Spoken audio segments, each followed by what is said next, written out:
Oh my god, chat. Hi. Hi. Everyone's been so excited for this shit. I'm also excited for this shit. I'm also stressed out. I have like so many tabs open. Hi guys. Hi. How's it going? Hello. Hi chatter. Hi Juan. Hi KJ. Hi Efreen. Hi Ashfan. Hi Ashley. Hi Ruby. Hi Invert. Hi Elendar. Hello. Tab master, that's me. Hi. I might turn the music up a little bit. I actually really like this song. There we go. Just a little bit. Just a little something. Hi D. Hi guys. Hello YouTube chatters, by the way. I know we have YouTube live, but listen, I already put a little note there. If you guys are watching on YouTube, voting will not work on YouTube. It's Twitch Interactive. I got some things planned for today. We're gonna have a great time. I'm very, very excited. Dude, I want you guys to know, my tummy hurts. Someone maybe got her period right before stream. So, I wonder who it was. It wasn't me though. Definitely not me. It hurts so bad. It hurts so bad.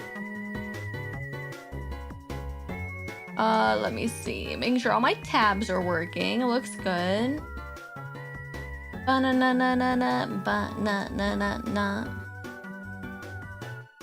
Hopefully the person has lots of chocolate. I don't care about chocolate. I'm not a big chocolate person. I am not a chocolate person. I'm a big chillin', just fucking lay in bed sort of person when I have my period. I'll be okay though. We can match. Oh god, that means we're in sync, Efreen. Oh god. Hi guys. Are you guys ready to be like Higuruma from JJK today? Oh hi, thanks for the follows in. I'm so excited. I can't wait. I'm gonna be reading and you guys are gonna be like the jury. I'm gonna crack the mallet, okay? We are? Yeah. We're gonna say who's an asshole and who's not an asshole. Yeah. Well, we're not gonna execute people, no. That's just a saying. Bow, bow, bow, bow, bow. Domain expansion, me. Yeah, domain expansion into the spirit realm. True. We'll just execute Order 66. What's that? What's that? I can't wait to show you guys everything I have set up. It's not like crazy, but I think it's fun. Let's see. I think everything should be set up okay. Dun, dun, dun, dun, dun. Let me just make sure all the websites are working okay. I think it's all good. I might put this on new instead.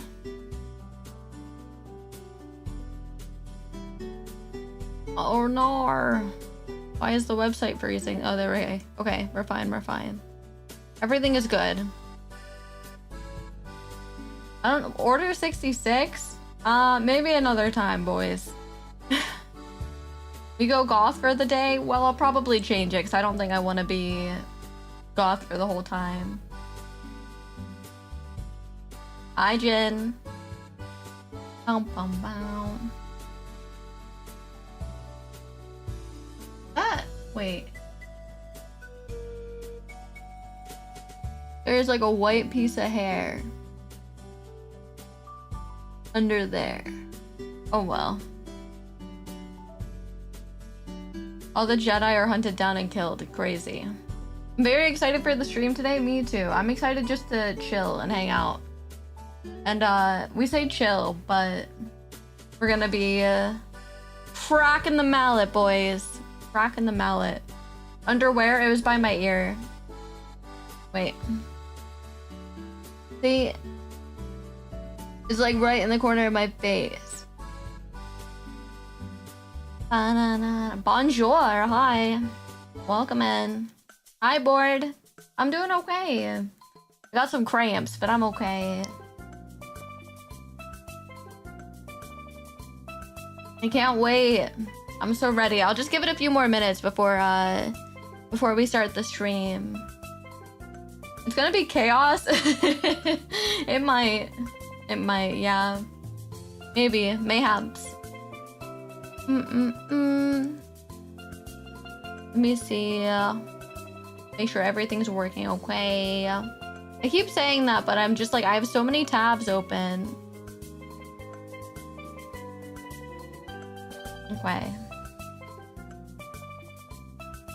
Hydrate and stretch. I'm not gonna stretch because I am kind of sore at the moment, but I will hydrate with some tea.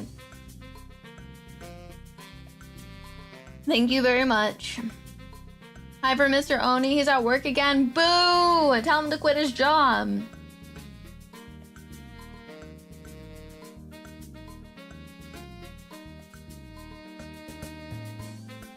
How many posts until we get mad? I think it takes me quite a bit for me to get mad.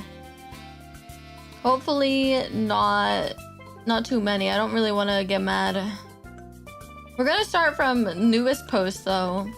So we're not gonna do any crazy posts or like the hot post. I'm gonna just scroll and read ones that haven't been voted on yet. I think that'll be fun. I have so many. I love this subreddit. Hi, Rainer. Welcome in. Hi. I will explain to you guys how the voting works before we do it, okay? You guys want to hear it now? I think we do have quite a bit of people in here, so I can explain it now if you guys want. We will not sort by controversial, no. I will sort however I would like to sort. It'll be so fun. Yeah, I can't wait. Okay, so... I'll put an example.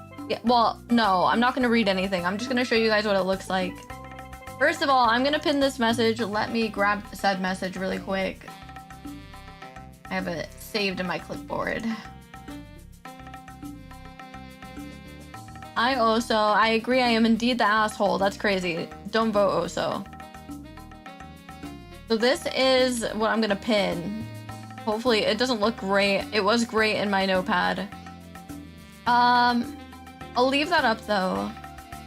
Essentially, you guys can type numbers or just like the words. Okay? Okay, so this is what it will look like. You guys can see it, right? So if you type the number, so like 1 is yes, 2 is no, 3 is nah, meaning no one's an asshole, or 4 is everyone's an asshole. Or you can type the word. So if I type yes, it counts.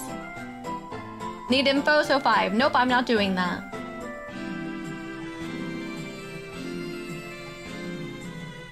I'm all prepped. Anything that is there is what I'm going with. I'm not adjusting it. So yeah, you guys can put in your votes either by typing it out or doing the number. You have to type it like it says on the poll one, as I just explained. Yeah, it works really well. And then I can end it. Poll ends. And then I can make a new poll.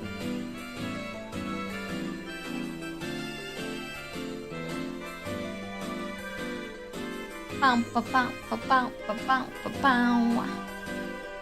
put 4 and it counted, then good, it worked. Oh yeah. That's essentially how it's gonna work. I'll leave the voting to happen when everything comes up. I didn't say you were a stupid one. Listen, if you're gonna take offense to anything I say, maybe this isn't the stream today. I told you guys I have very little patience. Hi, sir. How's it going? Welcome in. Hello. I'm in a good mood right now. Let's not ruin it, please.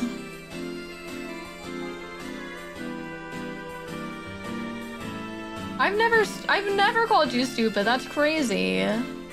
Let's not even joke like that. I don't think that's funny. Anyways, I'd rather not get into a mood. Hi, Oni. Oh my god, it's Kay. Oh my god. I love you so much, Kay. I miss you. I hope you're doing well. Hi. Hello. I miss you so much. How is my favorite Oni doing?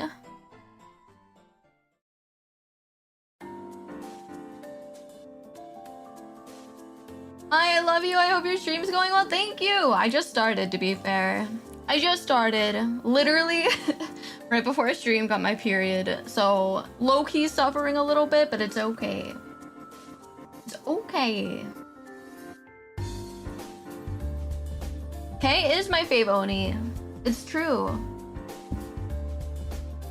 I just ended, man. Wish that were me. That's okay though. That's okay, it's my turn. No filter? What? If you get offended by me talking about my period, maybe this also ain't the stream, man. Maybe I'm not the streamer. Like, I don't go into detail about my period, but spoiler alert, I'm a woman and I get my period and I'm gonna talk about it. Not sorry. Not only is my Oshi streaming on a Sunday, but she has a wolf cut with all black hair. Oh my gosh, yes I do. You can thank a friend for that. It's life, we have them, true. Amused at the no filter? Hey, that's just how it be. Oh my god, Buster! Thank you so much for the 13 months. What? Thank you so much. Okami's sniffer. Thank you. I love that emote, by the way. That's my favorite emote that I have. No one's treating it taboo. Move on, guys. Sir just said he was amused. It's okay. It's okay.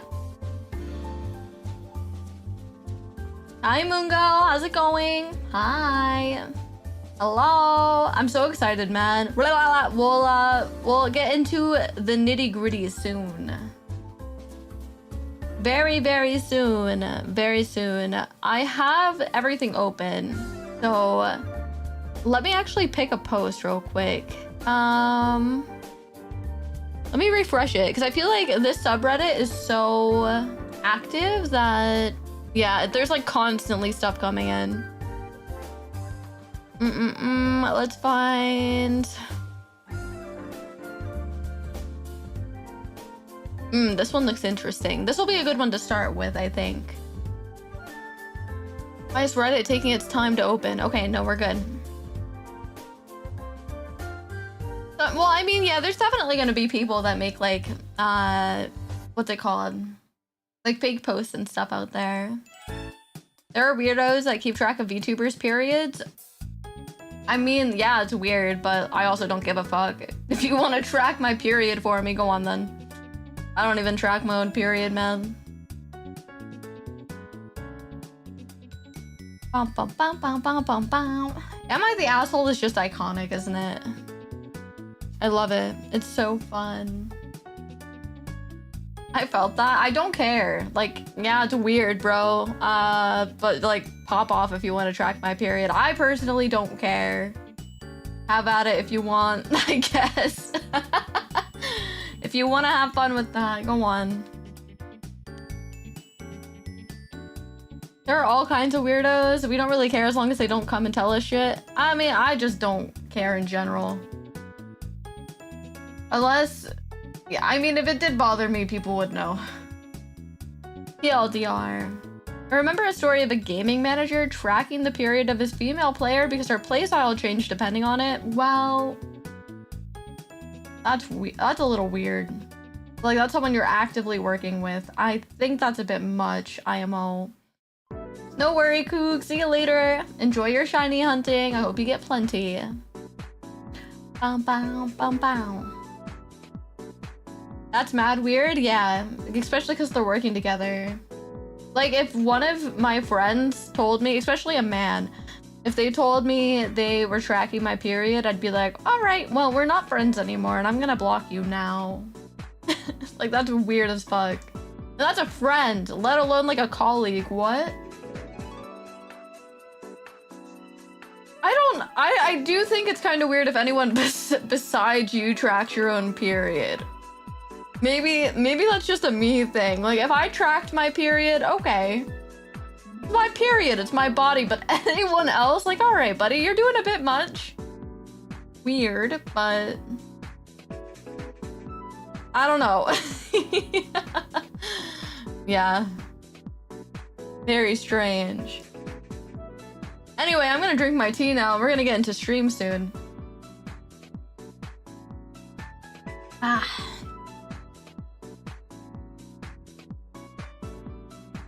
Okay. So, let us... Actually, I have so many things ready. I'm so excited. It's not even that much. I think I'm just getting excited over these little things. I had to improvise because Twitch hates me. Oh, I'm sorry. Twitch is like fucky sometimes, isn't it, man? You didn't miss anything, though. We're just yapping. We're just yapping. Okay. Are you guys ready? It's almost time. I can't wait.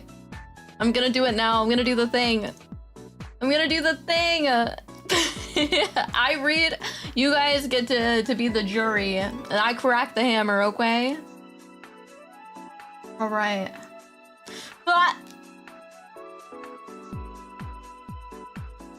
Don't mind me in the judging seat, okay? Okay, Higuruma, yes. I want to be like my husband so bad. Yeah. True.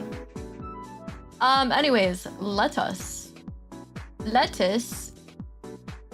We'll change the vibes just a little bit. Just slightly. We're gonna put some, like, I would have put more exciting music on. However, my fear with that is it'll be distracting from what I'm reading. So I didn't want to do that too much. An Ace Attorney Court? Yes, exactly. You already know. You know the waves, man. All right, so I'm gonna start with the first post. Are you guys locked in? Are you ready to listen? I'm gonna, actually, I have to zoom in on this page a little bit, like I did last time, so I could read it appropriately. All right, so, am I the asshole for telling my mom the house is nasty and stinks?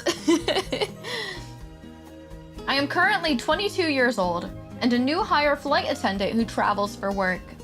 Because I'm at the bottom of my seniority/pay, I can't really afford to live alone right now. And honestly, paying for an apartment I'm barely home at doesn't make sense to me. So I still live with my parents and my 16-year-old brother in the house I grew up in. When I was younger, my mom was a complete neat freak. The house was always spotless and she cleaned constantly. Now things are completely different.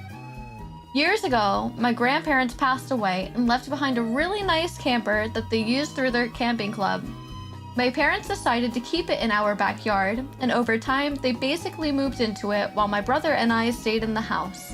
They still pay expenses for both, but they spend almost all of their time in the camper besides coming inside to cook or watch my nephew during the week.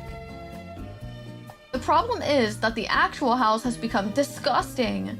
They leave food out for days, don't clean up after my nephew, rarely change the cat litter, and basically never clean the messes that they make. My mom has also started making crafts with sticks, leaves, and vines, and half the living room is covered in dirt, bugs, and random debris she never cleans up. What the fuck, is your mom a fairy? Okay, anyway. There are constantly dishes piled in the sink, food on the floor, and dirty bathrooms. The smell is awful sometimes. My little brother also gets away with everything. His room is disgusting. He leaves the bathroom filthy. I constantly tell him to clean up after himself, but he never does. And my mom never says anything to him about it. I end up cleaning because I don't want to live in filth. What frustrates me the most is that the camper they live in is spotless and smells amazing. Meanwhile, the actual house they leave my brother and I in is disgusting. It feels like they don't care because they aren't the ones really living in it anymore. Before anyone says, why don't you clean it yourself? I do. Constantly. I'll spend hours cleaning, leave for work for a few days, and come back to the house looking horrible all over again. I don't expect perfection, but I genuinely cannot function in a dirty environment. It's frustrating because I help pay bills here too, and I hate that this is the example being set for my brother. I know I'm choosing to continue living here now, but it's the best option I have financially at this stage of my life. I've tried bringing it up that something needs to change for everyone's sake, but nothing really does. Well, go on, chat. I'll cast my vote after everyone else does. I have some things to address about this post. You can't change it, Juan, unfortunately.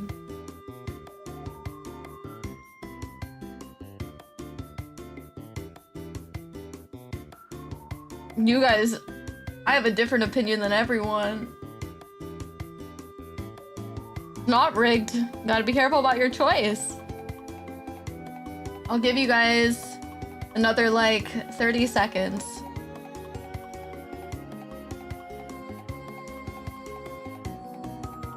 I'm not making you look like anything. Trust me, I'll explain. I'll explain. So my vote, personally, is this. Everyone's an asshole. Everyone's a fucking asshole in this situation. Trust, I'll explain. Alright, I'm gonna finish the poll. So the reason why I say everyone's an asshole in this situation is because, first of all, this is a 22-year-old adult. I understand their situation and it sucks, but they're also making a choice to live at home. They just said that they're paying their bills at home and they're contributing. So if they don't like how dirty the house is, while I get it's frustrating, that's also you don't own that house. You could leave, even though I understand it wouldn't be the best option for them. That doesn't mean that they can just make demands. I get that they're like the mom coming in and leaving dirt in the living room. That's fucked up. Mom's an asshole. You can't just make food and leave food out. That's gross. That's horrible. You should clean up after yourself, right? And like, that's a 16-year-old brother. I still think he should clean up after himself, but like, also mom's not holding him accountable, asshole. 16-year-old brother is being an asshole too by not being clean. But also, like, you're choosing to live in that situation. Do people need to clean up after themselves? Yes. They're all being assholes though. All of them. Because this person, like, they're still living at home. That's my opinion of it. I think everyone's kind of being an asshole. That's just my opinion though.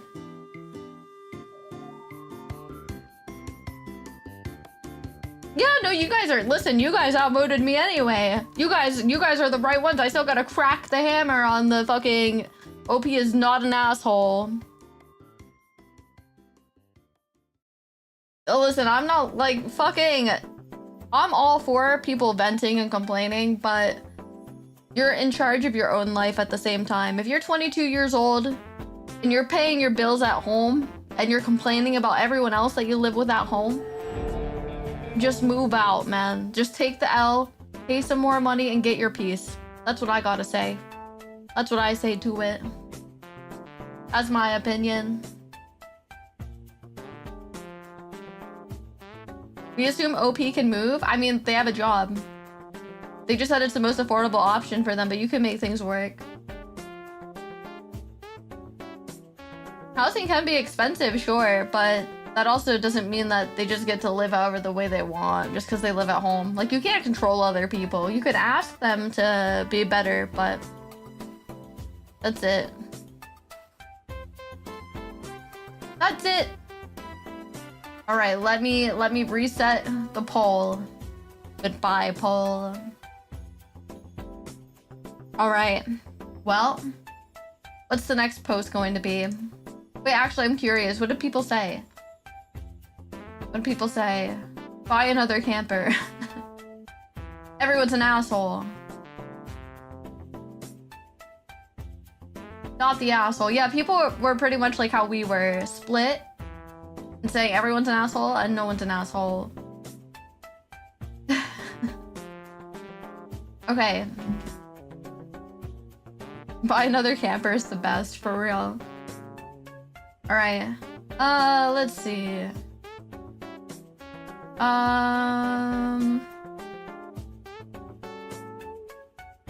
Okay. Some of these have a lot of upvotes already. Let's do this one. Am I the asshole for not wanting my little brother, Ken, to sleep in my room even though his AC is broken? I, 19-year-old girl, finally got my own room last year after sharing rooms basically my whole life. First I shared with my older brother, and then all three of us siblings shared a room for years, and only recently did I finally get a room to myself. My little brother, 10, has always had trouble sleeping alone because he's the youngest, and honestly very pampered by everyone in the family, especially my mom. Usually either my mom sleeps with him in his room, or sometimes Saturdays he'll sleep in my room so my mom can finally sleep peacefully in her own room for one night. I didn't love it, but I tolerated it because it was only once a week. Now the issue is that his AC doesn't work properly. The room still gets somewhat cool, but just not enough according to my parents. Because of that, they now expect him to sleep in my room basically every night instead of just Saturdays. This also happened last year, and the AC never actually got properly fixed because my room basically became the backup solution. What's making me feel more frustrated is that this is happening right as summer vacation has started. I've been looking forward to finally relaxing and having my own space, and now I'm expected to share my room every night for the potential next 3 months, until either the weather gets colder or we move houses around August. I know that probably sounds dramatic, but after sharing rooms almost my entire life, finally having privacy meant a lot to me. The problem is that nobody really asked me if I was okay with turning my room into a shared room again. It just became expected because I don't make a huge scene about it. I know having your own room is considered a privilege where I live, and my parents constantly remind me that a lot of siblings share rooms their entire lives. My mom shared hers with her sister, so I feel spoiled and ungrateful even complaining about this.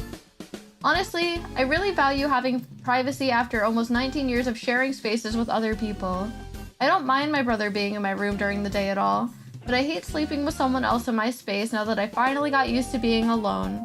He's also 10, not a tiny kid anymore, so he takes up space, moves around a lot, and there's often a really bad smell in my room at night that genuinely makes it hard for me to sleep. Last night, I literally considered leaving my own room because I felt suffocated. What frustrates me more is that my older brother never gets asked because he makes a huge deal out of it, while I'm expected to just quietly adjust because I don't yell or argue. I love my little brother a lot, and I don't want him to feel unwanted, which is why I feel guilty even typing this. But at the same time, I just want to sleep alone in my own room. Am I the asshole? Go on, boys.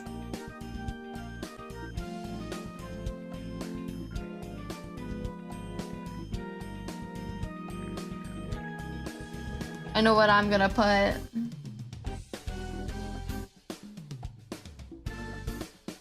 Bow, bow, bow, bow.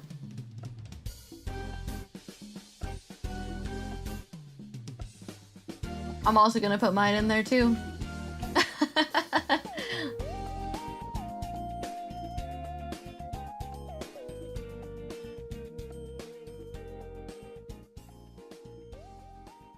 Well, I'm gonna say that I personally say no, because first of all, I have so many questions, right?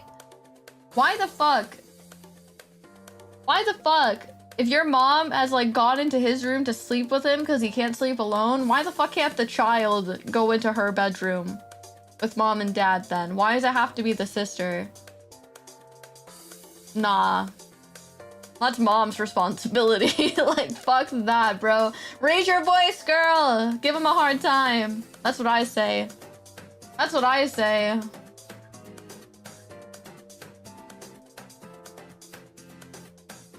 Yeah. Yeah. Everyone in the comments is pretty much saying not the asshole. So, yeah, we were all on the same page, I think. To be able to sleep alone, and even if not, mommy's responsibility. Like, mom has created that monster from what it sounds like. That's not the sister's responsibility. Okay, let's see. What the fuck? Okay, this is gonna make me so mad, I think. Maybe not. I think I'm just reading the title. Maybe the title's dramatic. Okay, are we ready for the next one, boys?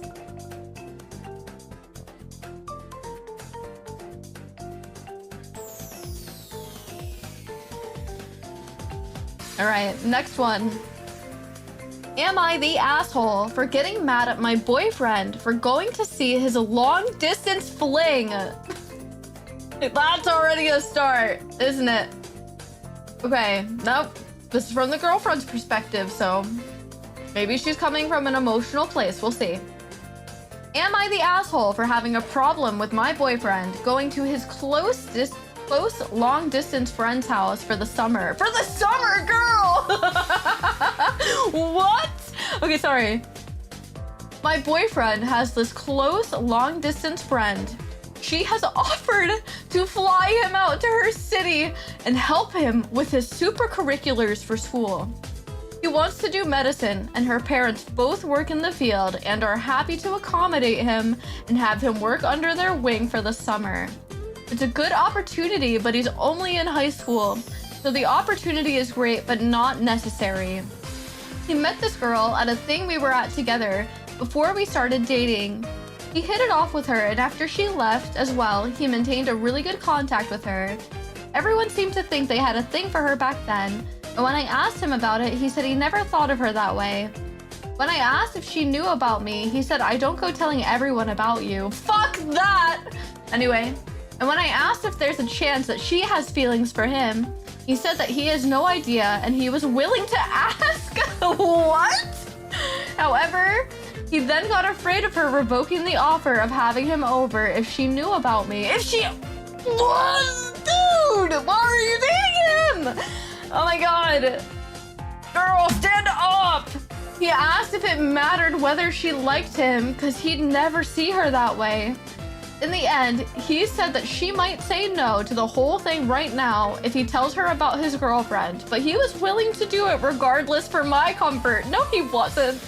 No, he wasn't. I still don't like the whole thing. Besides, all of the relationship has been really important to me. They're always willing to hear me out and do things for me without having to ask. He's sweet, makes handmade gifts, and are really caring. They have a very different view about this sort of thing. What do I do? Am I the asshole? Oh my fucking god, bro.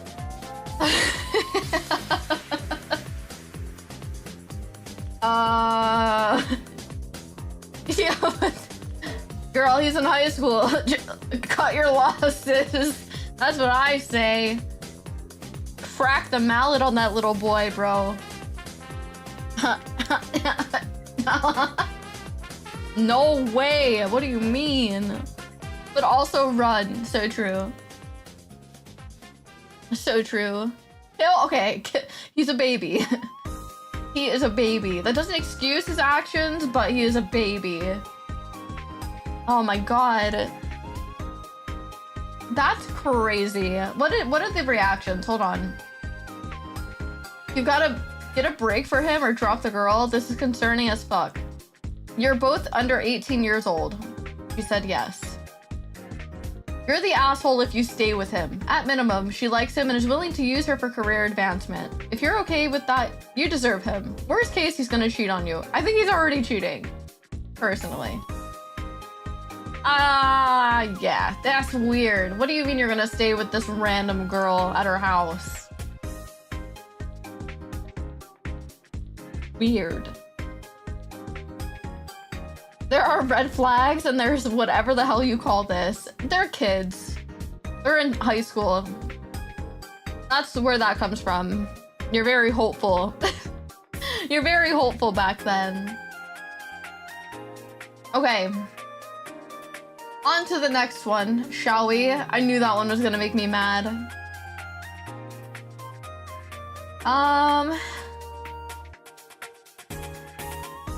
Okay, this one, I don't know about this one. Am I the asshole for talking shit on my best friend's girlfriend after a night out gone bad to the point that he moved across the country? I, 23 female, used to work at a gym with a tight-knit, open-minded friend group. My best friend, Bruno, 25 male, was the life of the party and exploring his femininity, pronouns, makeup, etc., which we fully supported. Then he started dating Cindy, 26 female, from another department. Instantly, Bruno dropped his exploration. Cindy even admitted she was turning him into a better person, which rubbed us wrong.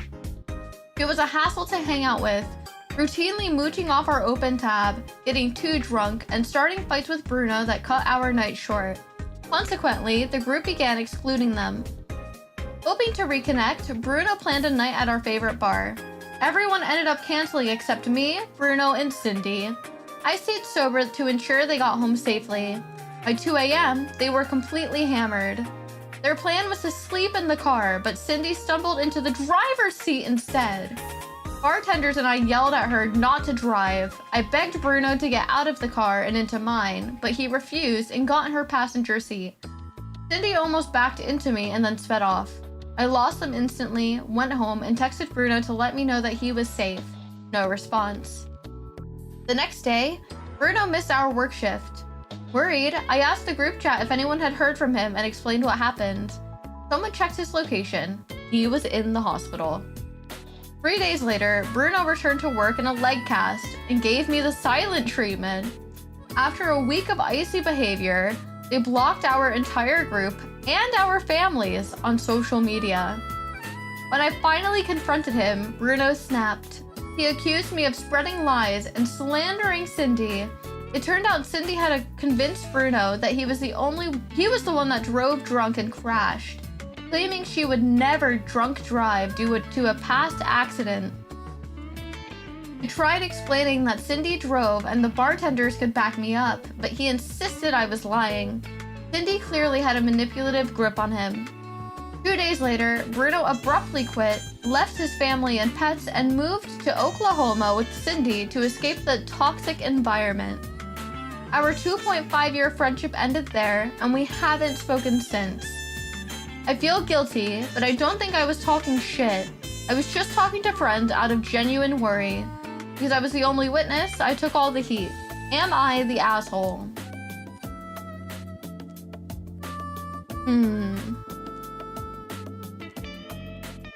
This is an interesting one. I don't know if I believe this story.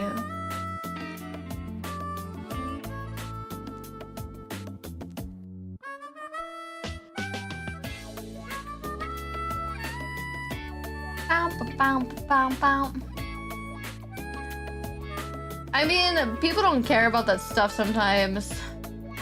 Very weirded out by that one. Yeah, me too. I mean, it could be real, but doubtful. I'm doubtful.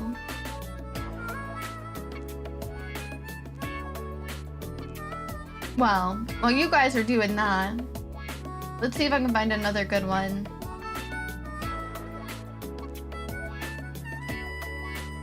Let's see. Oh, this one looks good. Hi, Jarvis. How's it going? Welcome in. All right, we'll finish this poll. Been up for a minute. Okay.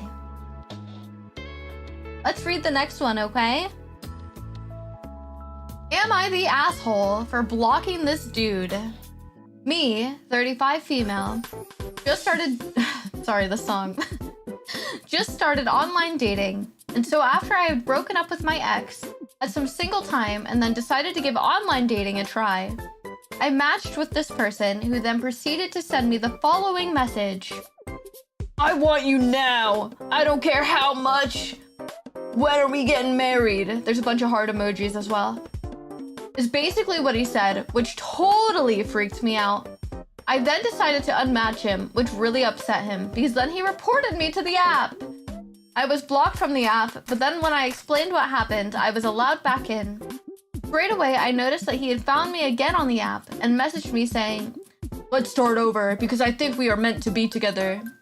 I do not agree.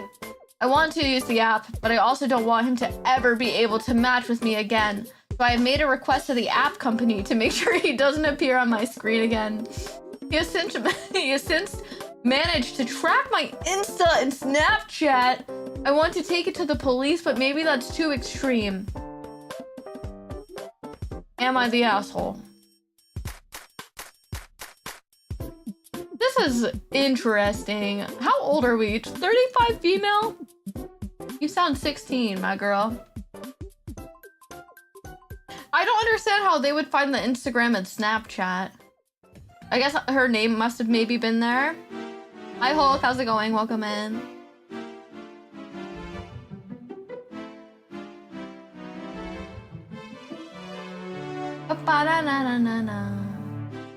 Also, girl, I would just hit that block button. I wouldn't even unmatch. I'm okay. How are you doing, Hulk? I'm gonna say solid no on that one. Some people do post their Insta and their dating bio. Oh, that's true. Yeah, that's true. I've definitely, when I was in the dating scene, like in my early 20s, I would have some guys find me on Instagram and Facebook and be like, oh, you didn't match with me on Tinder. And I was like, yeah, there's a reason. And I'm also not going to talk to you now. And I would block them because that's really weird. Guys did do that, actually. Pretty, I wouldn't say like frequently, but it did happen a few times. Yeah, it happened a few times, man. I mean, not a lot of people have my name. So like, my name is kind of unique. So yeah, interesting. I'm gonna say that's a solid no on that am I the asshole. Girl, block him. All right, next one, let's see.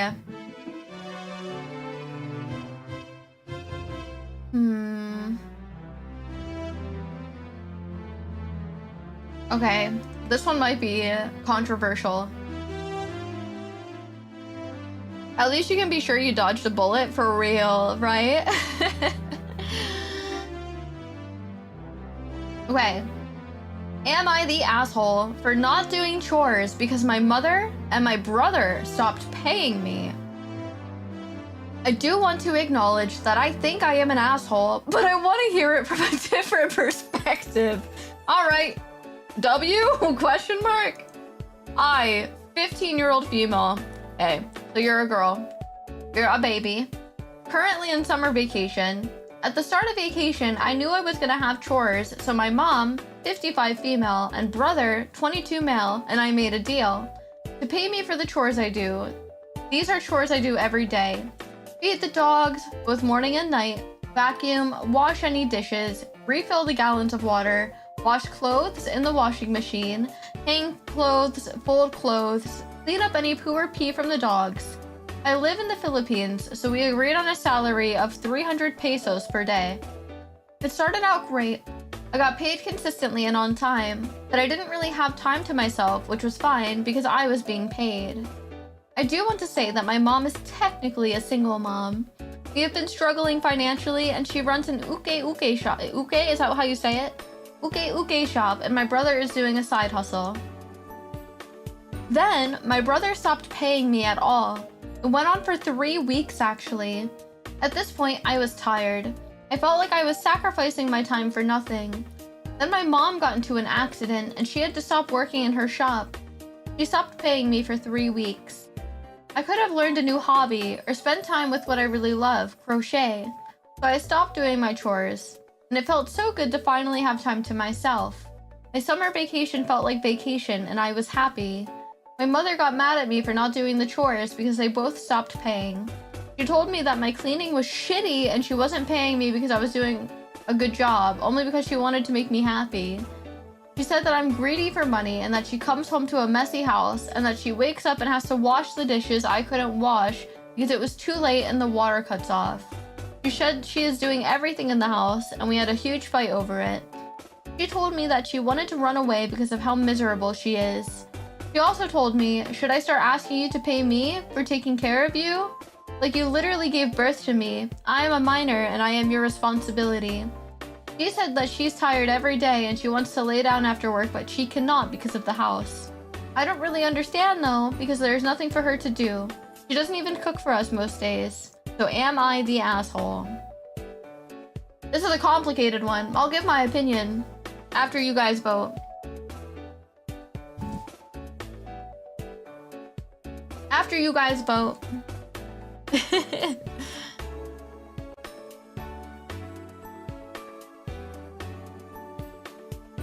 Four? That's valid. Yeah, that's valid. Why do you guys say 4? I'm curious. I want to hear your perspective.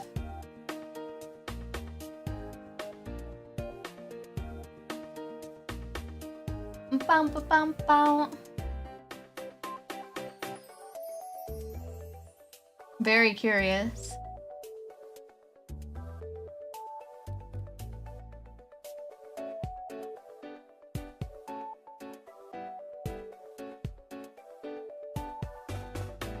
What does 4 stand for? I have it in the pinned message. 4 stands for everyone's an asshole.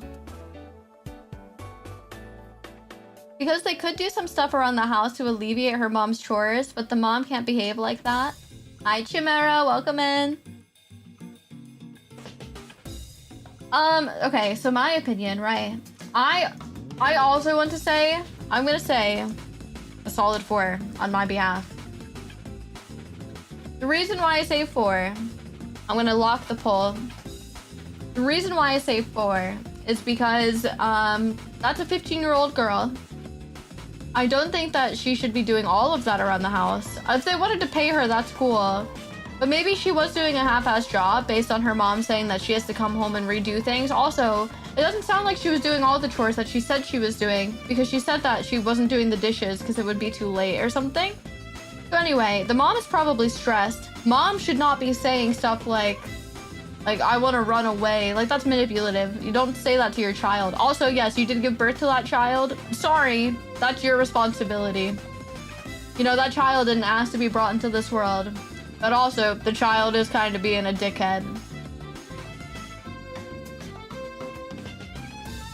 I wouldn't say everyone's an asshole. I would say those two are assholes. I don't even think the brother, the brother should be helping out too. He's 22 years old with a side hustle. Actually, you're an asshole too. Don't make your 15-year-old sister do everything. What are you? Okay, yeah, everyone's an asshole. Who said yes? There was one person that said yeah. I love Reddit stories. It's my crack. Me too.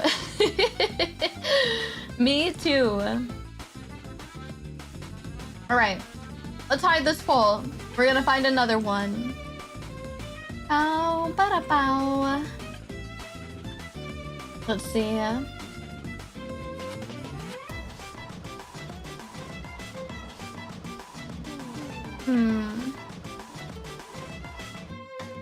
All right, this has a lot of upvotes. No solid thing on it yet. Ready? Am I the asshole because I didn't offer to get everyone something from the store? Okay, so I, 29 female, recently started a new job. I've been here for about 5 months. I'm cordial, but I'm also somewhat socially awkward and introverted, so I don't go out of my way to connect with everyone on a personal level. Anyways, a specific coworker, we'll call her Stephanie, is always nitpicking at me. About a month ago, I was humming quietly to myself, and she loudly said, "God, OP, can you please stop humming? It's the most annoying thing ever." I apologized and let it go, but it did hurt my feelings a little bit. Fast forward to a couple of nights ago. Stephanie ordered pizza for our department, and pretty much individually offered everyone a slice except for me. That's fine. I wasn't particularly feeling pizza. A worker from a different department came and asked if she could have a slice of pizza and that she'd not really eaten all day. I explained that it was not mine to share, but gave a description of Stephanie so that she could go ask her. Stephanie later comes up and states, "OP, don't ever tell anyone who I am or what I look like." I was so confused and said, "But you guys literally work in the same building, and it's not mine to share?" And then she kept going on about how I shouldn't have done that. Okay, cool, whatever. I later took my lunch break and ran to the store to get a few snacks and drinks. When I got back, Stephanie said, "Wow, OP, thanks for offering to get anyone else something. That's pretty shitty of you." Mind you, I was already having a very busy shift, and I quite frankly wasn't in the mood after the earlier incident. I just kind of muttered under my breath, "I'm sorry, I guess I'm shitty." I don't think I've ever directly said or done anything to Stephanie to warrant this kind of treatment. But you guys tell me, am I the asshole? And how do I address this? I'm not good with confrontation. Absolutely a fucking 2! Oh, fuck Stephanie, man. Let me talk to her. Let me at her, actually. Where's my mallet? Wait, who said yes? Oh, see, Juan, you can't do that. You gotta vote first, and then you gotta put something else. You're making yourself look bad. Fuck Stephanie. Fuck Stephanie. Where's my mallet? Bah, bah, bah. Where's my mallet? Let me just talk to her real quick. Stephanie, yo. Yo, Stephanie. What kind of name is Stephanie, by the way? Hey, Stephanie. Hey. Some people have a stick up their ass. Man, I fucking hate that shit. Come on. Just be a better person. It's really not hard. It's like, just don't be a miserable cunt. It's really easy, I promise. You're gonna get curb stomped. Yes, me and a friend. Yeah. Stephanie has a whole tree up her ass. That's so funny.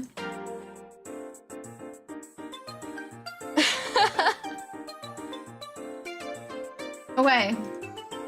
Alright. On to the next one, boys. I think we all pretty much said no except for Juan. Juan likes Stephanie. This one's an R swipe? Hell yeah, she is. Alright, let me take a drink of tea before I fucking kill my voice. Ah. Oh, here's one that you guys will probably actually be like really interested in. Okay.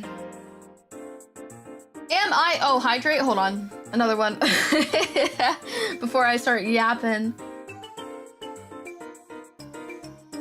Thank you, Chimera. Can I join the curb stomping? Yeah, come on! It's a party! It's totally not a cult. Am I the asshole for taking back my Nintendo Switch? I am feeling bad about this interaction I just had with my brother. It all feels very childish. My brother, male 26, wanted to play a Monster Hunter game on the Nintendo Switch that he had given to our little sister who now lives 700 plus miles away. I, female 24, have a Switch that I bought off of my friend about 7+ years ago. It works perfectly fine, it's only missing the kickstand and it has a crack on the screen. When Hello Kitty Island Adventure released, I wanted to play, but my original Joy-Cons had a stick drift, so I splurged and bought pink ones from Target for $85. I honestly didn't play Hello Kitty Island Adventure, sorry, that's just a little silly, more than a few hours before I got busy with work and I didn't pick it up again.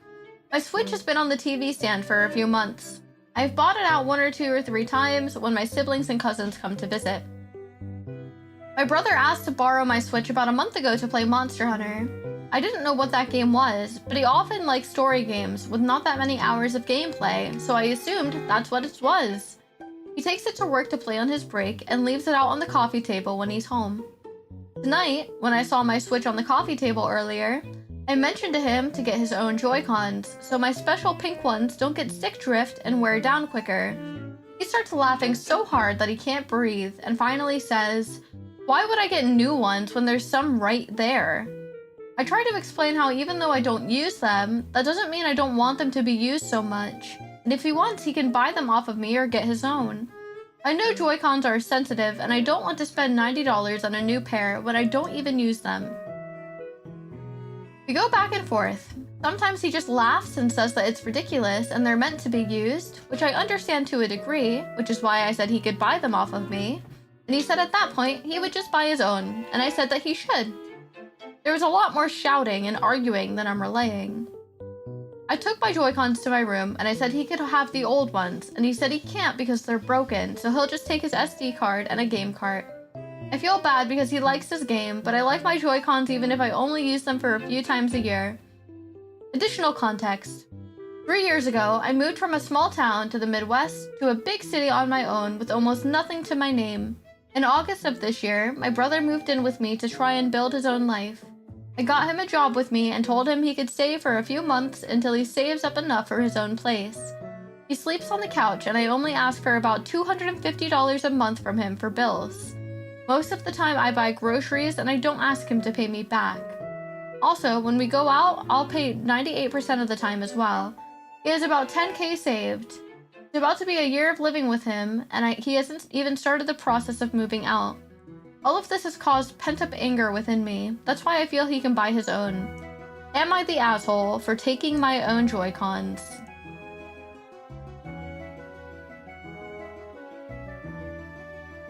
Yeah, he can get his own Joy-Cons, I think. I think he's just being stubborn. He's probably like, oh, well, you don't use it. Well, you're the one using it, and she's saying, hey, I don't want you to use my thing like this. Can you please get your own or buy them off of me? He's like, nah. Okay, well, that's on you, man.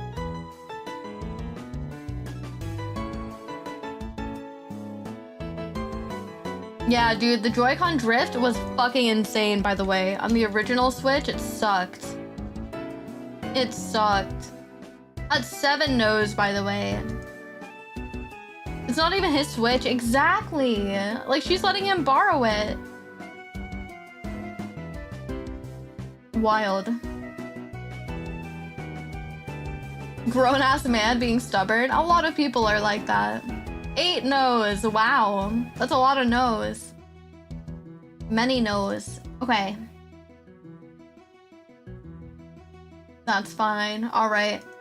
Let's find another one then, shall we? I'm glad we all agree. Nintendo's flawed design also deserves a guess rating. True. Alright, this one, I don't know what you guys are gonna say about this one. I have not read the whole thing, I just see the title. Ready. Am I the asshole for snitching on my 20-year-old brother? I, 18-year-old female, and my brother, 20 male, live together. We are only living together for a short time since we don't get along unless we are apart. We both have cars, but my parents pay for my gas and not his, since I'm younger and I just finished high school. A few weeks ago, my brother snuck into my room while I was downstairs and stole my car keys, and he took my car out for many hours without telling or asking me. Then, when he got home, he tricked me out of my room to sneak my keys back into their spot. Once I found this out, it led into a big fight, since this is not only an invasion of privacy, sneaking into my room, but he also could have just asked. In this fight, he told me even if he asked, I would have said no since I am a bitch, something he tells me a lot. This made me feel really guilty. So today he asked me to borrow my car and even offered gas money, so I said yes. He said he would only be gone for about an hour at about 12:10ish. At about 2:30 this morning, I realized my bag that has my wallet in it is missing. My wallet has my social security card, multiple credit cards, and a debit card, and my IDs, and $200 of cash from my graduation in it. Obviously, I started to get a little anxious. I looked around my whole house and I couldn't find it. I thought it might have been in my car, so at 3:10ish, I texted my brother to ask him to quickly run out to my car to check. He said he wasn't with my car apparently. He left my car at a friend's house and went to another friend's house. Now, this wouldn't be a problem, but he's had my car for way longer than he said, and so my car doesn't have automatic locks. You have to manually lock it knowing my brother is in the car. Knowing my brother, the car is unlocked. Okay, so he didn't lock the car. It is now 3:35 and he is not texting me back and still at his other friend's house. Side note, that bag was given to me by my grandma who passed away last year, so not only is the wallet important, the bag is sentimental. So after I found out he left my car, I started ignoring my texts, just asking when he'll be in my car again. I called our dad, who will be yelling at him tomorrow. Am I the asshole for snitching on him? Fuck your brother. Fuck your brother, man.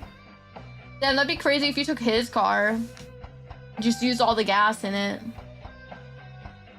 Dude. Not the asshole. Hi, Cal. Yeah, fuck that guy. What a weird thing to do. First of all, to be like, oh, I'll put gas in it, and then he fucking has her wallet and shit in there too. Who's to say he wouldn't use her money? Like, come on now. Herb stomp list? Afreen's making a list right now. You guys got like 20 seconds. I'll close the poll after that. We'll move on to the next one. Dude, like, who does that? Yeah, he deserves to get snitched on. Fuck you. So weird.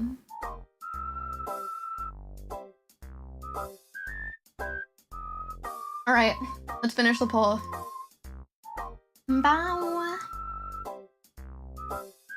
Okay. Afreen's making a list and she's checking it twice. Yeah, she is. Alright, let's see. What do we got? Let's find another one. Ooh, I don't know about this title. Am I the asshole for not yielding to a wheelchair user? I got off the train home from a city with a child. Wait, why is this message so weird? Got off train home from city with child. Okay, this is gonna be hard for me to read apparently. I'm okay. Yep. I was audio recording our trip. Busy elevated station with a central platform. I walked along platform towards lifts, pushing child and pram. Okay, so they're from the UK. I was actively moving along the platform at walking speed, keeping as far from the tracks as I could while still being able to pass other people, including a person with a child in another pram just ahead of me. 20 meters from lifts, from somewhere behind me I hear, "Excuse me, excuse me." I couldn't tell who was talking, to who or why, and glanced back. See people back along the platform, including a wheelchair user 5 meters away. I couldn't see anything to indicate who had spoken or why and continued pushing pram towards lifts. Then, wheelchair user and a person I assumed to be their support worker both said, "Sorry," at almost the same time. The wheelchair user said, "Can I cut through here?" At barely 5 seconds after hearing the first "excuse me," and not comprehending who said what, I stopped and was trying to figure out why they wanted my attention. I looked over and responded, "Through where?" For context, I have auditory processing difficulties, and I struggled to understand what was said over focusing on my child. An announcement loudly broadcast over speakers, other people talking nearby, and various other noises from the train station and surrounding traffic. Also, my child and I are autistic and struggle communicating. Support worker, "She just wants to go past. That's all. There's no need to be rude. She said excuse me and you ignored her." For context, there was enough room to pass between me and the platform edge. Paths to the lifts near the other tracks were clear. Me, "I didn't know who you were talking to and..."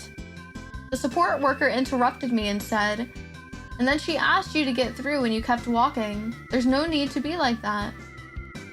"Excuse me, you're being rude." Support worker, "How am I being rude?"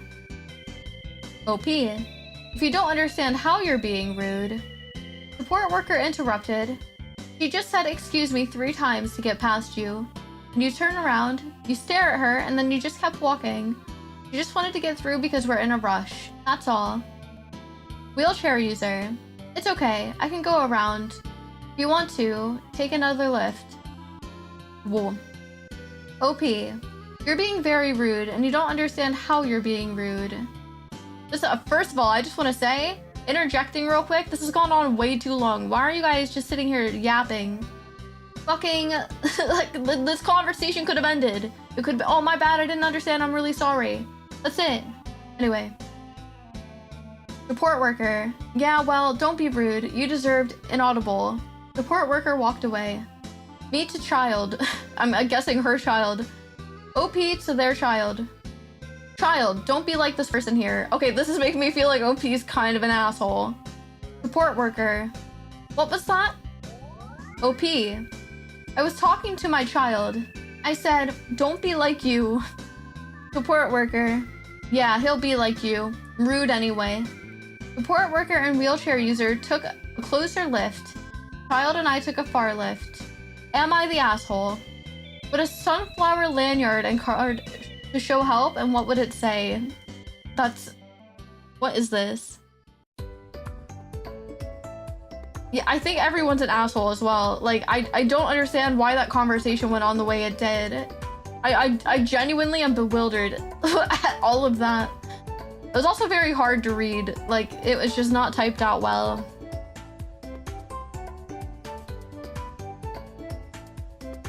The kid isn't an asshole? Well, the kid's not a part of that conversation. But everyone is still an asshole, I think. That whole thing was just unnecessary. Unreliable narrator, methinks. That's fair. That's completely fair. Yeah, I don't know. There's like no need for the back and forth, I think. That's not only on OP, I think that's also on the support worker as well. Why are we standing there arguing? Just like, if you're in that much of a rush, just fucking figure it out, man. Come on now. What the hell? Brother, so unnecessary. Crazy. Conversation is annoying as hell and not even needed to be posted to Reddit. Exactly. What is this?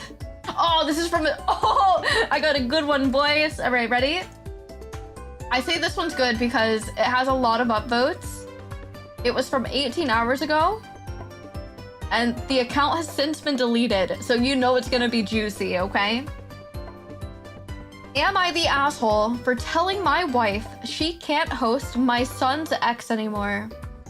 Me and my wife, both 48, have an 18-year-old son in college and a 15-year-old daughter.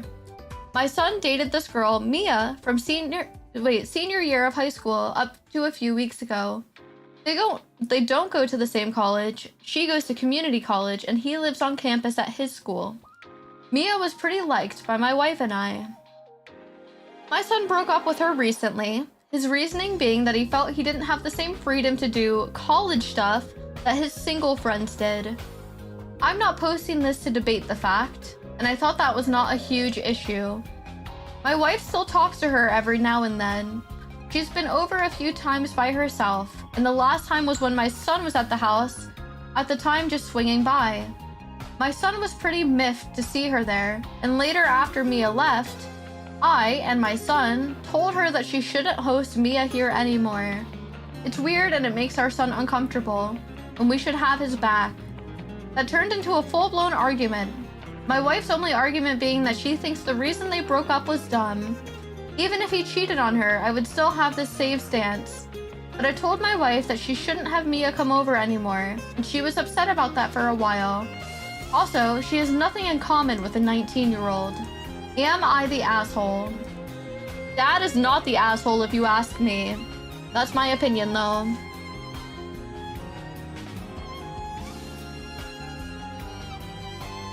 No, Dad is not an asshole at all. I don't think you should be having the ex go over to the house. Like, that's not family. That's...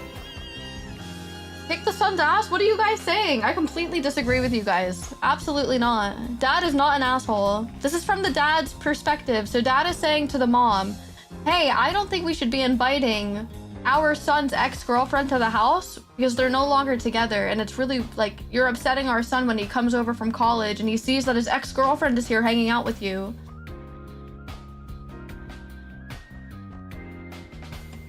Mom is definitely an asshole. You can break up with anyone for any reason. Well, yes, but like, and she shouldn't be invited over just constantly. Like, just get over it. Why is the mom inviting the ex over? They said they didn't, even if the son cheated and they broke up, mom still should not be inviting the ex over to the house. That's weird. No, dad said, even if my son cheated on her, I would still have the same stance on it. It doesn't matter why he broke up with her. It's still weird to invite the ex, who's 19 years old, over to the house. Because mom liked her? They're not together anymore. Get over it. Get over it. That's so weird to me. Dad is not an asshole. Dad is not an asshole. Mom is an asshole. Mom is not supporting son. Mom is saying, I think that the reason they broke up is stupid and I still want her to come over. Who cares? Like, it's still the son's decision. Why are we still inviting the ex-girlfriend over? That's weird. Mom is deaf the asshole. I'm glad Cal understands what I was saying. Yeah, mom wants drama. I mean, I wouldn't say she wants drama. I think mom is just probably immature and doesn't get it, but mom's opinion doesn't matter, yeah. And why is the GF going? Well, that's a separate issue, but GF is 19 years old. Regardless of that, mom is still inviting the ex-girlfriend over to the family house. That's weird. Why? First of all, why as a mother would you even still want contact with your boyfriend or your son's ex-girlfriend? They weren't even like married or anything. That's weird.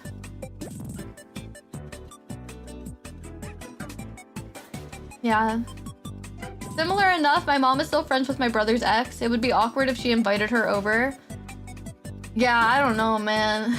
Like, I guess you can still be on good terms with someone. Hi, Luca. You can still be on good terms with someone, right? But it's just weird to, like, invite them over. And then imagine you, la-di-da-di-da, come home from college. You pull up in the driveway. You, hey, mom, hey, dad. You walk in the door, look up, and there's your ex. And you're like, what the fuck? I broke up with her like 2 months ago. Why is she here? Like, that's fucked up. What do you mean? I'm with the son. That's weird. And I'm with the dad. Don't do that. Yeah, that's weird. We finished that poll. I think you guys were just a little confused, and that's fair. If you guys have any questions, probably ask before you vote. I'm happy to explain and clarify anything.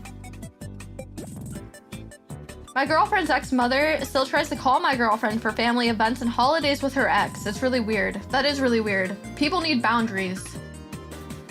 People need boundaries. You need to say, I don't really think that's appropriate anymore. Yeah, weird. All right, these officially have some votes, but we'll see. Where am I picking these Am I the Asshole posts from? From top rated? No, from new. All right. Let's do this one. Am I the asshole? I want to cut my hair short, and my mom keeps postponing. So I'm female to male, closeted, and live in a Hispanic household. My mom gets the hints, but she thinks it's just a phase. So I've had short hair, shoulder length, since I was 10, and I've always thought it was way too long for me, and I've been hinting on getting it cut way shorter, like a boy/wolf cut and a mullet mix.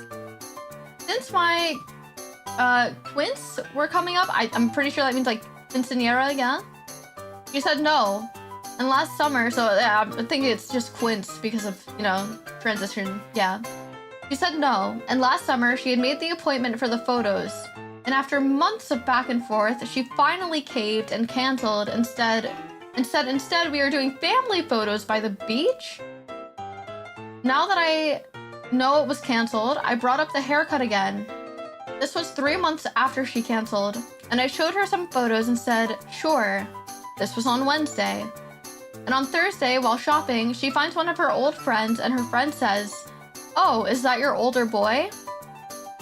And in parentheses, sorry if my English is bad, it's my third language, and I also suck at translating from Spanish to English.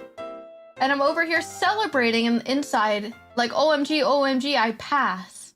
By the way, I was wearing knee-length baggy shorts and a baggy t-shirt, and my face is also androgynous.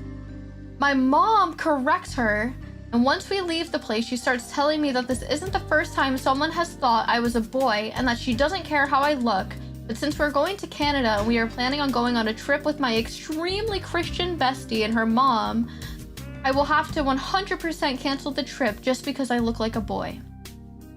So I said, fine, I'll wait an extra month then. She changes it to let's wait until after the beach photos, and that's another month. I'm already iffy and I say, okay, but is that really necessary? And then because I kept asking, when did you finally agree on doing it? She snaps at me and starts telling me that she's not taking me anywhere to cut my hair now, and how last year I had such pretty long hair, and I'm thinking to myself, bro, that time last year, you and dad were both on top of me trying to make me more feminine, buying me makeup and very feminine clothes like crop tops. I was miserable. That was only in my head, of course, and she continues talking about how I've turned emo this year because I wear baggy shirts, mostly whites and grays, and like 2 black shirts, and wear no makeup. Then today, I'm trying to negotiate with her and explaining how long hair is just not my thing and how it's uncomfortable in the heat. And when washing, she won't budge. So yeah, that's the story. Am I the asshole? No! That's a fucking hard no. Not the asshole. What? Dude, I can't imagine, like, it's already hard enough to like realize like, okay, this is who I actually want to be. I need to transition, right? And like maybe that's hard on a parent. I don't think like I don't think I would fucking care as a parent. Like I'd just be happy for my child to be comfortable. But like, oh my fucking god, man. Like I just don't understand that. See, if that was me, I'd be like, hey man, just take some kitchen scissors. Kitchen scissor it up. Like literally go crazy, bro. Cause like worst case scenario, you butcher your hair and you gotta shave it anyway. That's what I say. Look up some wolf cut tutorials. That's what I say. I don't fucking like, I don't understand how you can be like that towards your kid. Let your kid express themselves, for real. She was heavily transphobic and homophobic, so I don't tell her shit. Yeah, it's fucking gross. Also, like, it's so funny, like, a parent using the word, oh, you're emo. Do you even know what emo means? I feel like most people don't, especially older people.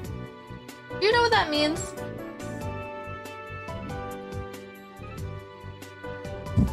Yeah, it's fucking crazy. Absolutely nuts. Of course, the poster is not an asshole. They deserve to be however they want to be. First of all, it's just hair. Like, if they wanted to grow out their hair again, they can. It's not that fucking hard. I don't understand. Looks for wolf cut videos, becomes a wolf groomer. That's not how that works. If only. Alright, let's find another one. Let me refresh, see if there's any new ones. Oh, here's a new one from 2 minutes ago. Am I the asshole for not smiling at home for my parents? For context, I have a resting bitch face, which I've told my parents multiple times, and that I can be happy without looking like it, but they don't take it to heart apparently. Today my parents sat me down to talk and told me how both of them provide, and the least I could do is smile, be jolly, and make the atmosphere light. I'm not going to go into detail, but our relationships are kind of toxic and not really on good terms right now. One reason is because I was tired of my boundaries always being broken, and now I'm fed up and tried starting my own peace and quiet. Just neutral, and they're not taking it. Plus, probably that I lock my door now. It makes me feel safe, but we've had arguments before about it, and they said it makes it feel like I'm blocking them out. Am I the asshole? No.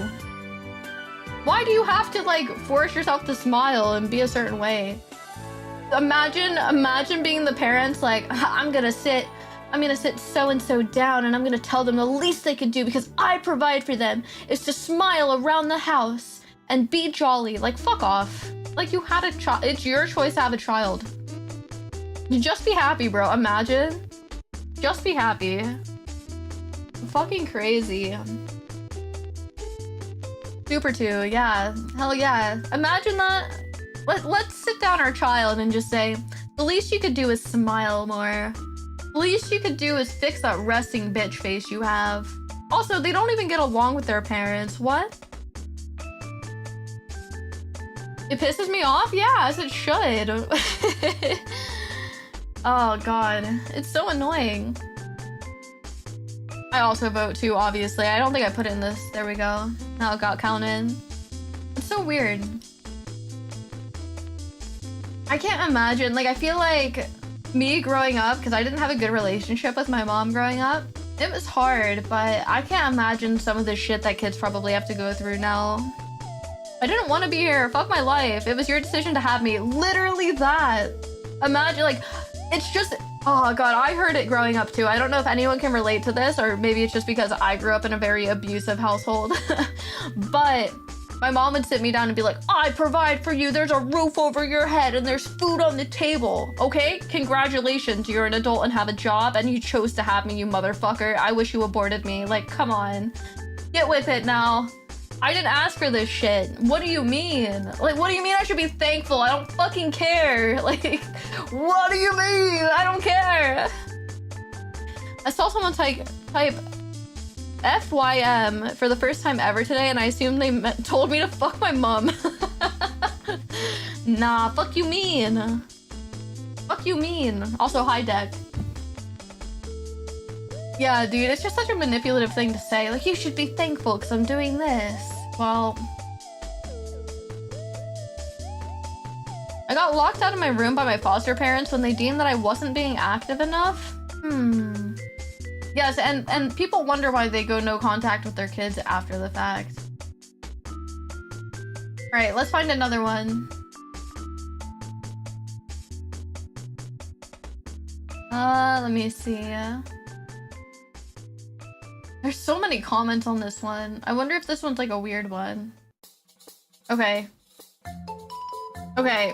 No, I'm not reading that one. I don't know. It looked weird. It looked fake.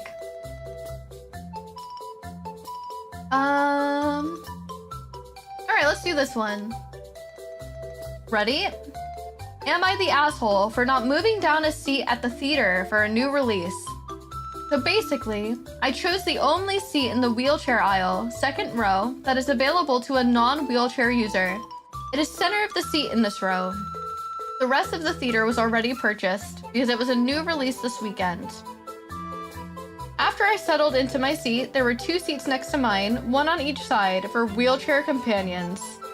A woman who had sat in the front row and realized the front row was way too close to the screen asked me if I could move seats so she could sit with her husband in the 2 seats. I quickly said, I paid for this seat, I'm sorry. And she said, I get it, and went back to her seat. I feel awful now, but my food delivery is also to my specific seat, and I was already drinking my drink and situated. Couldn't they buy another showtime that's less crowded? I wouldn't have purchased this ticket if the only row available was the front. I don't know why they're... Okay, this is such a nothing burger IMO. The other person didn't give them a hard time. They're clearly not the asshole. No one's the asshole here, actually. No one's the asshole. There's no issues. There's no problems. The girl asked, they said no, and that was it. This poor person's anxious now. They're like, oh no, I said no to someone. Oh fuck. God damn it. You can say no. That's okay. I don't think they were upset. She said she understood.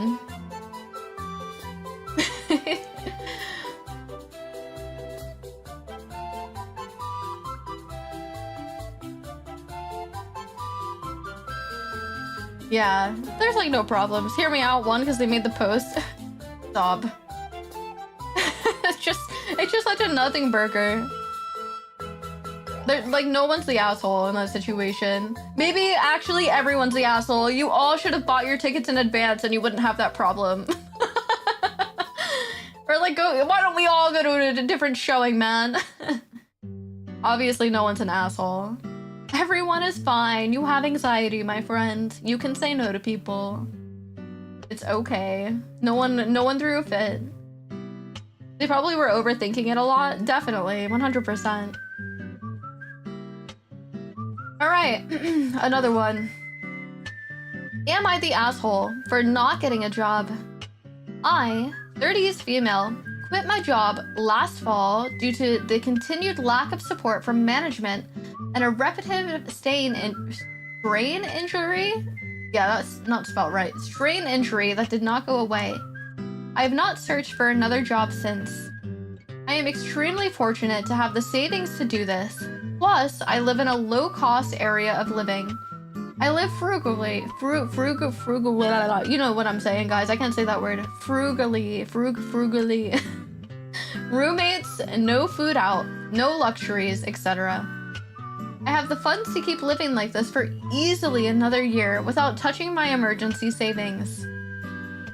Instead of working a job, I'm working on personal art projects, originally stopped because of the previous job's injury, straining.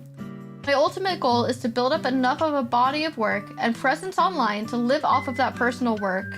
And I've made some leeway in this with commissions and recognition. It's slow going, but I am working diligently. I record my hours work and typically work at least as long as I did as my last job, if not more. Point is, I'm not wasting this free time gained off living off of my savings. I'm instead trying to invest into a worthwhile future.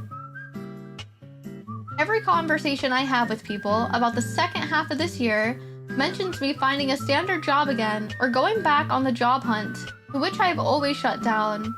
I know intimately how much the job market sucks right now, and I recognize how fortunate I am for my current savings and health. I have no plans to apply for a job within 2026, but everyone mentions it, even when I have previously, and awkwardly, told them about my current comfortable financials. Parents, partner, close friends, everyone. I understand that what I'm doing is bizarre, but I do not want to have to go back into the job market when I am fortunate enough to not have to. The fields of work available to me either will not care about the gap in work or understand that taking a creative hiatus, and regardless, those fields don't have jobs right now. But everyone wants me to search, stress, get a job, stress more, etc. So, am I the asshole for not getting a job? I say no. That's no one else's business. That's my opinion. If you're living and you're paying your bills, not the asshole. Not the asshole. That's my opinion though. By the way, you guys can disagree with me. You guys are allowed to. I'll just ask you questions. Also, hi Oni. I won't vote because I have a strong dislike to bums. I mean, I wouldn't say they're a bum though. They're still paying their bills.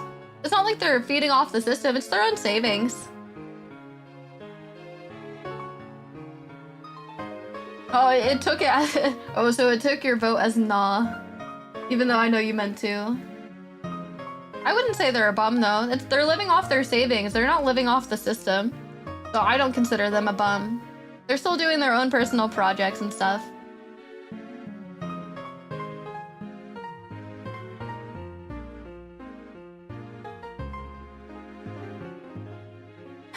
No, I don't think they're an asshole at all. Now, if they were like living off the system and, you know what I mean, like struggling, then that's a different story. I missed the first half. Yeah, so they left their job due to an injury and poor management, and they had a bunch of savings that they've been living off of and comfortably, and now they're pretty much working on creative stuff that they're making financial gains from.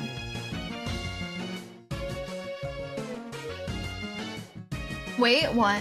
Wait, what?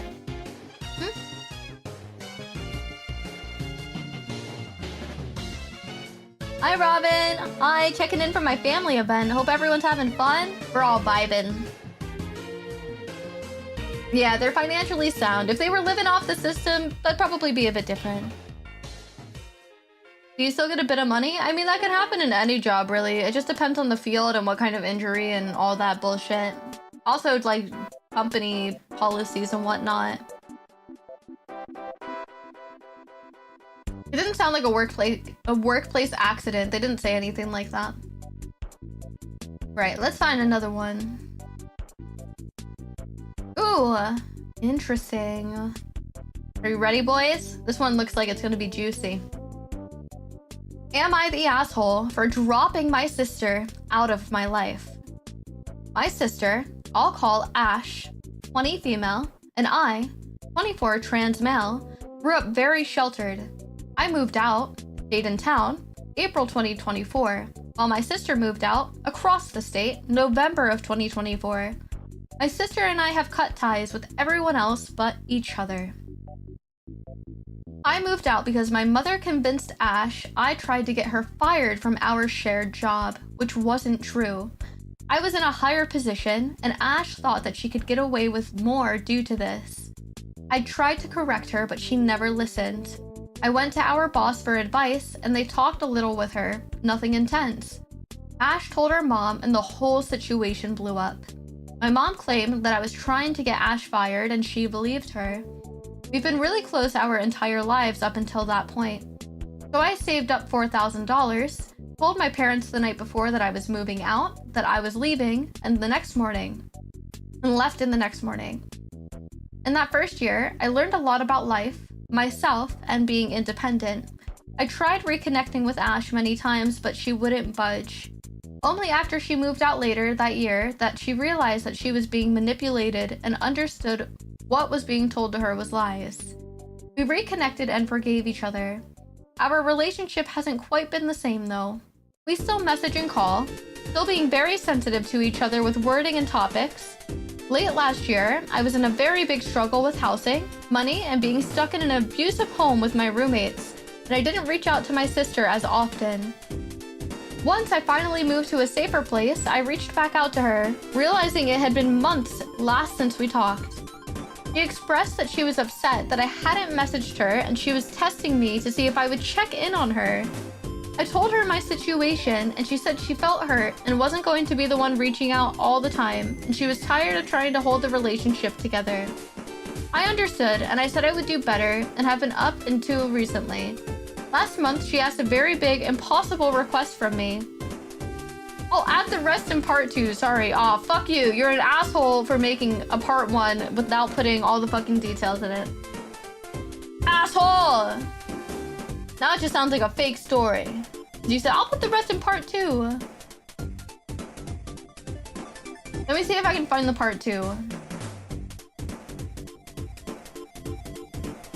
I don't see anything. I'm joking when I say they're the asshole for only putting that much, but so far they're not an asshole. At least from what I know. I was rooting for OP. I don't think OP is an asshole. I was joking when I say they're being an asshole for not putting everything in one fucking post. I don't think they're an asshole. So far they're not. Yeah, I agree. I wish I could find another one. Oh wait, maybe there is the part 2. Let me see. Backstory for the next part. Well, it's not even the full next part though. My mom has been using my credit since I've become of age, without my knowledge or approval, and has put me in a fair amount of debt. I can't get a car in my name due to the required high down payments and my low credit score. Banks are not willing to approve loans, and having very low limits with credit cards, etc. I'm pressing charges against my mom, and Ash knows this. Last month, Ash asked me to go to our parents' house to retrieve an Xbox game she left and ship it to her. She claimed the game was worth $1,000 and she wants it back. I replied saying that they most likely don't even have it. I'm pressing charges against her and that it would be a very bad idea for me to go there for my safety. And they don't know that I've transitioned. I started once I moved out and my appearance has changed a lot. He replied essentially saying, fine, I understand, but I'm still upset you won't try. I haven't reached out to her since, but I don't think I want to. I don't know if having each other in our lives is helping either of us, or if it's just a chore. Yeah, I'm gonna say OP is not an asshole whatsoever. Sister can go get her own game, if it's that expensive and she wants it that bad. Come on now. They put like some of it in the comments, it wasn't the whole thing though. Yeah, strong too. I'm gonna say not the asshole.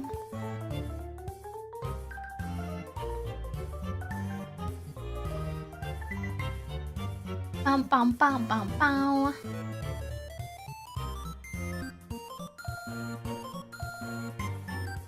Not the asshole at all. I just hate that they fucking broke it down like that. Okay. Here's another one. Am I the asshole for confronting my ex, 27 female, on her behavior during a dinner party? I, 26 male, need help. This is my first time on here. I don't really know how to do this. For context, about 3 years ago we broke up. She had just changed path from a more humanity bachelor? I don't know what that means. To a technical-based bachelor and was struggling. She was failing all of her classes, lost a friend, and she had started taking antidepressants. She was on edge and during the days leading up, and to be honest, it was a nightmare.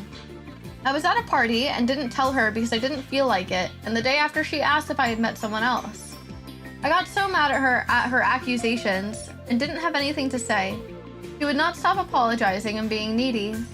After some days, she freaked out and started shouting that I couldn't say I love you or hug her. I got mad and asked her to leave. After that, we didn't see each other. She blew up my phone and begged to be blocked. I told her that she needs to stop and basically that the way I broke up with her destroyed her. She basically begged me to block her because she didn't have self-control to stop texting. I called her out of guilt tripping and she started to apologize again. A month later, she saw me with my new girlfriend and basically blocked us both. Okay, so now to the situation. We still have friends in common. I see them maybe once a year and I ask if my girlfriend and I could join their dinner on Friday. They asked if we could come some other time because my ex would be there. And I said that wouldn't be a problem, so they agreed. When we arrived, there was some guy I've never met before. He arrives 40 minutes later. Everyone got so happy and hugged her and kissed the guy. And she kissed the guy. I thought everyone kissed the guy. She now works a fancy job in France, has helped with a project at a very big university, has traveled to some village to study a language that's not even her field anymore. She was acting all passive-aggressive towards me and my girlfriend. When my girlfriend asked how she does her hair, she basically just said the products and said that it could work because they have the same curls and recommended a salon. My girlfriend has been told that she looks like my ex. My mom in the beginning said the wrong name once and it made her insecure. That comment was unnecessary. I called her out in front of everyone. I said that she was awful even when we broke up. She spammed me. She called my parents. She didn't pick up her stuff in time. She blocked us, etc. She just laughed and said, "Yeah, that was so unhinged. Sorry." So when I asked if she finally got the right dose of medicine and if that's the reason she got so chill all of a sudden, she just said, "I don't need them anymore." She was rude. She didn't even look at me unless I was talking.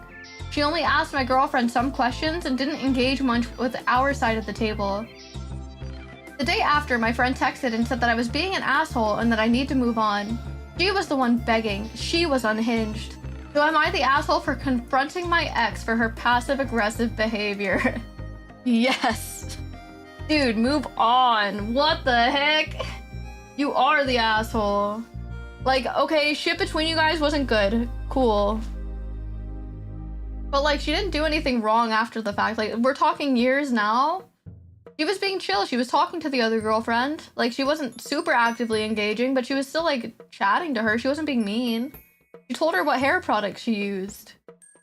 He's the one that was like, "Yeah, years ago you were blowing up my phone and you blocked everyone." And she was like, "Yeah, that was really unhinged of me. Sorry." Yeah, back then she was like, they were both assholes, sure. But like, now I don't think she's an asshole. She doesn't come across that way, at least from what OP explained. Why do you think everyone's the asshole, Cal? I'm curious. Bow, bow, bow, bow, bow. If we're talking like in the beginning, I would say that, yeah, everyone's the asshole, but not currently.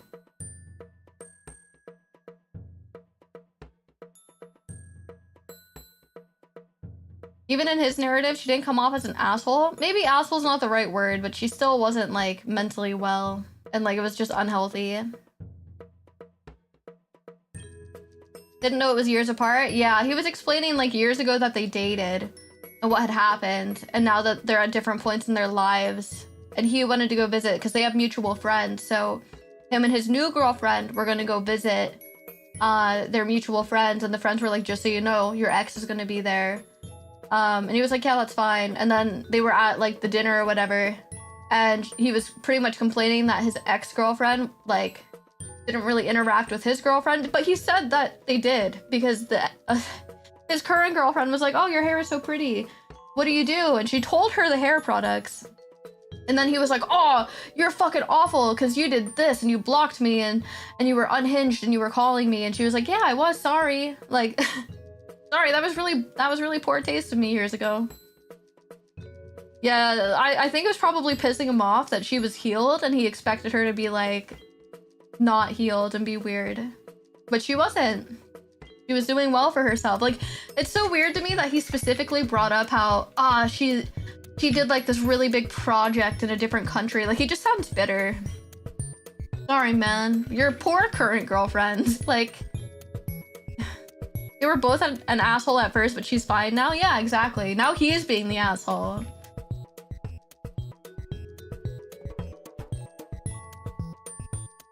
Well, the ex-girlfriend moved on, but his current girlfriend, I think, needs to move on too, because he's a little too hyper-focused on his ex, if you ask me. Like, that's just, it sounds a bit much, is all. All right, I have new ones. We have new ones. Let's finish this poll. What song is this? Let me see. I don't even know. It sounds like the Yoshi one. Is it? I don't even know. Nintendo Land. Oh. 11 minutes ago. Okay. This one looks kind of messy. Let me take a drink of water.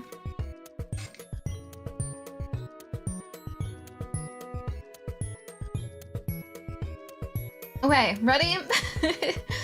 Am I the asshole for not wanting to invite my boyfriend's brother to our wedding? Am I the asshole for not wanting to invite my boyfriend's brother to our wedding? Well, wouldn't that be your fiance? Whatever. Anyway. So I, 20 female, and my boyfriend, 21 male, have been dating for 3 years now, and we have started talking about our future, engagement, wedding, kids, and a house, etc. We have talked about having a small wedding with only close friends and family, and all of it has me thinking about who I would and wouldn't want there. My boyfriend's brother, 25 male, is someone I'm constantly thinking about putting on our hypothetical no invite list. For context, I have never been a huge fan of brother. He has made comments about my appearance and who I am in general that have made me feel uncomfortable. Not straight up sexual, but he has talked about my body. He has also been rude to me from the very beginning of my relationship. He would insert himself into me in my boyfriend's time, has made it a point that he thinks he is smarter than me, and constantly takes things without asking. And before you say anything, I have talked to him about it before, but he still doesn't change. On top of that, I think he is agoraphobic or something. He lives in the basement of his parents' house, and he can't leave the house without being quite heavily drugged, even just to walk the dog. When he has joined us to family events, he will also drink alcohol on these meds, knowing that he shouldn't, and he ends up becoming very intoxicated to the point that he makes everyone around him uncomfortable.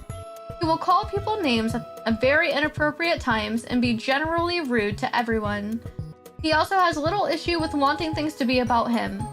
Even though he is an anxious person, he is an extrovert, so he won't be afraid to make a scene. I'm worried that if he comes to the wedding, he will somehow make it about himself and ruin the fun for everyone. He has many times before. I'm also a pretty anxious person, so I want to be able to enjoy my wedding and not have to worry about him being him. I know it sounds really mean, but he has never been nice to me anyways. And I don't even know if I would want him to come. But then he'll be angry at everyone for going because he'll feel left out. I don't know how to bring this up with my boyfriend, as every time I have an issue with his brother, he kind of stays silent. He said it makes him sad that I hate his brother. But I don't hate him. I just feel negatively towards the things that he does sometimes. I'm so friendly with him and whatever. I just also don't like being alone with him. Boyfriend has seen brother be rude to me, and he won't do anything about it. Boyfriend hates conflict, so having this conversation with him will not be productive at all. I'm kind of just ranting at this point.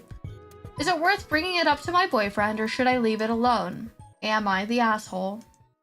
I'm gonna say, not the asshole. I think you should talk about that shit.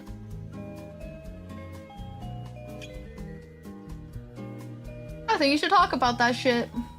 Brother's disrespectful. Also, I've never understood this personally. Like, if you date someone and they have a family member who is unapproving or rude towards you as the partner, like your partner's family is rude to you, your partner should be the one stepping in and being like, absolutely not, you will not speak to my partner that way. They need to be the ones to set boundaries. They need to be the ones to say, hey, That's not cool. I don't appreciate that shit. Can you stop? It's that simple, really. Like, it shouldn't be on you as the person. It should be on the partner. If someone is disrespectful to my partner, I'm standing up for my partner. Yes. Even if you don't like confrontation, I get that. But it gets to a point, doesn't it? What? You drop... Heck, what? Twitch is taking its time to process that, but I see it. I see what you did. There we go. Thank you so much. Thank you for the subby. What the heck? Literally, what the heck? Thank you so much. Thank you. Hydrate? Okay, okay.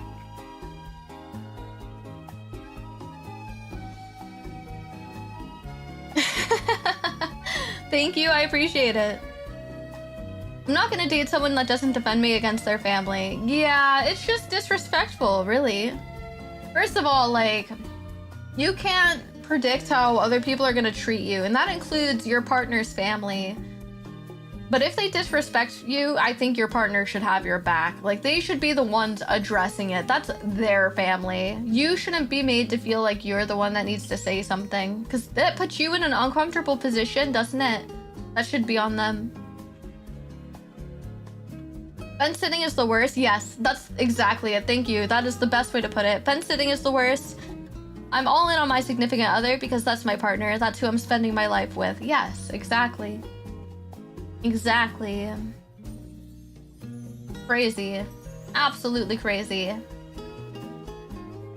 Well, that one's done. I think we all agree. Let's find another one. Okay, this is interesting. This is a quick one. Am I the asshole if I sent flowers to my ex for her graduation? I genuinely just want to send flowers to her because I'm super proud. When we were together, she wanted to quit so many times and she loves flowers. I don't want to reopen any doors. It's just a gesture. We haven't talked in a year. We really didn't end on good terms, and despite the hate I have for her, I still care and want her to have flowers. She doesn't have any parents or close family. That feels very manipulative. What do you mean you hate her and you want to send her flowers? Leave her alone. What? You hate her but you want her to have flowers? Leave her be. She's probably having the best time, dude. What do you mean? Despite the hate I have for her, I still think she deserves to have flowers. I don't want to reopen any doors. But you sound manipulative as fuck, bro. Like, what does that mean? Why would you do that? You're not together nor on good terms?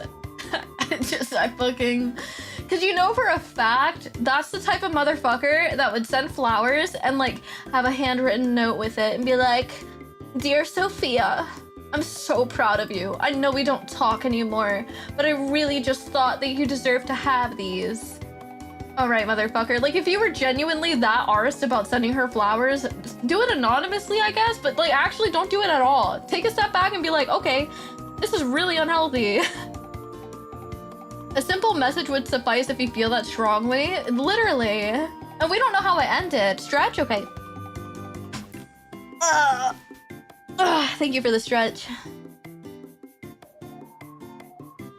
Like, it's just so weird. Weird mindset. You're not over her, man. I don't think you hate her. Or if you do, that's so weird. I don't know. Like, it's just weird. Sounds like he wants to make the graduation about him. Actually, yeah, good point. I didn't even think of it like that. Probably one of those, like, I fucking hate her. I'm gonna make her think of me on her special day. Something like that, maybe. I don't know. I never understood that sort of mindset, really. Weird. Weird, weird, weird. Some people just, like, I don't know. I can't understand. How can I make this about me? Yeah. I didn't even think of it like that, chat. You guys are so big brains. Oh, this one's a good one. I want to hear... Okay, this one's also short. Am I the asshole for criticizing my friends when they use AI to study? So I, 20 years old, recently got into an argument with one of my college friends over using AI to study.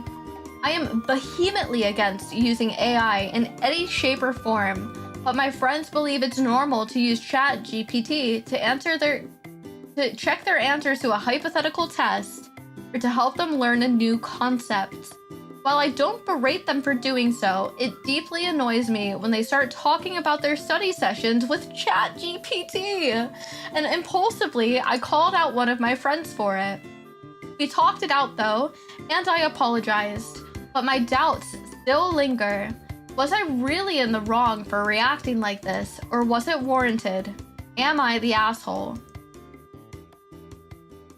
Oh my fucking god. Dude. AI psychosis is literally a thing. Have you guys been seeing, I don't know if you guys have seen any videos on it. I've seen like at least 3 videos from EWR, I think it is, on YouTube.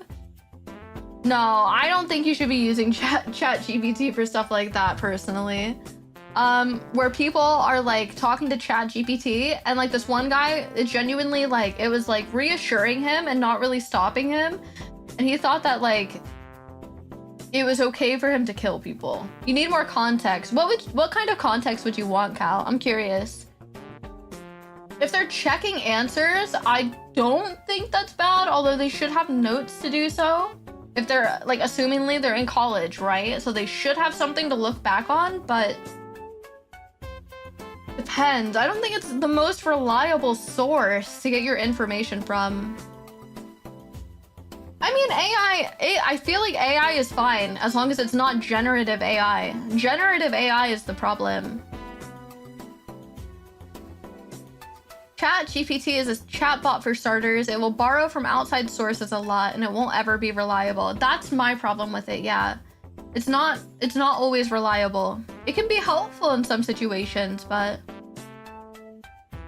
directly more just hypothetical. That's true, actually. Let me go back and read the post again. Let's reread it. Let's take what Cal just said into consideration. Hypothetical. Now, I have my own personal views on ChatGPT, right? I know there's like some misinformation in regards to how it affects the environment, but I still don't like how it's affected like cost of like graphics cards. I think it's graphics cards or like processors, I should say. Shit like that. I don't like how it's affected that, and there's some other environmental concerns. I don't think it's as bad as some people make it out to be, but Ram, thank you. But let's reread it, because if it is hypothetical, I do think that changes things. I don't think they're necessarily answering the questions of like a quiz using ChatGPT. They wouldn't be able to do that anyway. But so I'll read it again. So I, 20, recently got into an argument with one of my college friends over using AI to study. I am vehemently against AI use in any shape or form, but my friends believe it is normal to use ChatGPT to check their answers to a hypothetical test or to just help them learn a new concept. So hypothetical test. I mean, it's hard to say, right? Because I do think that it's not always reliable. Is it the best thing to do? No. I think that they could probably do this in a better way. And to learn a new concept, yeah. I'm kind of like on the fence with that one. I don't really know. Using AI to check your answers / help you learn, nothing wrong with it. But that's assuming that the AI is correct about it too, because you don't want to like take AI as like a solid answer. Does that make sense? Like, it could be wrong too. So as long as they're like maybe fact checking it as well and making sure, but I don't know if they would be.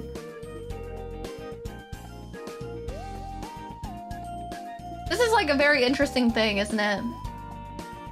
I think most people don't know how to use AI in a healthy way, which is the problem. Yeah, there's also that problem too, where people just like deep dive into it and they fucking spiral.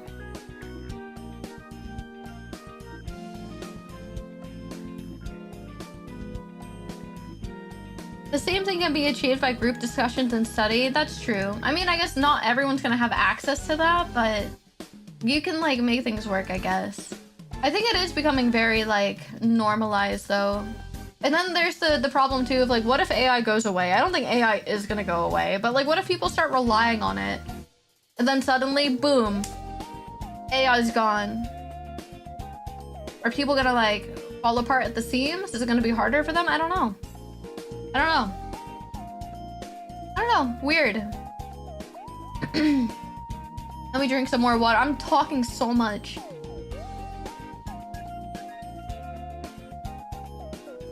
AI is apparently costing more than actual workers. I did see something on that the other day. I think it was today. I might have seen it on Twitter. The cost of AI is higher than they let on. Interesting. I mean, I believe it. The RAM thing is backfiring. That too. I mean, it's a lot of upkeep, isn't it? That's another problem. Because like, we have kids that are like in school, that are in not like college, but like just in school, and I'm sure they use like chat GPT for a lot of stuff. What happens if like they limit usage because of like cost concerns, or they get rid of it? But the poster also said they're vehemently against it, so I don't know, man. I think it depends. Okay, yeah, that's fair. That's fair. Listen, I want to keep these discussions open. You guys can be like, you can be set on your stance of like, OP is not an asshole. You can be set on your stance that OP is an asshole. You could be open. You could say you need more context. I want us to be able to talk about it because this shit is fun. I think it needs to be regulated, but it's so hard to regulate something like that. I agree. My biggest concern when it comes to AI is deepfakes, because that should be illegal. Like, I mean, like in some places it is illegal, but like, how do you fucking track someone online that does it? Context, it happened to me. And guess what? They didn't get in trouble. Love that. Been there, yep. They couldn't find the person that did it because guess what? They deleted all their accounts as soon as I found out. Hey, if you're sitting in chat, motherfucker, better not let me find out who you are. I'll find you myself, man. Who said that? That's crazy. Deepfakes are genuinely terrifying. Well, there's a lot of scary stuff, but I think we're going off topic now. But anyway.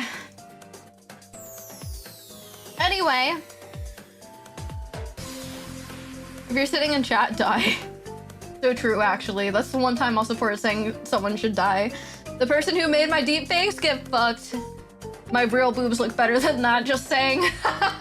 Anyway, moving on. Get better with it, bro.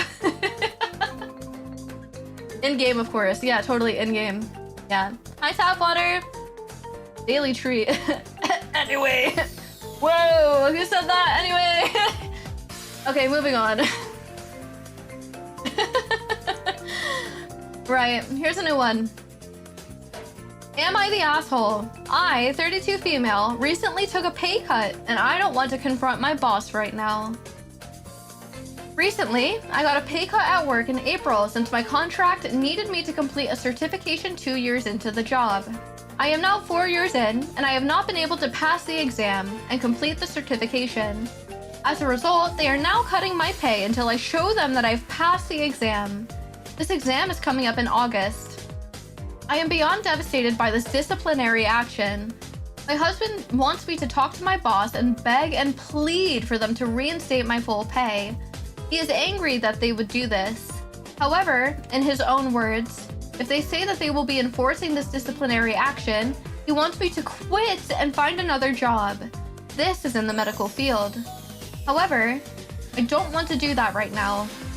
We are more than living comfortably, and I will be able to do so for the next few months, even with this pay cut. And I do not want to look for another job while I'm studying for this exam coming up in 2 months. The issue is, my husband thinks I'm working for free for them and thinks I'm being a coward and a doormat by not even asking my boss to attempt to reverse this.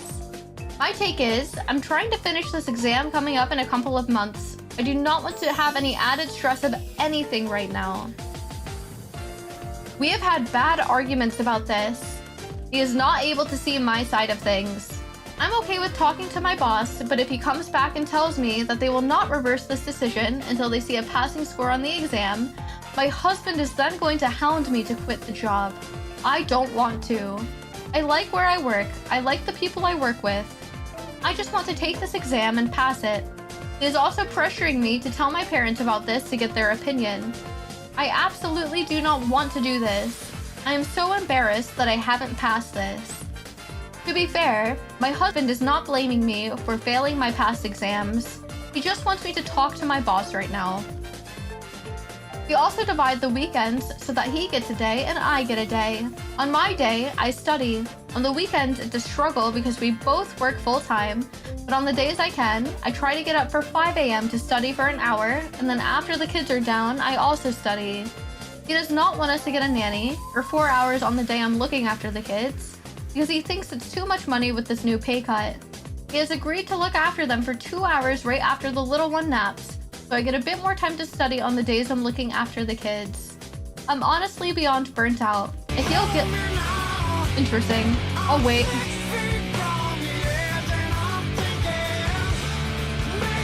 Crazy. I am honestly beyond burnt out. I feel guilty about the pay cut and I want to pass the exam. Am I the asshole? I don't think she is the asshole. Personally. I think the husband is too controlling, needs to back the fuck off. I agree. Like, if he's not worried about it, why didn't he help her, like, all the other times that she was studying? Yeah, I mean, like, I don't know, man. There needs to be some sort of compromise. Get off her back. If she likes her job, let her fucking study. Help her out maybe a little bit. See if there's anything you can do for her.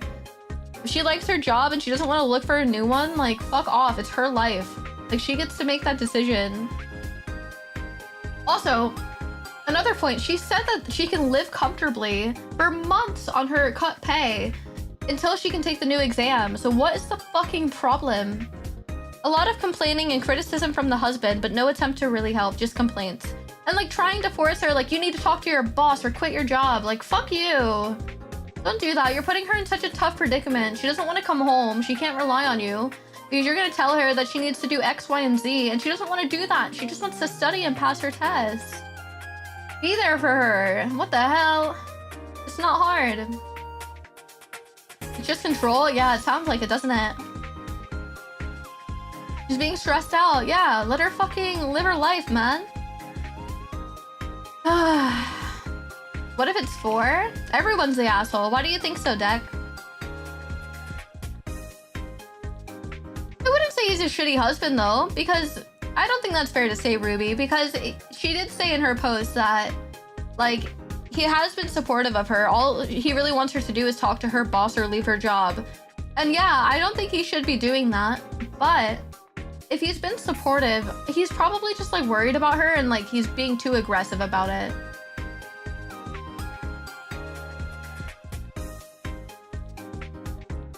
I think he's definitely being way too much about it. Maybe he is worried about her being a doormat, but there's other ways you can go about that.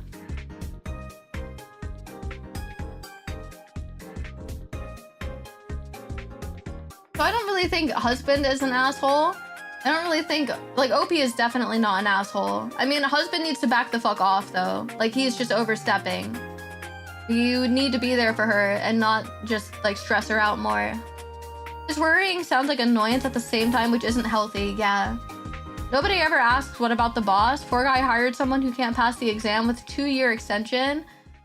I mean, it depends on what it is, though, too. Like, is she getting time to study at work? Or are they just having her study in her own free time? If she says it's the medical field, if I'm thinking anything medical related, these people are working long-ass hours. So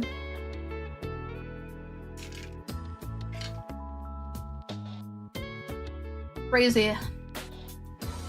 I mean, at least they kept her, I guess, but it depends on what the certification is, too. I need more details.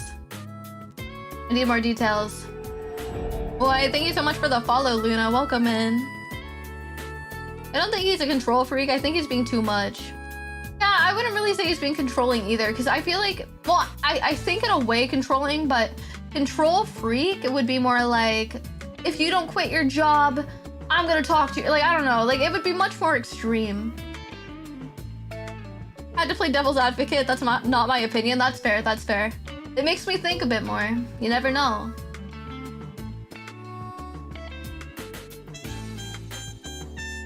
I mean, we don't know how the husband's talking to her though, you know what I mean? We don't have like word for word context. Also, it is really easy for like the wife to be like, oh, I feel like he's talking to me like, I don't know. We don't know how it is. We don't know all the ins and outs, right? Either way. On to the next one, boys. Let's see what else we got. Let's refresh. What new ones do we have?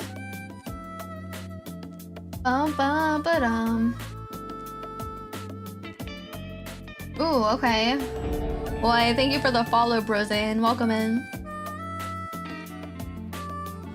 I'll probably find some bangers. I've just been doing new ones, but I'll probably do controversial in a few. Because the thing is, I don't want to see what the commenters are all voting, because I don't want it to, like, affect my own take on it.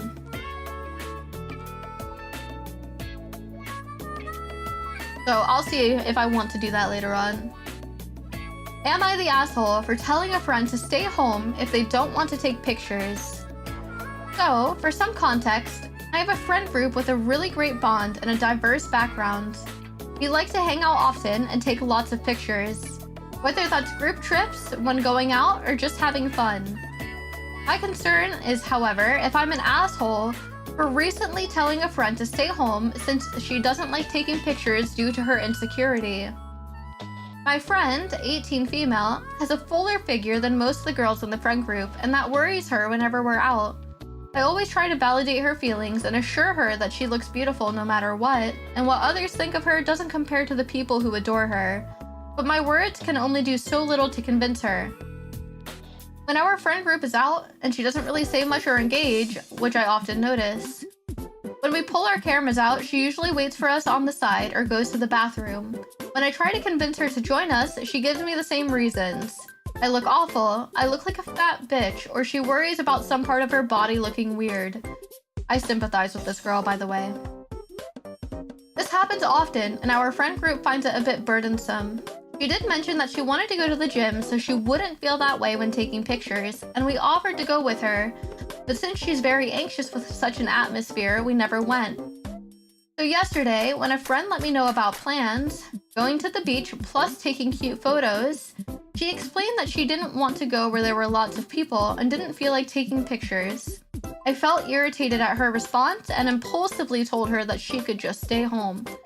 I feel guilty for telling her that, and I've been thinking about it ever since. But after reassuring her and being around that energy, it feels like too much. We haven't spoken to each other yet, and I'm dreading now how she feels and her thoughts about me. They've added an edit. Quick edit. I feel like I'm missing some very important context here that is causing a misunderstanding. Me and my friends have been friends for years, not only for pictures. So when I stated my friend, 18 female, has a fuller figure than most of the girls in our friend group and that worries her whenever we're out, I definitely wanted to point that out, that she feels a certain way in public and tells us rightly so, but that affects how she acts around us. Comments about oneself and behavior, etc., which I completely understand. I think I made this post about pictures and only pictures, and I didn't really give enough context that led up to me speaking about this particular incident. Am I the asshole? I know my answer. Literally just let her step to the side during photos? Yeah, dude, some people just don't want to be in photos. What the hell? Even if they're not insecure, someone can be like, nah, I don't want to be in it. Like, that's fine. What?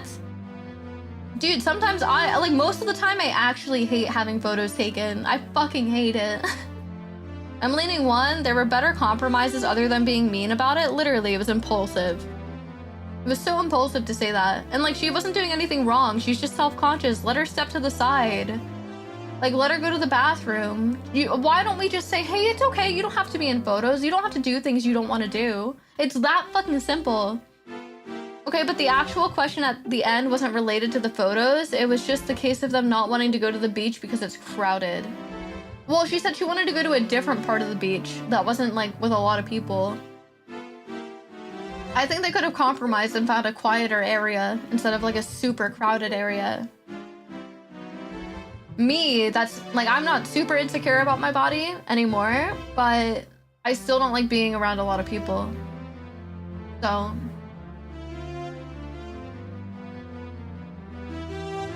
I mean, maybe, I don't know. Yeah, I still think that they were an asshole for what they said. The question was if they were an asshole for how they went about it.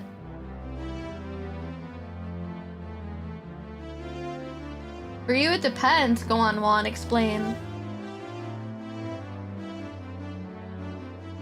She won't take photos no matter how much I reassure her. It doesn't matter how much someone reassures, you know what I mean? Like, if she doesn't want to take photos, let her be. Communication is key. Yeah, exactly. And they weren't like communicating with her at all. It was kind of, I feel like, at least OP. I can't speak for all the other people in the friend group, but it comes across like they're like annoyed with her for not wanting to be in photos or like take photos. Just let her exist, man. She just wants to hang out with you guys without taking photos. I'm gonna take a drink of water.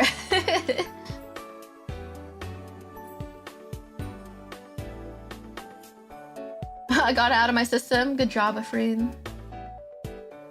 I mean, like I said, you don't have to be insecure to not want to take photos. I literally have friends like that. Exactly. They don't want to be in photos. I can be like that too. Yeah, it's just like, it doesn't matter. I'm just happy for them to like be there and hang out. That's what I felt too. They were annoyed and wanted to exclude her because of it. Yeah. What, friend group just takes photos and that's it? I feel like they just make that their whole personality. Maybe they're just all vain or something. Maybe they're all vain. JD comes to mind and he's beautiful. He just don't want to be in photos. Yeah, I mean, some people just don't fucking like it.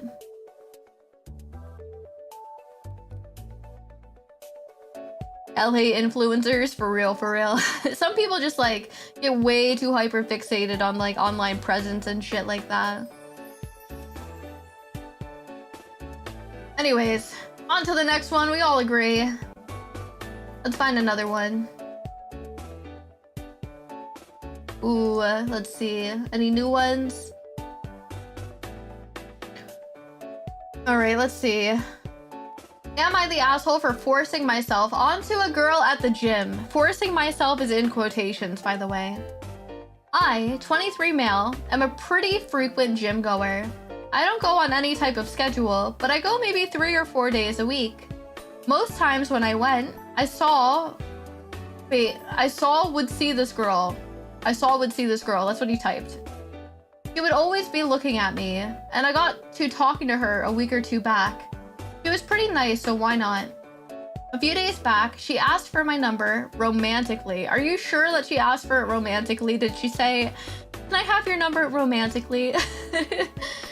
I said no, because even though I found her attractive, I don't want to date people from the gym, and the gym is kind of a weird place to find partners. It's not Tinder, and if you want that type of thing, there's lots of apps available. Since I told her no, she's been kind of ignoring me. Even if I try to make conversation when we're doing workouts in close proximity to one another, she told me she doesn't want to talk to me anymore. I get it, but I don't think that means we can't be cordial, so I still try to be when she's around. I've told some friends, and they've told me that I'm forcing myself upon her, and the girl from the gym said something like that too. Am I the asshole? This is interesting. Fake story. True. I'm gonna say, if real, I'm gonna say that, like, no one's the asshole. I don't think he's being the asshole. I think his boundaries of, I don't want to share my phone number with her because of, like, I don't want to date someone from the gym, that's cool. But also her boundaries of, okay, I've been rejected, I don't really want to talk to you. Maybe she felt a certain way about it. She's allowed to feel that way, and she's allowed to also say, hey, I don't really want to talk to you. I think they're both valid, you know? When you're at the gym, you don't have to interact with another human at all. I don't want anyone to interact with me when I go to the gym. 3 but unreliable narrator, true. How did he say no? He didn't explain that bit enough. Also, he was kind of weird for being like, I didn't give her my number. If you wanna find someone, there's plenty of apps available, not the gym. That's a weird perspective. Like, I think she was just shooting her shot, man. Like, it doesn't have to be like that. You don't gotta make it all like that. I think no one's an asshole, personally. That's what I vote.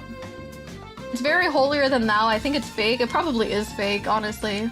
But I don't know. He's kind of young, too. Surely gym is better than app. Depends on who you ask. If someone came up to me in the gym, I'd rather, like, kill myself. Throw myself off the treadmill. Hi, Rendeep. Thank you for the follow. It's fucking crazy. That one's the most, like... the most mixed poll that we've had. Alright, well, on to the next one, I suppose. What else do we got? You can meet anyone anywhere, actually. Well, yeah, of course you can. Believe it or not, you can meet someone anywhere. Right, let's see. Ow, ow, ow.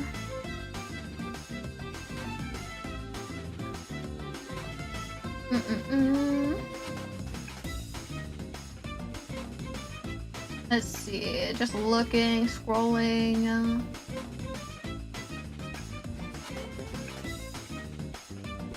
How in the world was I not following on the Twitch side? I don't know. Dating apps didn't always exist, Bozo, for real. Alright, here's another one. Am I the asshole? Refusing to meet my bestie's new partner. I, female 23, and my bestie, female 24, have been friends for many years. We met in college, and while we haven't always been able to see each other consistently, we message and chat basically daily. I've been in a long-term relationship with my partner for 7 years, and I have a really fun-loving and happy relationship. My friend has not had the best of luck in partners. She tends to go all in right away. Not a bad thing, it just leaves her vulnerable to get hurt. My friend is very much wants the double date, wait, hold on. Why is this all fucked up? My friend very much wants the double date. Partners are also best friends kind of relationship. Okay. My partner is incredibly easy to get along with, and when meeting new people, they seem to click and relate right away.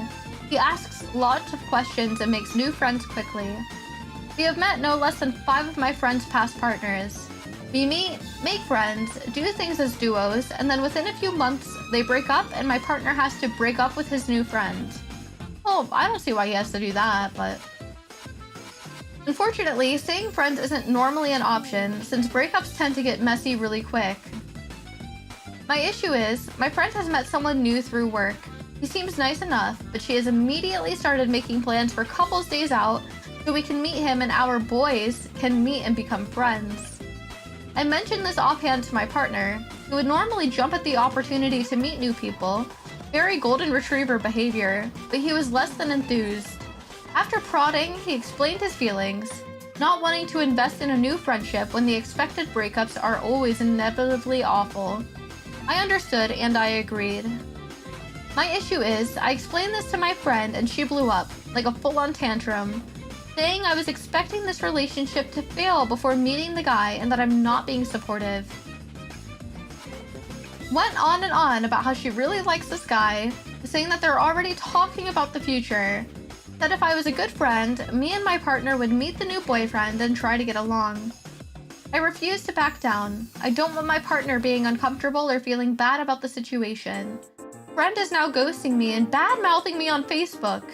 Very backhanded posts about knowing who your real friends are. Subtle. Am I the asshole for not supporting my friend's new relationship?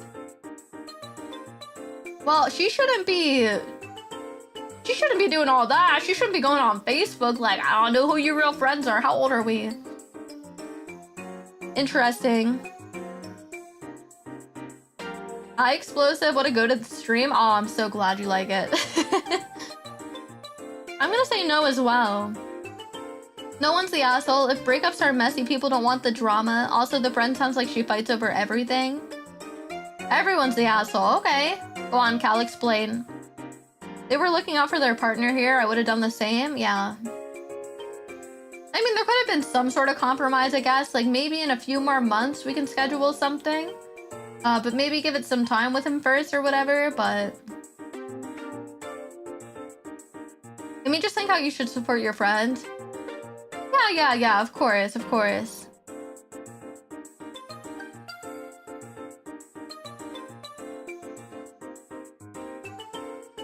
I don't think she's saying that you have to date them. I don't think she's necessarily saying, I met this new guy, you now have to date them too. I think she just wants her friends to like make them feel like a part of, she just wants them to be like a part of her life, I think. But I think her reaction to her friend being like, no, we don't want to do this, sorry. Her friend then going to Facebook and like talking shit about her, that's not okay. I think she just really wants like the person to feel accepted and be a part of her life. I agree, maybe after more time they would be open to it, but they exploded back at them with a knee-jerk reaction which shut down the possibility. Yep. See, like, they both could have been like, maybe in a few months, but why just immediately go online and talk shit? It's shitty to hear that from your friend, no. Yeah, they should have, I think they should have gone about that better too. Instead of just being like, actually no, because your relationships never last. Instead being like, why don't we give this one a bit more time before we start scheduling stuff like this? I think that would have been more acceptable. There should have been like a better communication there. I think there was no good communication. I think everyone, you know, I think Cal has convinced me. I do think everyone here is maybe shitty. What are people saying? Let me look at the comments.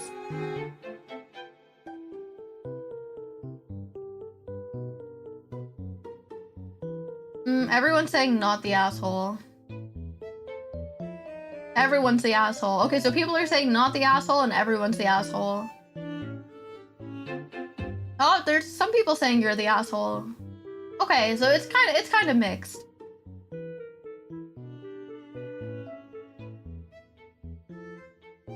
I just think they all suck. That's fair, that's fair. That is fair. Interesting.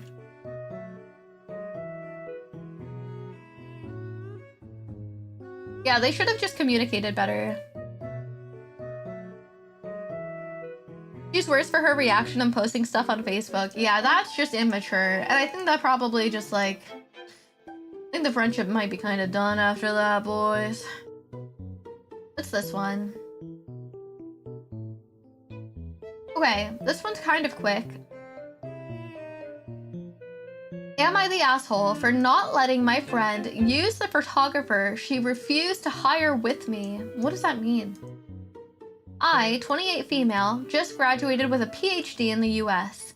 I'm an international student and my family couldn't afford to fly in, so I was alone. Months ago, I asked my best friend / roommate, Elena, also graduating, to split a photographer. She said it was a waste of money. I even asked if her family could take a few pictures of me on their phone, and she said no because they would be too busy focusing on her.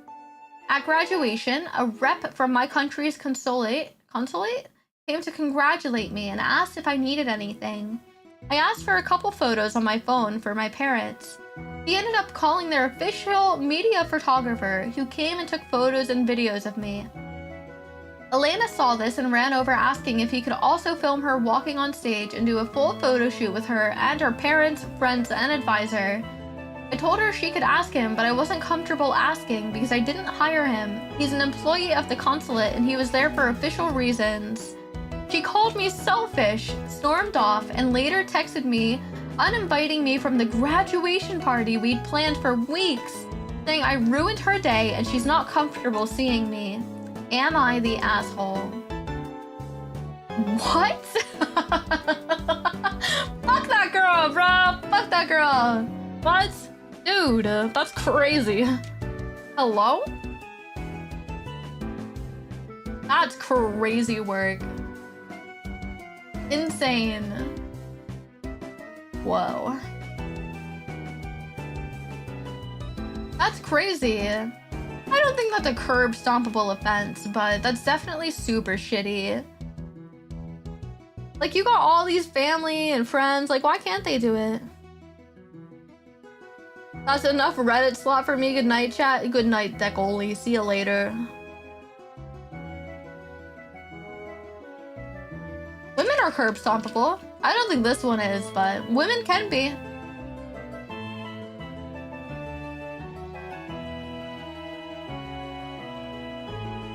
All right, let's see the next one. Let's see.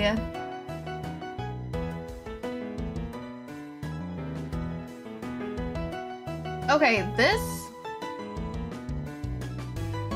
Let's see.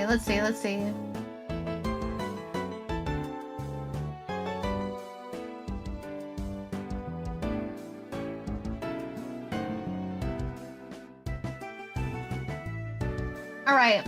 Am I the asshole for upsetting an oversharing stranger? I went to see a friend's band play at a brewery. Casual, outdoor setting. I ended up sitting next to a woman who was friendly. I'm an extrovert, so I struck up a conversation. Turns out we're tangentially connected through the band, so I decided to keep chatting even after the band wrapped up. Through the course of our conversation, I learned way too much about her. Childhood abuse, escaping a cult, medical negligence, untreated medical issues, a lot of them, and family estrangement. At one point, I stopped her and she huffily said, "I won't let anybody stop me from being myself." But I just asked if she was comfortable sharing so much. So if she was comfortable doing it, okay. The weirdness happened when I brought up the King Arthur Bakery Company. What's that? She mentioned baking, and I'd read about fortified flour laws changing in the USA. This is such a weird conversation. Instead of chatting about laws and baking, she proceeded to rant about how that company had stolen their name and were sullying the name of the history of MacArthur clan. What? What the fuck is this? Apparently there's a castle and a Latin motto, and everything about our Girthan legend is wrong and an insult to her family. She is getting louder and louder and just kept complaining about her history and the evils of King Arthur baking and how no system has ever helped her.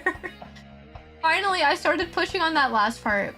Had she reported the therapist who had mistreated her? Does she have a legal team to pursue her parents for abuse and neglect? Has she gone and seen a specialist for her apparently many physical ailments? She kept bringing up excuses, but she suddenly stopped responding, grabbed her purse and stormed off. I was left confused, and the people around me who had heard the conversation get louder were also confused. What? Should I have stopped pushing back on her statements? I was actually having a fun conversation, and she'd even said that she had debated her points before. I feel bad for upsetting a stranger, but I also don't see how I'm at fault. Am I the asshole? I'm just confused. This is the most random conversation. Like, who talks about fucking flour? Respectfully, boys. You guys aren't going around talking about flour, are you? Like, what? It's just genuinely a nothing burger. I don't know.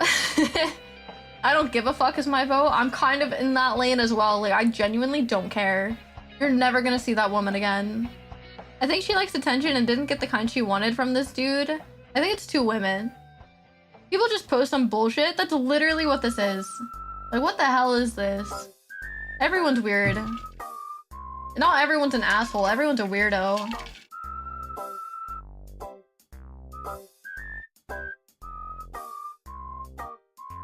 Oh my god.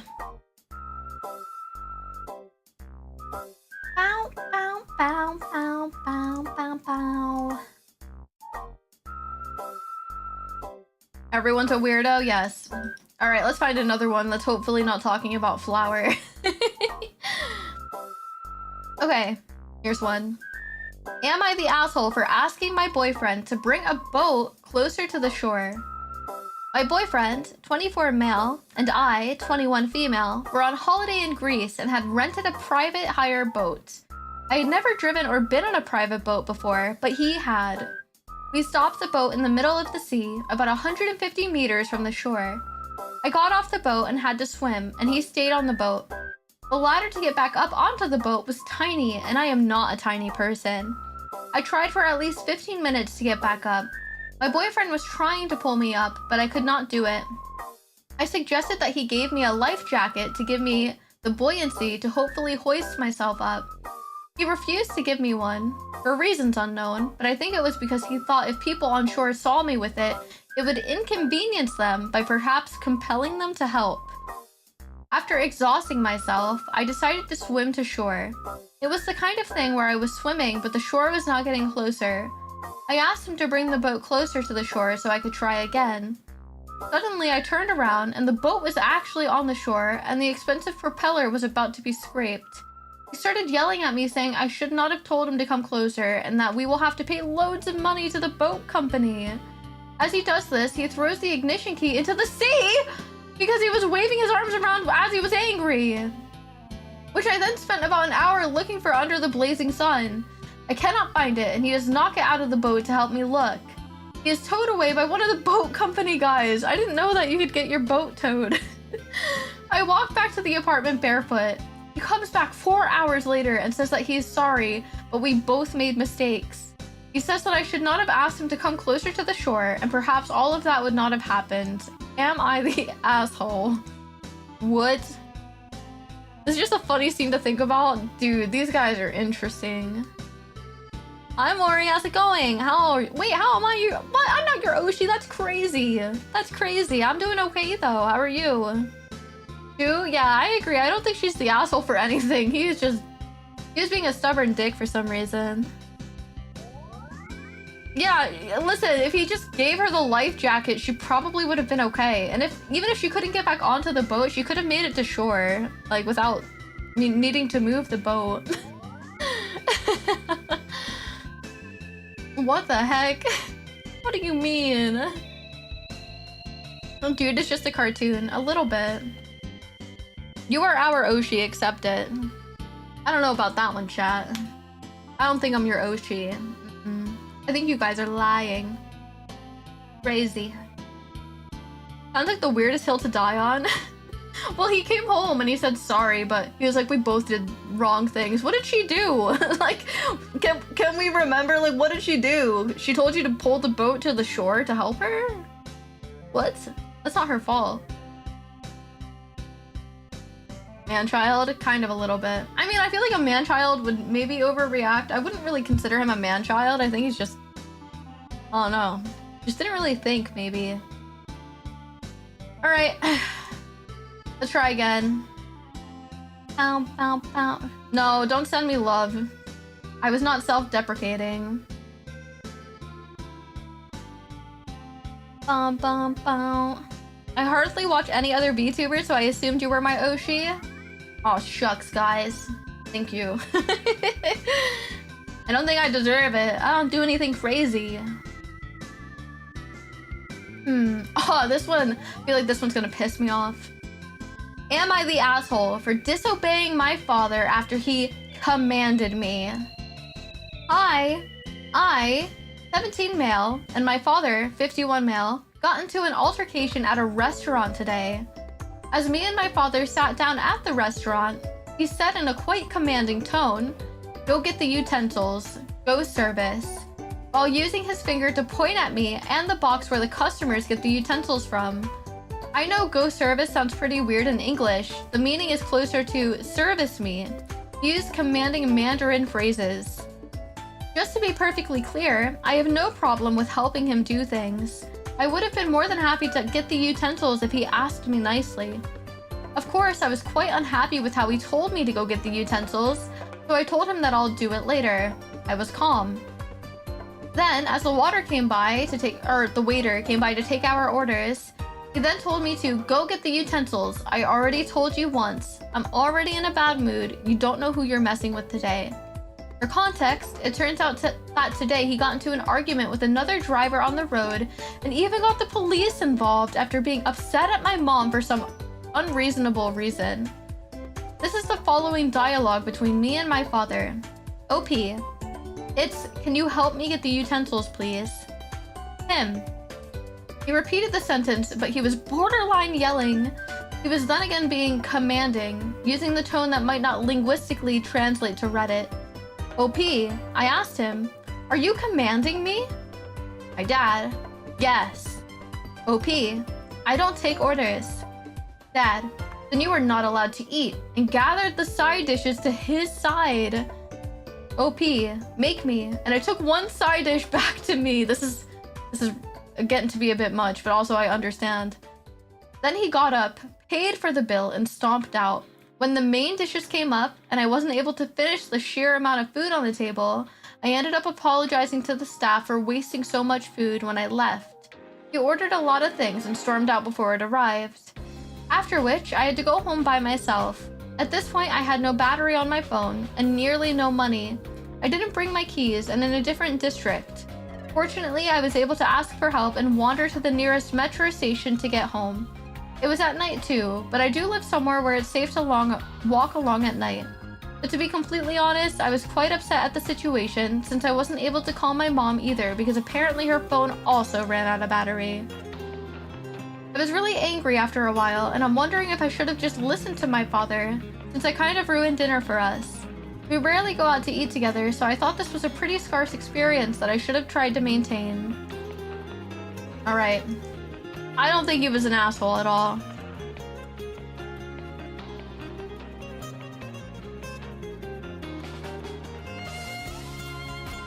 I don't think he's the asshole. Like, he's a kid. Like, I'm glad dad paid for the food. That's the least he could have done. But, like, also, like, leaving your kid stranded at the restaurant? Fuck you. That could have been so unsafe. I would rather dad have canceled dinner if all that shit happened beforehand. Something. And don't take it out on your kid. I was clearly raised different. I say 1. I was also raised the same way, and I disagree. Because I did take a lot of shit from, like, my grandparents and my mom growing up, and I wouldn't deal with someone commanding me. That's disrespectful. I don't care who you are. Hi, thank you for the follow, Chaos. Going in with that poor mood is what ruined the night. I mean, you could come back from a poor mood, I think. But, like, you can't leave your kid alone at a restaurant like that.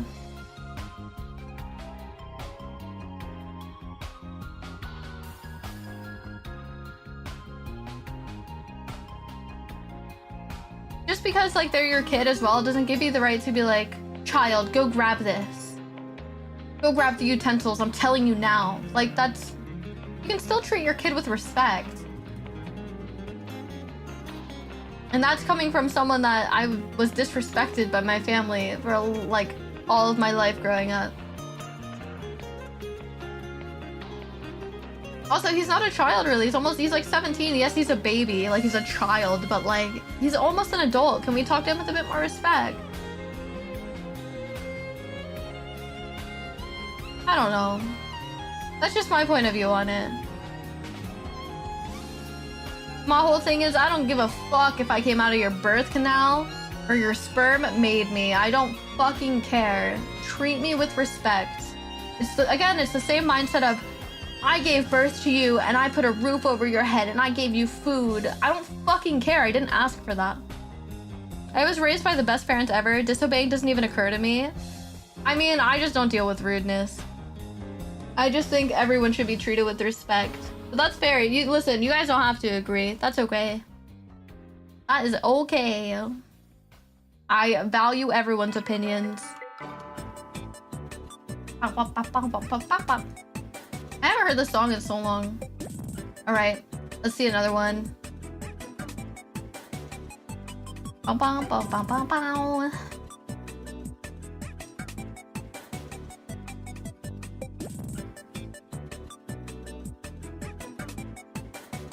Alright. Am I the asshole for buying my friend a $2,100 gift and upsetting her dad? I, 20 female, have a best friend who I'll call Michelle, 20 female. We have been friends for years. We met in 2nd grade, but didn't become good friends until 5th grade. Michelle is in the Air Force, currently stationed in Nebraska. She's also currently dating my worst enemy, her boyfriend, who I will call Liam. No, I'm being dramatic. Liam is actually a really nice guy, and I do like him. Him and Michelle are a good couple, but he's my worst enemy purely because he stole my wife. That's funny. Now, onto the meat and juice of the post. Michelle has been talking about getting a gaming computer, and she has the money, but she's also had a really shitty car and worries that the moment she buys one, her car will give out. So, me and Liam decided to team up and get her a computer that she liked. The computer is $2,100. Currently, we have it in a layaway and paid around $360 on it, with me paying $310 and Liam currently having paid $50. It's easier for me to pay on it because it's at a store in my local area. Well, apparently Michelle was playing some game on Liam's phone and saw when I messaged him about the computer and found out. I was annoyed, but I felt better that I could yap about it with her now. She is so excited. Well, she also told her parents. I don't particularly like her parents. Her dad, who I've known the longest, was married to a woman who treat his kids like shit on multiple occasions. He's a bit of a deadbeat in the fact that he only messages Michelle if he needs something. In fact, he invited her out to eat before she left for boot camp, and she wanted me to come with her, and I did. Despite inviting me out, he made her pay for her own food. He also gave her ultimatum to invite his current wife, who Michelle met for the first time, instead of Michelle's grandma, otherwise he wasn't coming to the graduation. Thankfully, Michelle was firm that she didn't want his wife there, but that's just one of the few things. Her mom is better. Her mom is constantly asking for money for rent or bills, and she can't afford and guilt trips Michelle. Not to mention the guy she was dating was a loose cannon who was constantly screaming at the kids. Michelle's half-siblings are out of control. They ran around the house, screaming and acting like 4-year-olds despite being closer to 10 and 13. Michelle says her mom didn't discipline them much.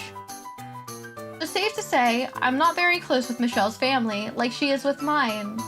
But apparently, she told them. Her sister, younger but full sister, was excited for her. Her mom didn't seem to care much. Her dad, however, was pissed. Michelle messaged me about how her dad was pissed, and me and Michelle's boyfriend were showing him up and making him look like a bad dad. Michelle finds it funny. She actually apparently didn't even tell him, but her little brother, half-brother, same dad, different moms, told him. And apparently now, her dad is demanding that I let him in on the account so he can pay on the computer. So am I the asshole?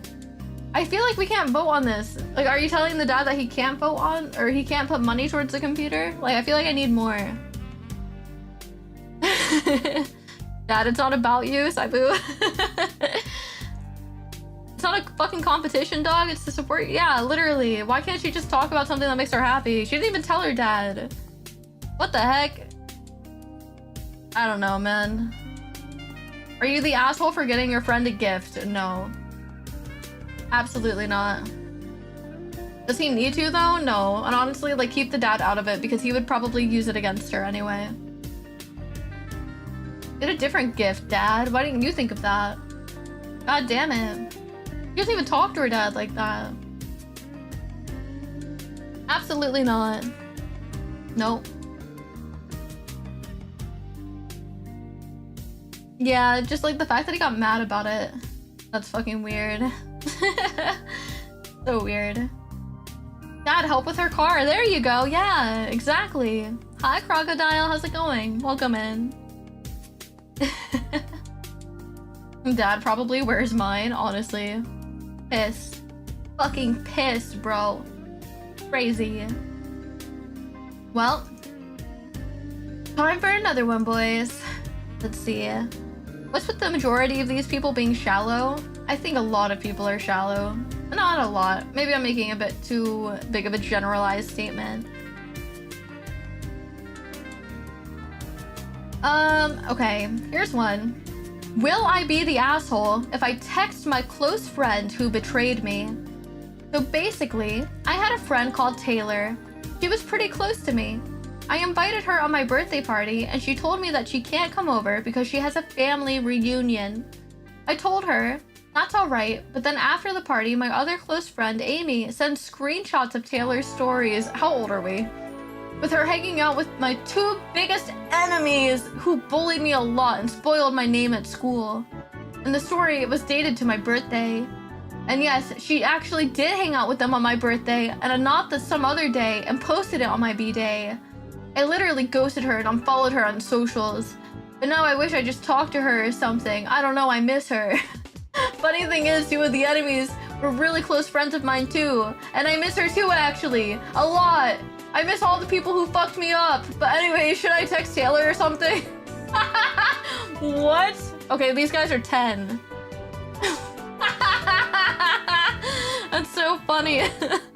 Hi, Penguin. How's it going? How are you? Dude, I miss my enemies, man. Do I text my enemies?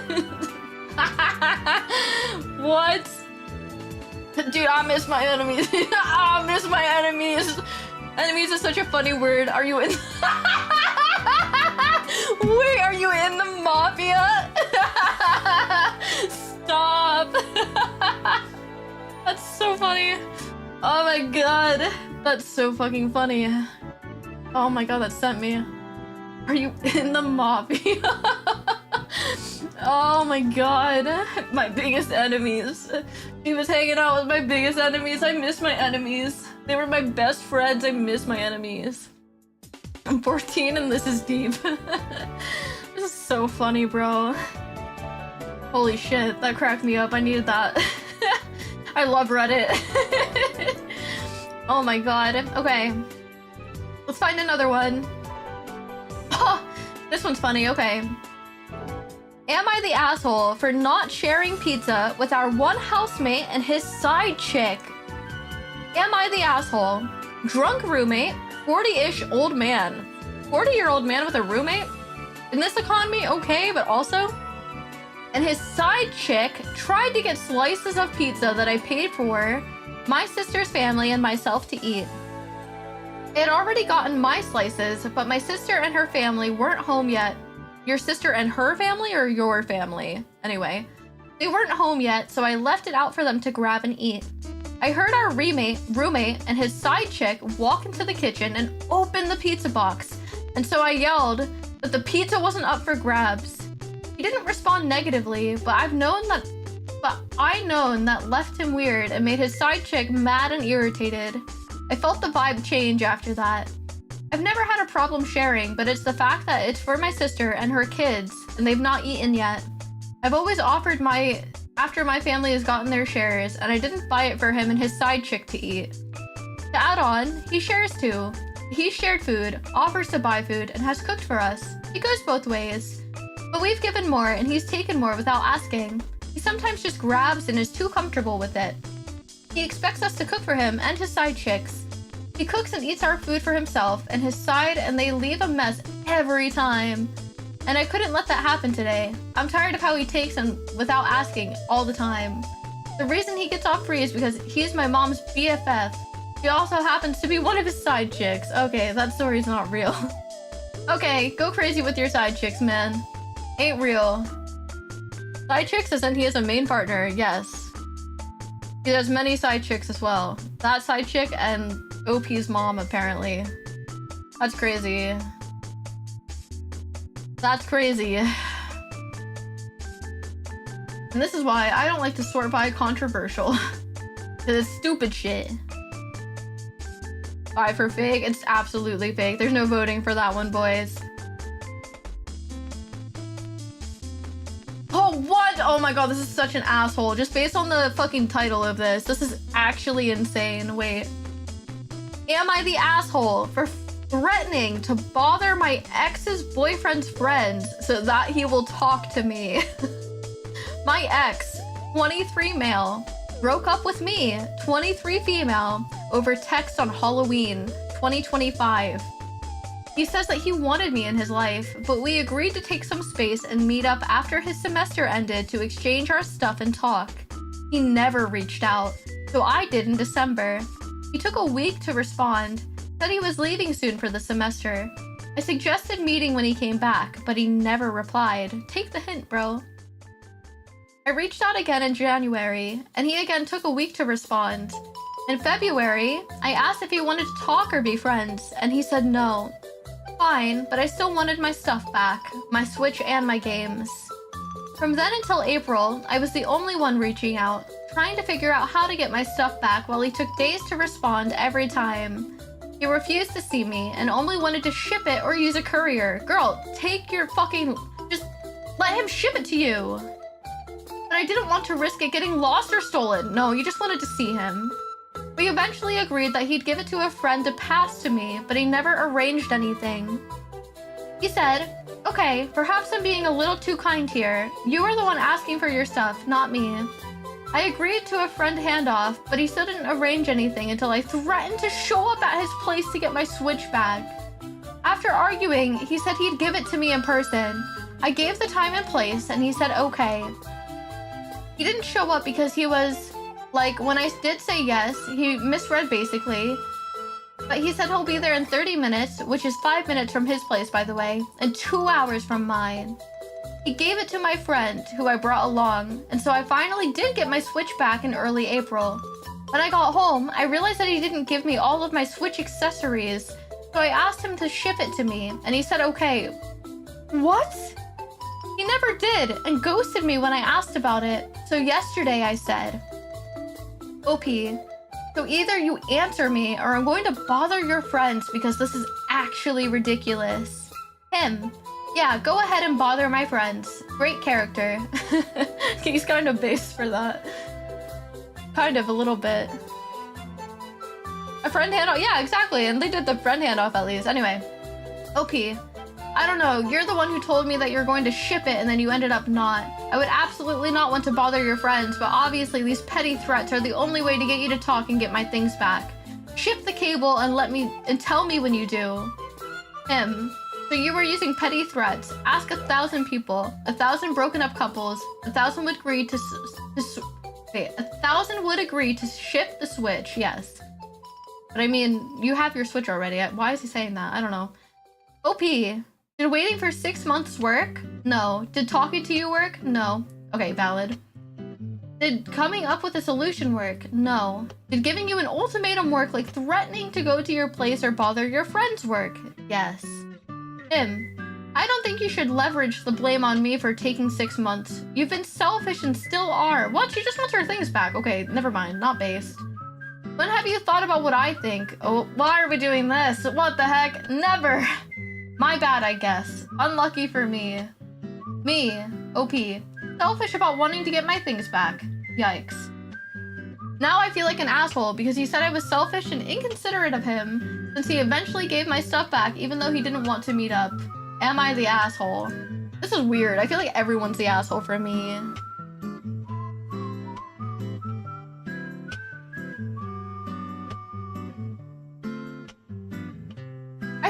I mean, I can agree to a friend handoff, but she was like being weird about that. But either way, she got her Switch back, which is fine. But why is he being weird? I don't know. This is weird. This whole thing is weird. He offered to ship it. She said no. Finally, it's Switch, and then says he can ship the other stuff. Yeah, I don't know. I wouldn't want expensive consoles shipped either reasonably if I knew the person. That's fair, yeah. I guess if it was a bad breakup and he didn't want to see her. Well, either way, she got her Switch. They did the friend handoff and it was just the cable that she's looking for after the fact, and he said that he'll ship it and then he hasn't. That's his fault because you can't say that you're gonna ship something and then not do it. He already gave her Switch. He gave it to her friend who gave it to her. She just said that she realized that she didn't have her one cable there. So she said that she wanted that shipped to her and he said okay, and then he didn't do it. He probably sold it? I don't think he sold it. I think he's just probably forgot about it or misplaced it. Like, a fucking Switch cable is not gonna fucking get you a fucking nickel, man. This is a weird one. I don't know. I think they were both weird about it. Yeah, I don't know. It's a weird one. It was a weird situation. It was just overly complicated for no reason. She's holding her expensive stuff hostage and being horrible with responding. She's valid for being upset. I mean, the Switch stuff was understandable, but she got it and then it was just the cable. I don't know what cable she's talking about. Maybe it's like the plug for like the thing. I don't know. I don't know. I think he's being a weirdo. Like, why? Just admit that you don't have the cable or something, or you can't find it or something. And then, like, send her money or something like that. I don't know. Also, why not just give her shit like you said you were going to, actually? I don't know. It took him that long to get her stuff back. I'm sure she just wants it to be done with at that point. Yeah. Also, it's her console, too. It's weird. That's a weird one. I don't know how to feel about it. I don't know. He could have been so much better with all that, though. my god, this one looks fucking messy too. What the heck? Yeah, that's fair. That's absolutely fair. I just don't see how she's bad. I just think the way she went about it could have been better, but I also get it. If he's like not responding, then it's like, I want my stuff back. That part is annoying. Yeah, just say like, just fucking give her stuff back and then be done. This is, I don't think this one's the most divisive story. I'm just kind of like, you're both kind of ass at communicating. Like, I don't think she should have to like threaten to go to his place or like talk to his friends, but also he's not responding, so I don't know. All right, new one. Am I the asshole for pressing charges against my aunt? My aunt put an AirTag in my car without telling me or with my consent. Creepy. I texted her asking why she would do this, and she said she wanted to make sure I was getting back and forth to work safely. We rekindled a relationship after past betrayal that I experienced by her. I struggle a lot with my mental health, and she has really helped me since we started talking again. I wasn't going to press charges after finding out, but her text felt off to me, like she was acting like the victim and making me feel bad for bringing up things that she's done for me in the past, which I'm grateful for, but I've never asked her to do anything for me. She said that I've taken money from her when anytime she's offered to buy me something, I would be extremely reluctant and would thank her over and over. These texts pissed me off and I ended up deciding to press charges? What, for the AirTag? Once she found out that I pressed charges, she sent me a long, cruel, and abusive text that has really hurt me. I'm starting to feel like I overreacted and I am in the wrong. I feel bad about it. I don't know. I would appreciate any insight. Am I the asshole? I feel like I need more context here. I didn't know that you could press charges on someone for an AirTag. Maybe stalking, I don't know. Like, how did you know it was your aunt though? I mean, I guess you did admit it, right?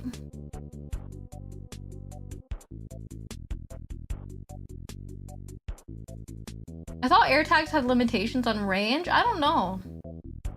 Yeah, I don't know. But yeah, that is just like you didn't consent to that. So yeah, the text would be proof, I guess. Yeah.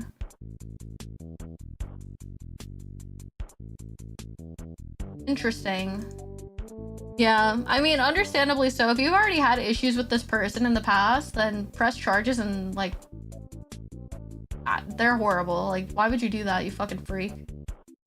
You freakazoid. You don't like that.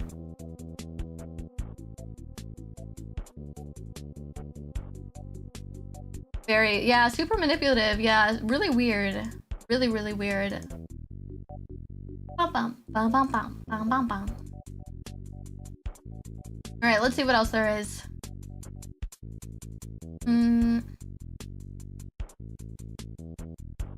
Oh, this one I feel like I'm gonna say is not the asshole, but we'll see. Am I the asshole for refusing to pay for my niece's prom? Hold on, the music's gonna end. Oh, that's fine.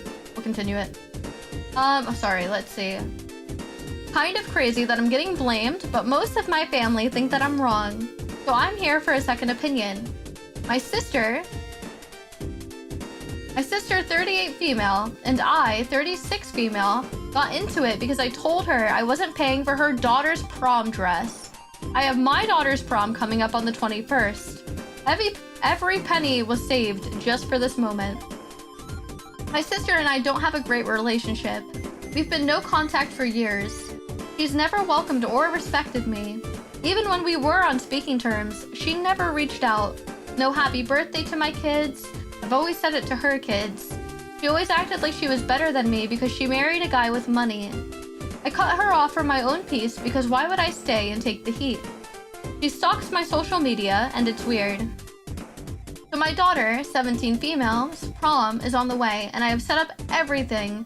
Send off and all of this was stressful. So a few days ago, my daughter and I went to pick up her dress. She loves to do these TikTok vlogs. So apparently her cousin, 16 female, sees her vlogs, and this is how everything started. I don't have my sister's number, nor her social media, but she has mine. The day after, I received a message on Instagram from my sister. In years, the first time I've gotten a text from her. No apology, no small talk, just wants something out of me. Apparently, her husband quit his job some months ago, so they've been tight in money with no one hiring him. She said that her daughter has seen her cousin's vlogs, which made her sad because she wanted a nice prom because it's her junior year. But all of that had to be done because her dad quit his job. She couldn't get the dress she wanted or the cute theme everyone was doing. My sister then goes on to say that my daughter is trying to push it in her daughter's face, and that makes no sense. So she asked if I could pay for a dress and other things. I simply told her no. Of course, she doesn't like that. She said that I'm selfish and punishing her daughter. I'm not punishing anyone. I'm just setting boundaries. Prom is already expensive for one person. I can afford it, but it's all a lot. Now the family is involved and say that I'm the asshole. I need to be there for my sister during rough times. Mind you, they can help her, but do they? No, because they're only here for the drama. I'm not blaming my niece, but it's not my responsibility to fix my sister's household while trying to fix mine. Am I the asshole? Absolutely not. Why does the family not help? Exactly. Exactly. Like, hello? That's a them problem, yeah. Yeah, exactly. The fact that they're trying to blame her, I'd cut off the whole family. Like, fuck all of you. I want to talk to none of you. What do you mean? I don't think they're the asshole, but if I could afford it, I would pay for the niece. I wouldn't. Sorry, like, that's not the niece's problem, but like, if I don't even speak to my sister, why the fuck would I do that? You're not family to me. Just because you're blood doesn't mean shit. Sorry. Don't think so. So it's everyone else's fault that the other guy quit his job? Literally. Why can't she fucking work? I don't understand. What? It's crazy. We were already no contact. What the fuck were they expecting? To manipulate the other girl, the poster, into paying for it for sure. Fuck that whole family, bro. Blood don't mean shit. Exactly. Yep. I agree. I agree. I agree fully. Yeah, no, fuck that. Let's see. Any new posts? Alright, there's this one. If it's toxic, cut it the fuck out. Yeah. Yeah, but I would feel bad for the niece. It sounds like she's an irresponsible mother. Yeah, but that's not your responsibility. I mean, at the end of the day, you're gonna pay for the prom and they're just gonna see you as a tool to be used. They're gonna constantly expect you to help with things. And like, the niece isn't even gonna care about you. They're gonna hear shit be said about you and be like, oh yeah, they're awful, but at least they have money and they'll pay for me because they feel bad for me. I'm a softie when it comes to kids. That's fair. Maybe I'm just a bit too jaded, I guess. Alright, boys, next one. Am I the asshole for not wanting to meet my sister-in-law's boyfriend? My wife and I have only ever fought together about her sister's boyfriend. They have been together for a few months, and initially I was supportive in the beginning, asking how he was doing and if they would continue to go on dates.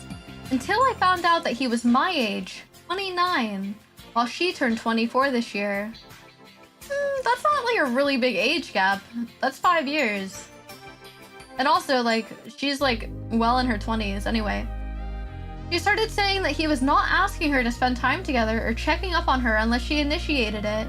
I found this to be a red flag considering he's pushing 30 and has only been in a long-term relationship before. Oh, this has been the only one, okay. Then she complained that he didn't get her anything for her birthday or Valentine's Day. The final straw for me was that she ended up becoming pregnant and decided to get an abortion. But on the day she was actively passing blood clots, he did not message her to make sure that she was okay. I don't think a friend would do that, let alone a boyfriend. My wife and her sister have asked me to meet him on multiple occasions and I refuse, because I believe their relationship is toxic and I do not respect him. Supposedly she had communicated with him and he is treating her better. My wife says that she will meet him and hang out with them both. I believe that is encouraging a toxic relationship. It's causing tension between my wife and I, and it's the only time I question our stability. I'm disappointed that despite having been in an abusive/toxic relationship before me, she is encouraging her sister to potentially do the same thing. I've expressed this to her and her sister, but they both insist that I need to be nice to him and respect him, even though they understand why I don't. Am I the asshole? I think she needs to make her own decisions. Hi Malice, how's it going? Welcome in.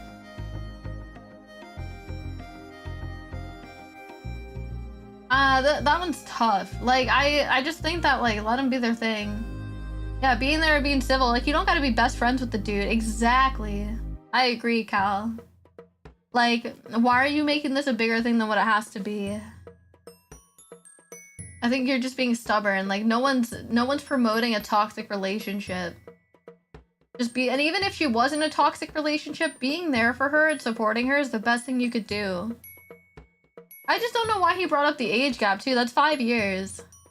And she's, like, in her 20s.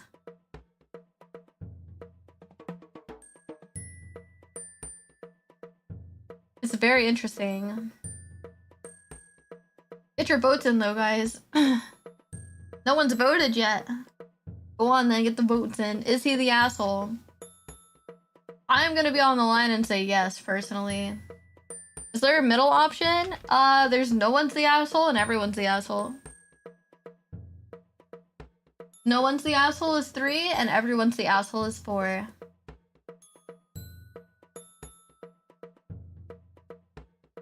Just no need. And also, like, I think it's really easy to get a bad perception on someone when you only hear negative things about them, right? Thank you for the follow, Malice. When you only hear negative things about them, so you're immediately like, oh, they're a bad person or they're not good. But like, you don't know the full thing. You're not hearing all these good things. I think it's worse to not be there, especially when you think she's in a toxic relationship. Yes, exactly. Like, it's not your place to be like, you need to leave them or I'm not going to hang out with you. It's better to be there for them.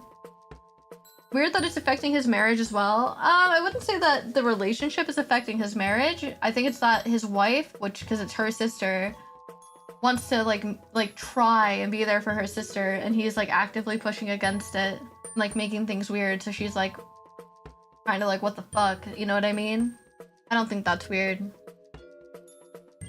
I think that would cause tension. Hi Rainer, my internet is scuffed today. Oh, I'm sorry. I'm so sorry. I hope it gets fixed. Bum, bum, bum. My Twitch is super twitchy today. Yeah, there was a few people saying stuff like that. Sometimes Twitch be like that. For real, for real. Bum, bum, bum, bum, bum, bum, bum. Let's see, what else do we have?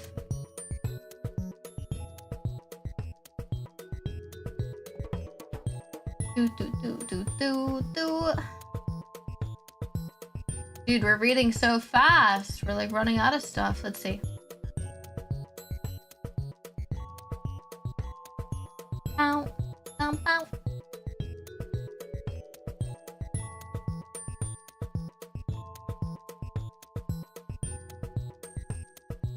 Alright, let's do this one. Will I be the asshole for telling my dad I don't want to go on vacation with him, my sister, and my sister's mom? My 20-year-old female dad wants to go on vacation in August so we can reset before school starts back up. I'm in college and he's a teacher, so in theory it sounds nice. But last year I vacationed with him, my little sister, who's 10 at the time, and her mom Lisa, and it stressed me out badly. 1. They did not bring enough money and the trip got cut short because of it. I paid for the hotel, Airbnb, and most of the food. I genuinely do not understand how grown adults agree to go on vacation with no money. We could have just stayed home. 2. Lisa brought way too much stuff. The hotel and Airbnb were cluttered with toys, random clothes, blankets from home, etc. 3. Lisa wakes up very early and makes a ton of noise. She did this for the entire trip. For context, Lisa does not work and my dad doesn't work summers because he's a teacher. I work 50 hours a week in the summer and 30 to 35 during school, so I really value my sleep. I do not care if people wake up early, but unless we have plans, I don't want to be woken up before 7 a.m. on vacation. She stomps around, opens and closes doors, digs through bags, moves things around, etc. She does this whenever she sleeps over at my dad's home as well. It feels inconsiderate, especially because she knows I work 10 to 12-hour shifts. 4. I do not really parent my sister, and it makes the trip stressful. For example, after the beach, Lisa put my sister in the bathroom to shower while we were staying at the Airbnb on a busy street. My dad was asleep and I was outside smoking. I watched Lisa leave and walk to the liquor store, and I didn't think much of it. A couple of minutes later, I saw my 10-year-old sister completely naked opening the front door. I yelled for her to get back inside and ran towards the door.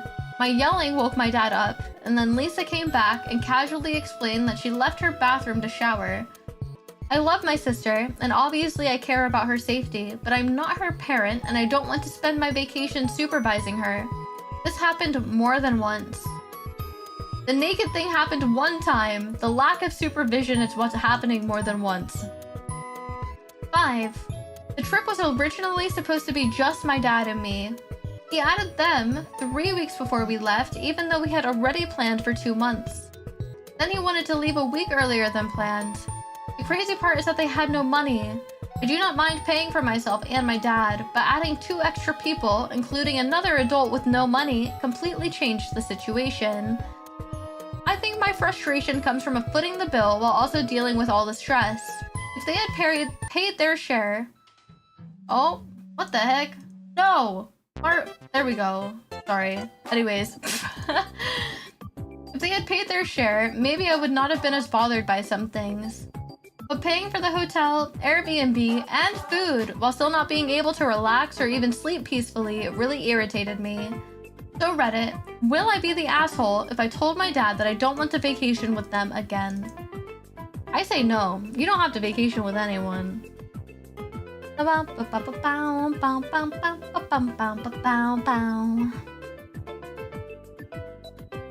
Yeah, you don't gotta go on vacation for any reason.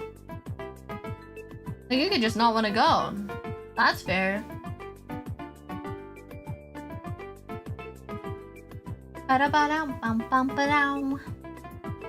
Respect your peace, you gotta put your foot down, yes.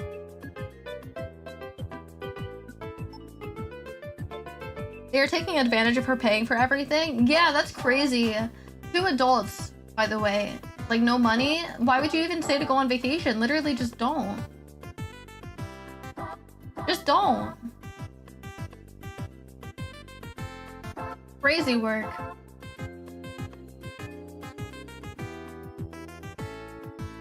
Crazy. Her own dad, by the way. Yeah, that too. Exactly. Alright, let's finish this one. I have another one ready. I'm surprised you guys aren't sick of me talking yet. Yap. Alright. Am I the asshole for not going to my classmate's 18th birthday party? I'm currently in high school, and one of my friends invited me to his 18th birthday party. The thing is, I wouldn't say that we're extremely close. He also doesn't seem to have many friends, so he tries to talk to me a lot, and I always try my best to be nice and respectful to him. One day, he invited me to his birthday party, but I already had plans to go to a baseball game with some other friends. That same day, I politely told him that I probably wouldn't be able to make it because of those plans. Then he offered to pay for my baseball ticket, saying money shouldn't be the reason I don't go. I explained that that wasn't really about the money, but he kept asking me over and over again. Eventually, I told him I would think about it, but there was still a high chance I wouldn't go. On the day of the party, I went to the baseball game with my friends like we originally planned. The next day, he told me he was really hurt and asked if I was really that hard to show up for him just once. Honestly, I was kind of shocked by his reaction, but now I feel like I'm being made out to be the bad guy. Am I the asshole? I say no. Like, what do you mean? You guys aren't even really friends. Why is he making you feel bad? I wouldn't want to be friends with someone like that. Talk your shit, you got it. This has been one of my favorite streams, has it? Why? Guy has amazing voice for background noise. You guys are insane. Flattery. Didn't we all come here specifically to hear you yap? I don't know, did you? Weirdos. Defo no? Yeah. That's weird. If it were me and my time was first come first serve, I made plans already and I'm sticking to them. Yeah. For real, for real.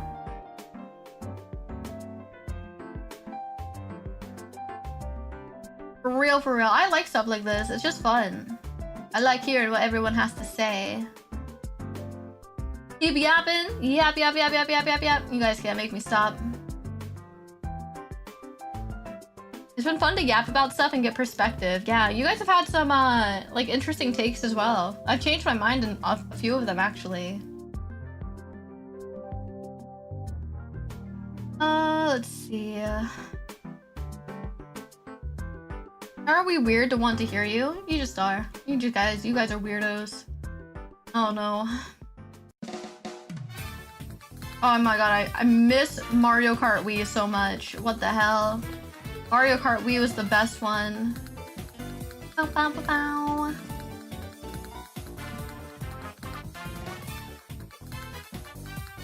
Mario Kart Wii? Yeah. Alright. Another one. Am I the asshole for defending a server at my brother-in-law's graduation dinner? Last night, my 25 female future brother-in-law, 20 male, graduated college. He wanted to go to Chili's for his dinner. Welcome to Chili's. It all started after my fiance, 25 male, called the restaurant to warn of a large party. They couldn't put us on a wait list and warned that we'd have to wait for about half an hour. We still chose to go. My future mother-in-law, 55 female, snapped at the hostess for asking for her numbers to join the wait list. I let my fiance know that it made me upset. We got seated, but we weren't greeted immediately. They were slammed. After about 5 minutes, my mother-in-law started complaining that the server hadn't come to us yet. My fiance asked if she wanted him to get someone and she said no. Sorry, this is sounding like my mom, it's pissing me off. After a couple more minutes, she waved over a server who started to introduce himself and she made the comment, "You can start by apologizing for making us wait." Oh god, this reminds me so much of my mom. Yuck! Sorry. My fiance and I were speechless. My brother-in-law's friend, 20 male, made an insensitive comment too. The server apologized and started taking our order. Once he walked away, I got up and talked to him briefly. I apologized and told him that if they didn't tip, let me know. I went back to the table and sat quietly. My fiance pulled me out to warn that she was angry. I told him that just because it's her son's graduation, she wasn't entitled to berate any employee, and he agreed. When we got back to their house, my brother-in-law pulled my fiance out back to talk. Mother-in-law got home and I was in the middle of changing our 1-year-old's diaper. I was ignoring her because it wasn't the right time to talk, but she started screaming at me for being disrespectful to her. Get fucked, woman. I responded that she didn't have to make the server's work environment hostile. Fiance and brother-in-law come running inside, and brother-in-law accidentally knocked into his dad, causing his dad to collide with a chair, gashing his back. While the boys were trying to help him, I started packing our bag, but she kept attacking me, so I continued. My fiance was pissed that we wouldn't stop, but I was trying to get us out of the situation. I calmed my voice as best as possible and continued on that what she did was wrong. She tried to excuse it by saying that he was fine because he apologized, and kept screaming at me for caring more for a stranger's feelings than her. My brother-in-law was pissed, so he stormed upstairs. Our son was getting worked up, so I took him to talk to my brother-in-law. He broke down, and I apologized to him. We talked about it, which helped him calm down. My fiance kept fighting, trying to fix things. I told him it wasn't worth it. Our son was exhausted and emotionally distressed by her screaming at me. I pointed it out, but she didn't care. She threw things at my fiance, used previous irrelevant incidents, and brought in my family. She said that we can't be critical of her because of all the things that she has done for us. She and my father-in-law think that I need to apologize for being rude. My fiance and I don't think I did anything wrong. My fiance is struggling with everything. Am I the asshole for defending a server? Fuck no, you're not the asshole. Fuck that woman, dude. Don't talk to her anymore. She's a horrible woman. It just reminds me of my mom, honestly. That whole thing is how my mom would act. And that is why I have no contact with my mother, chat. That's exactly why I have no contact with my mother. Fuck that shit, bro. Fuck that shit. What? Absolutely not. That's the kind of people you cut off permanently. Yep. Yep. Fuck that, dude. What a horrible, horrible woman. Horrible woman. Like, anyone, like, just don't treat people like that. What's wrong with you? It's genuinely not hard to just not be a dickhead. Believe it or not. Believe it or not. I know that's crazy, right? But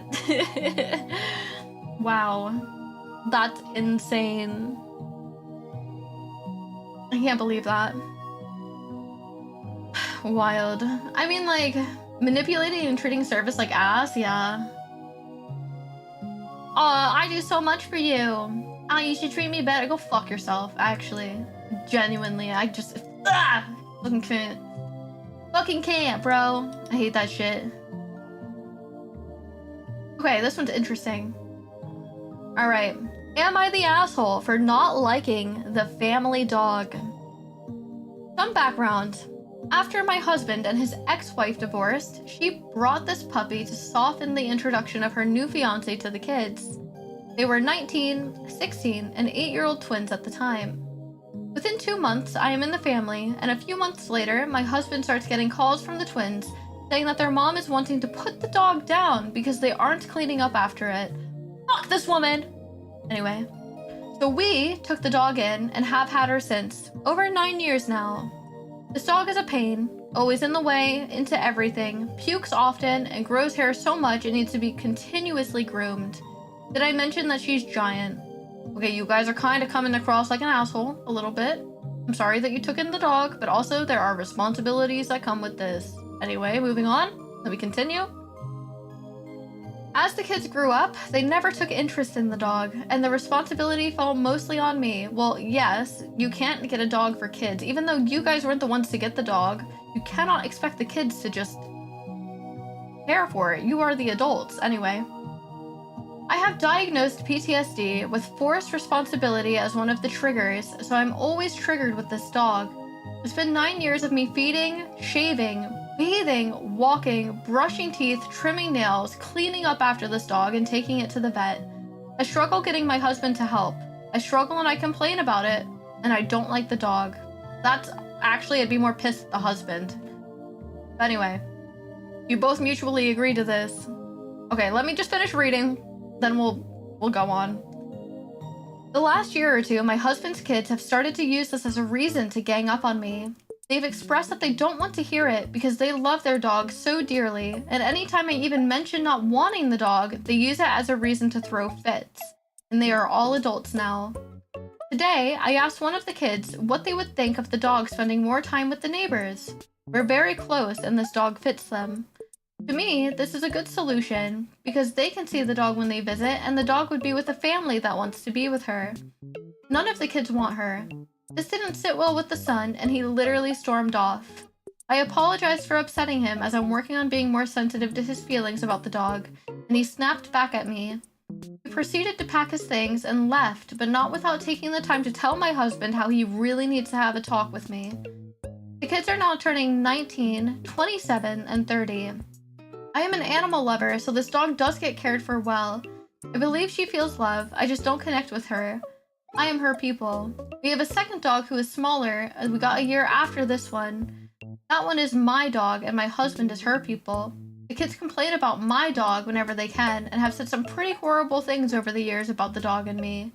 I am spinning and feeling bullied by my husband and the kids about this. If they aren't wanting to take care of this dog themselves, am I the asshole for not liking the family dog? Ooh, this is... I don't know. Interesting. People getting animals without understanding the responsibility of said animal is a major pet peeve of mine. My whole thing is, so the husband took the ex-wife's dog thing, and the new wife, right? Do they just expect also the kids to just start taking care of it as well? I don't understand this whole adult things. The adults taking on a pet and then expecting the kids to be responsible for it? Where does that come from? Like, the kids didn't sign up for that. Yeah, the husband needs to help, absolutely. Why are we getting mad at the kids, bro? I don't care if they're adults now. They weren't adults when you got the dog. What do you mean? I don't know. This is a weird one. You don't think OP is an asshole? Why is that, Bored? I think OP might be the only one being realistic about the dog. Listen, my whole thing is, right, if the kids don't live at home, the kids aren't taking care of the dog, right? Husband's not taking care of the dog. The wife is taking care of said dog, but she doesn't really like it. But she also has her own dog that she doesn't seem to complain about. It's just the fact that she doesn't like that dog for some reason. And the husband doesn't help. It sounds like the husband's not helping with either dog, though. So she's okay with caring for her dog, but not the other dog. That is kind of a little fucked up. But, like, I also agree that if the kids aren't living at home, and she doesn't want to care for this dog, it's probably better that this dog goes to a better house. She came up with a good compromise, too, so I think she's fine. Yeah, that's what I'm saying. Like, she's literally offering another compromise, and the kids are getting pissed. If you guys are that pressed about it, then take the dog. But you guys just don't want to care for the dog. You're just, like, using it as an excuse to get mad at her. But then I also kind of understand the kid's perspective of if this woman also has her own dog, and she's taking good care of that dog and not complaining, then why is that other dog the problem? I don't know. I feel like there's so many feelings getting involved. And I do kind of feel like everyone's the asshole, honestly. I'm gonna vote that, personally. It sounds like this person is doing their best to take care of the dog, but she's getting triggered. But now I'm wondering about the other dog, though. She didn't really have any context for that one. Like, is she the only one taking care of that dog? The other house is the only good solution they ever gave. But yeah, and I think that is a good solution, but did you even talk to the neighbors about it? Or are we just saying, what if the dog went over there? Because you didn't even say that you talked to the neighbors and they were happy to have that dog. You're just kind of assuming. I think the lady is justified in some areas, but could go about it a little bit better. Yeah. She wasn't forced to take care of the dog. Yeah, I think they did it out of kindness, and that's, you know, that's nice of them. The other was forced on her, but she said her and her husband decided to take that dog. Just because someone, okay, I work in vet med, boys. I just want to say that. I see people that don't take care of their animals a lot. But just because I see someone not taking care of their animals, even if my, like, little brother called me and was like, hey, Sky, Mom got this dog and she's not taking care of it, I wouldn't say, oh my god, let me have it. Because, like, I wouldn't want to do that. Unless I wanted to do that, you know what I mean? Like, that would be a decision that I have to think about. I don't know.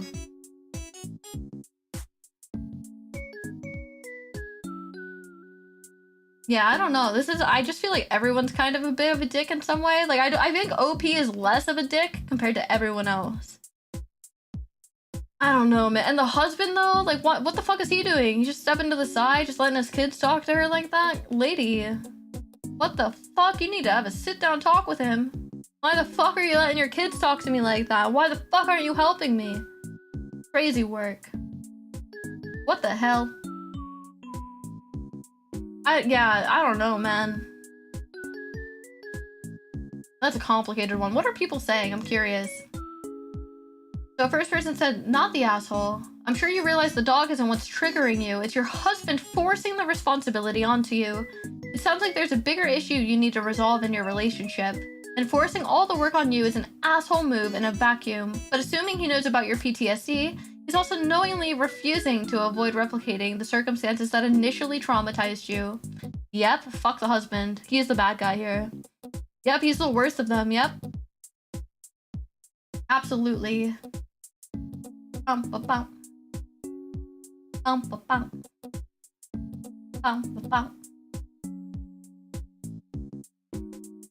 Yeah.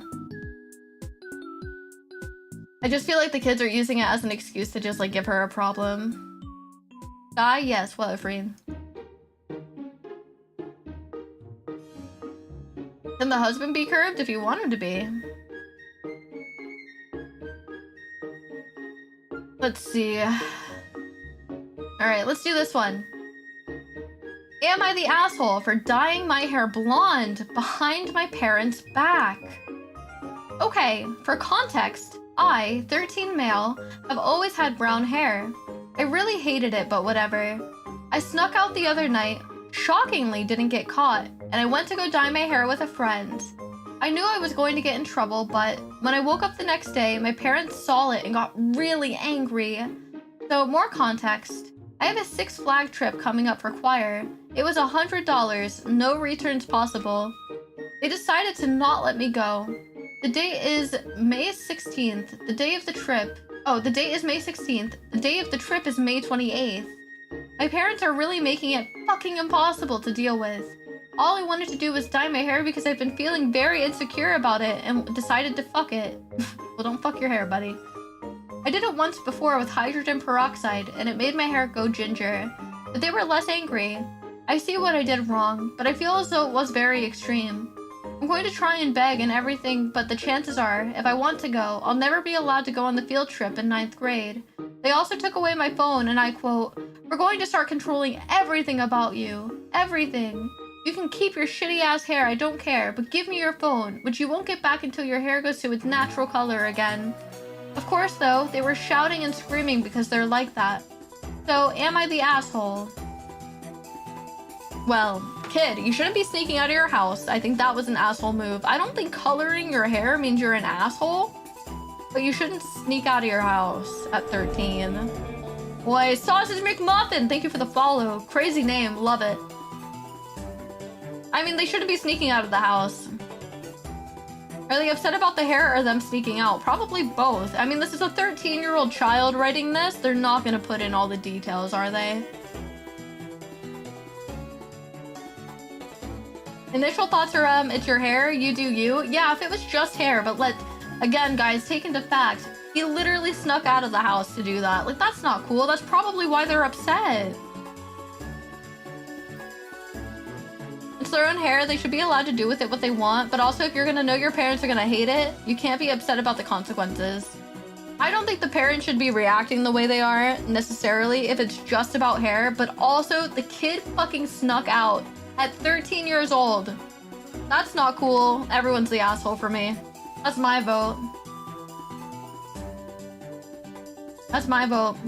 Like, the child, like, obviously should have some sort of punishment for sneaking out. I don't think the hair color is the problem. Yeah. And of course, the 13-year-old is not going to emphasize that my parents were upset that I snuck out. They're going to focus on the minimal issue, which is my hair color. See, it's not that big of a deal, guys. I just colored my hair. Of course, yeah. That's not a big deal. But you sneaking out of the house to go hang out with someone to dye your... That's not cool. Like, anything could have happened. It's safety at the end of the day. Like, maybe the parents aren't happy about the hair color. But, like, at the end of the day, the sneaking out is the number one. Sneaking out is the number one. What are people saying on it? Not the asshole for bleaching your hair. You're the asshole for sneaking out. That's incredibly reckless, especially for a 13-year-old. Yep. That's the thing. I don't think they were upset about the hair. I think they were more upset about the fact that they snuck out and they're making it about the hair. There's probably another kid that did it. They probably just got box dye.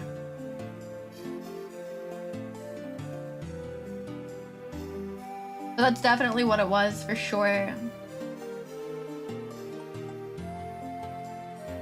Alright, let's see. Let's find another one. Bum bum bum bum bum bum bum.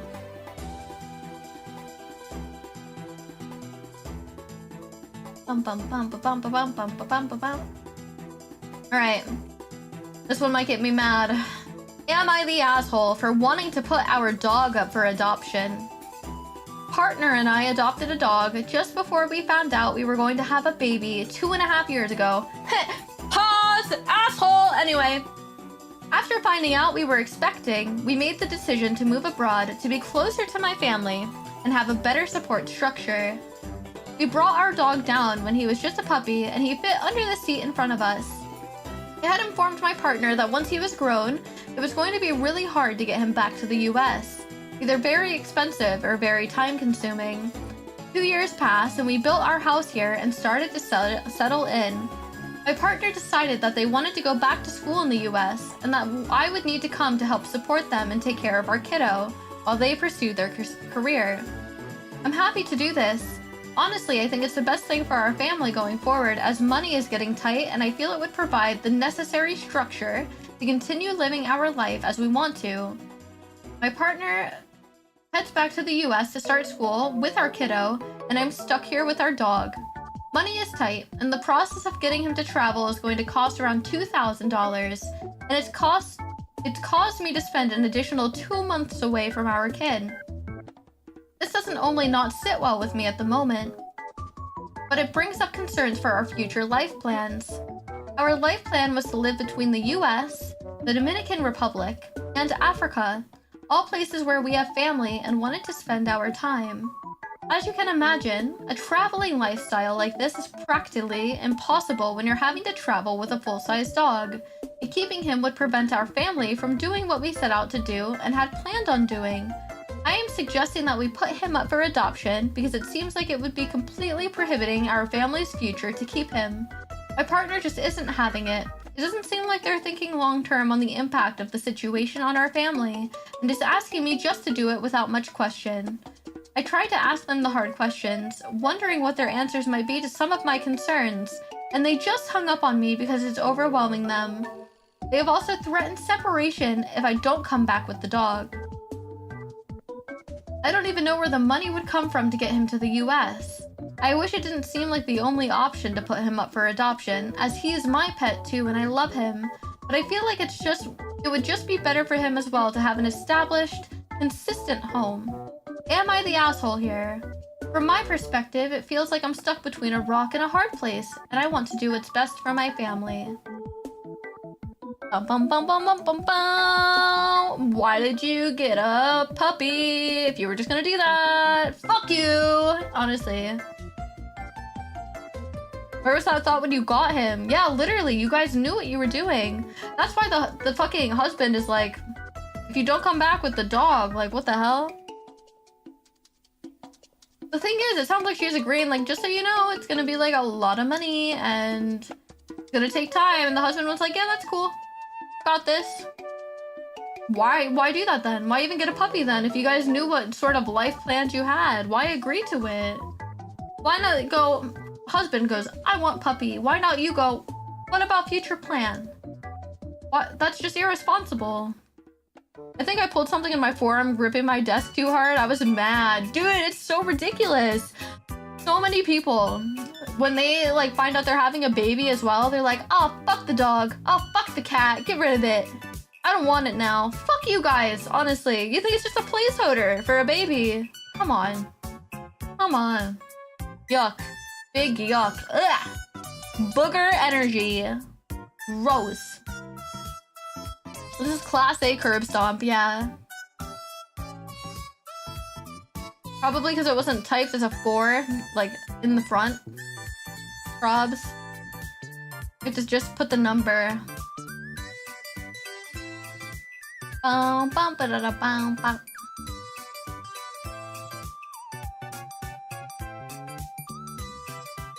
She said he hung up when she tried talking about it. That was after the fact. That was after the fact. They already said that they talked about it. He said he wanted to move back to the States. She told him what everything would be about the dog. They agreed to it. They said, okay, we'll do it. Perfect. And then she is now calling him a country away, telling him, oh, we need to put the dog up for adoption, even though she's already agreed to bring the dog back to the States. Of course he's gonna get upset and hang up on her. Like, I'm not saying that hanging up is the solution, obviously. In an alternate world, the best option would be to not hang up, but he got upset. He's allowed to be upset, I think. That's kind of fucked up. Like, why agree on something and then go back on it? I don't know. Kind of fucked up and evil. Easy for you to say while you're in a country with the dog by yourself. Bow, bow, bow, bow.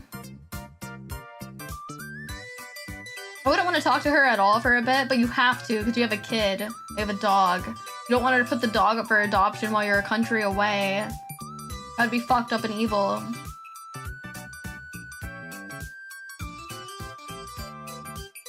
Yeah, that one was fucking crazy. What are people saying?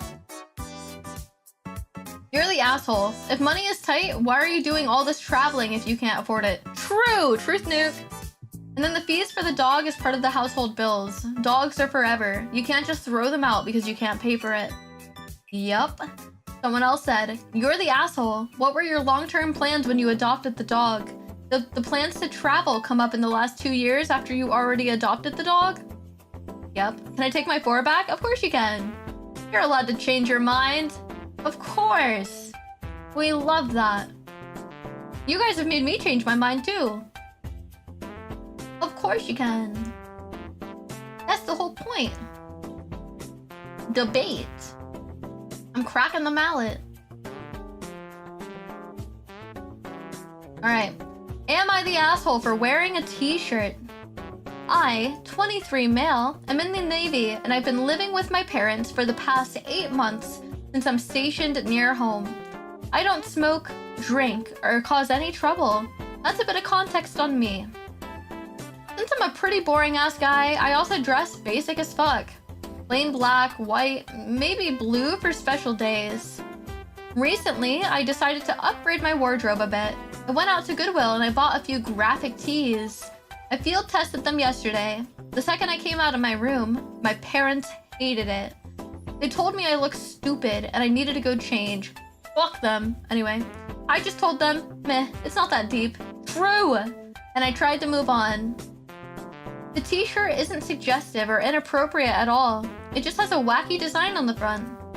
They didn't like my response and kept pushing the issue because they thought I had some guests coming over later that day. I told them I wasn't wearing anything insane and that the average Gen Z kid dresses way crazier. Now, we're Indian, so my parents started going off on me about how I don't look respectable for someone in the military, how I'm trying too hard to be American and black, and how the white people here will never accept me, which makes no sense because I am American. Like, I wasn't from India, so why would I act Indian? They were essentially going full clan member on me? Oh my god, that's crazy. Over this fuck-ass shirt, lol. So I told them, fine, I'll change it, and I went back to my room. When the guests arrived later that day, I came out wearing another shirt that I had bought, which was even more egregious than the first one. Banger! And what do you know? No one gave a shit. Except for my parents, of course. I had to leave for work later that night anyway, so the fun ended pretty quickly. I was genuinely going to swap out the shirt to something more bland when the guests would have arrived, if it weren't for all that shit they were talking. Now this is the first time I've ever really done anything like this, so I genuinely don't know what I did extra or not. My parents pride themselves in being very proper and formal, and I just show up looking like a stoner. Am I the asshole? I don't think you're the asshole, buddy. That's a graphic tee. Wear your graphic tees. Sadly, as someone from Bangladesh, trust me, it's not that far off. People from our side of the world are way too fucking focused on this BS. Why? Is it just like, is it like image-based sort of stuff, Afrain? That's really interesting. It isn't that deep. Yeah, but I have to try and remind myself that different cultures are like super ingrained into certain things. Societal BS? Yep. So annoying. I like the malicious confidence? Yes.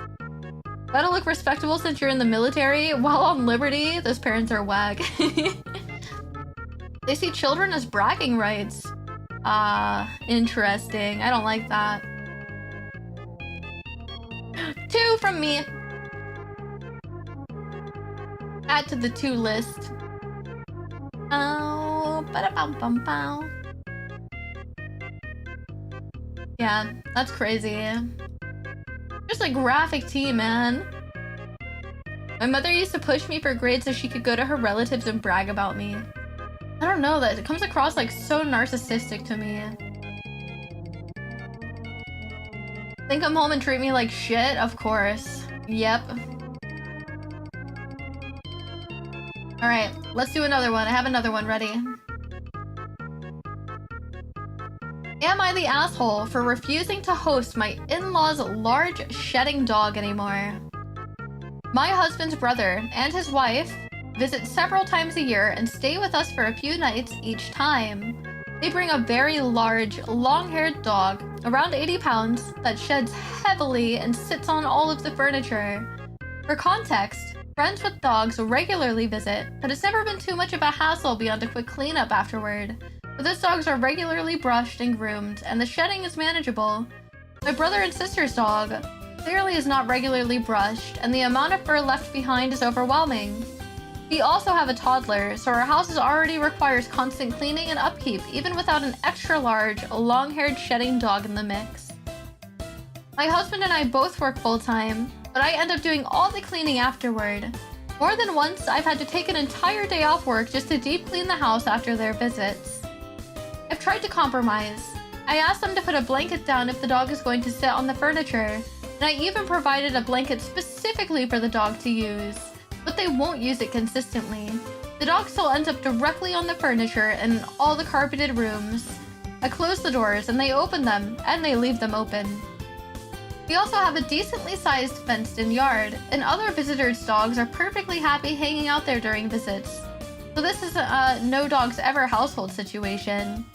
Even my mother-in-law, who is retired, has commented that she has to clean up for 2 days after they visit her house with the dog. I don't think I'm being unusually picky about this. I told my husband, it is his brother after all, that they are absolutely welcome to stay with us, but the dog is not unless he is willing to take a day off work to deep clean the house afterwards himself. I did offer a compromise. If they don't want to bring the dog inside, they can hire a cleaning service to come within a day after they leave. Otherwise, I don't want their dog in the house anymore because the cleanup and disruption have become too much. My husband thinks this is rude and unwelcoming, but he also isn't the one taking a day off work after each visit to clean up after his family and their dog. Am I the asshole? I'll be real, boys. I don't really think OP is an asshole for that. Oh, that makes me kind of sad. Makes me feel like the dog needs a lot more care. He might need more care, yeah. To be fair, like, Twilight sheds pretty good twice a year, but like, we have blankets that we put over the couch and stuff, and like we still upkeep the house. We get him groomed. I get him groomed twice to 3 times a year, if not more, if he needs it. Husband needs to be whipped into shape. Like, it's really simple. Just like take the day off work, or he can hire a cleaning company, or they can. You know what I mean? Like, I don't think OP is an asshole, personally. It's just about boundaries, like literally trying to find compromise, IMO. I think the brother and his family don't train or proper care.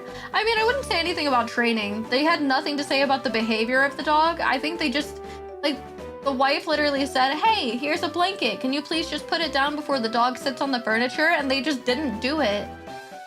Why the hell would you do that? It's their house, their rules. If they don't want to pick up after a dog their own home, that's fair. Yes, exactly.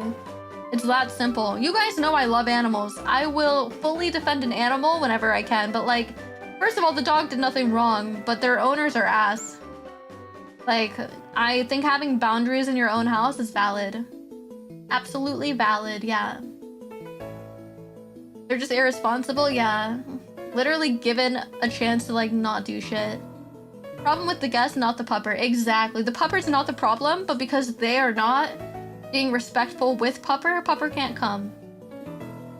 I am speaking as someone who would love to host animals, but I understand not wanting to as well. Yeah, exactly.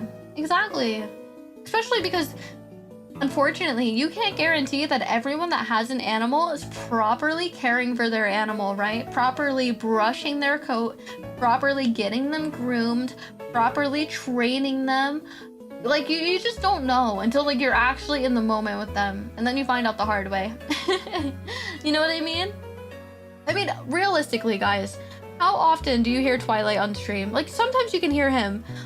Like, he's a pretty quiet boy, right? I think I've done pretty good. The only time he really, like, makes noise, honestly, is when he's hungry. And that's dinner and breakfast. And sometimes during the day when he wants to play a little bit. But, like, you guys don't hear that because he's a quiet dog. I've made sure to, like, try and keep it that way. I don't encourage the bark. I heard him when he was giving the mic a big sniffer. Oh, yeah, when he jumped on my lap. He had his, like, paws in my lap. But, like, also, he's groomed. Like, he does shed a lot. I won't lie to you guys. Especially right now with the seasons changing, he sheds a lot. But that means you brush him, and that means you vacuum, and that means you get him groomed. I need to get him a grooming appointment, actually. I need to book that in the next, like, 2 weeks. But yeah, I get him groomed, like, at the very least, twice a year when his shedding starts. But I usually get him groomed more than that. Probably, like, 4 times a year, like, every season. But some people just don't groom their animals. It blows my mind. Like, just take them to a fucking groomer, man. You get a dog, you need to know their upkeep. I think we hear the neighbor's dog more often. You do, which is crazy, by the way, because my windows are closed. My windows are fucking closed, and that dog is outside barking like that. If Twilight ever barked like that outside like the neighbor's dog does, dude, I'd be like, that's it, enough. Like, we're doing some training right now, man. Like, you can't be loud like that. Even at night, if he like gets excited for his little snack at midnight, I'm like, you gotta be quiet. We got neighbors, bro. We've never had a complaint. I've never had a complaint with Twilight. I've heard him a few times on stream, but mostly on Cal's streams. That's not Twilight you're hearing the neighbor's dog. Twilight does not bark like that. I guarantee you guys are hearing the neighbor's dog. Twilight literally is silent most of the time. Genuinely. It's always the neighbor's dog that you'll hear on Cal's stuff, because Cal always has the windows open, and Twilight doesn't bark. Twilight always makes noises. He doesn't bark either, that's the thing. If, like, he doesn't bark, you guys will hear the, oh, woo! That's Twilight. Twilight doesn't really bark. Unless there's, like, an active intruder, he does not bark. They barking like that for it? They fucking do that all the time. The neighbors throw their dogs outside into, like, their yard, and they just fucking bark all night. It's so annoying, especially in the summertime. When he's about to get food, he howls. Yeah, he doesn't bark. If you guys ever want to hear Twilight, just remember he goes, oh, whoa, whoa, whoa, whoa. He doesn't bark. He can be a bit ridiculous with his howling and demanding, but that's only when he's about to get something. Anyways. And plays with him, he goes, oh, woo. Yeah, he does. He makes a bunch of sounds. Oh, wah, wah, wah. Oh, wah. I love the howls. They're so cute. I know. I love them too. I'd much rather a dog like make little noises like that at me than bark. I don't like barking. Twilight will do it sometimes. It sends like a chill up my fucking spine. Like, please don't bark. That's really weird. I don't like it. I'd much rather you make noises and growl at me. Alright, let's see. I can't believe people watch Cal streams and think that's Twilight. Twilight's such a quiet boy. Let's see. Mario Kart Wii? Yes, I love Mario Kart Wii. Alright, next one. Am I the asshole for not wanting to play a game with my friend after she called me bad at the game behind my back? The title says it all, but I'll give a more detailed explanation. I'm in a gaming server, and one of the games we play is Dead by Daylight. It's my favorite game, so I was super happy to have found so many people to play it with. I usually play with 2 or 3 others. I rarely ever solo queue, which helps a lot. I recently 100%ed the game. It took me so long, and I'm so proud of it. I got a lot of positive responses to it as others recognized how long that takes and how frustrating and hard it could be. Me and the other people I usually play with rarely ever make it about making out alive and play for shits and giggles. And now that I have 100%ed the game, I care even less about winning myself and just try to make sure my team gets out even if I die, just to have fun. I was having fun in the game server last night. We had a blast. Now it wasn't until one of them said to her partner, who we often play with, asked her if I hacked the game to get all the achievements, because I've seen her looping and that's not achievement looping skills. I laughed it off because what the hell am I even supposed to say or do in that situation? Okay, so it sounds like OP is a girl, which is fine, but it sounds like the girl that's talking shit is fucking jealous, bro.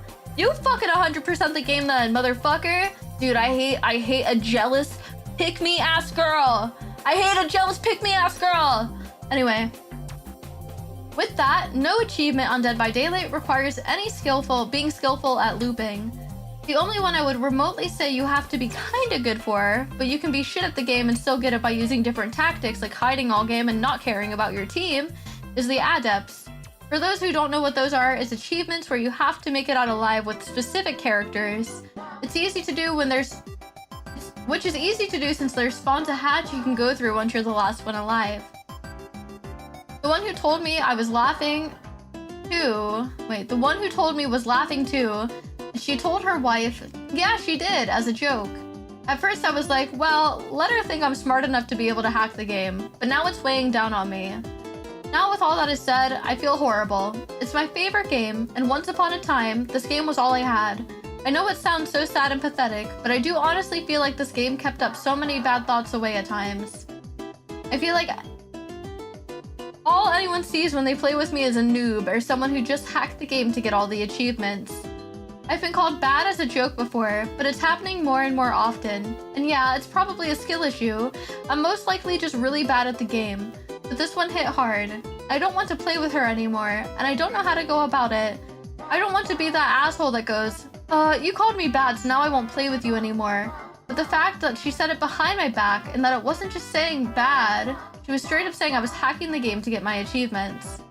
Am I the asshole for not wanting to play with her anymore? Or with any of them for that matter, since no one stood up for me during it? I'm gonna say fat no, not the asshole.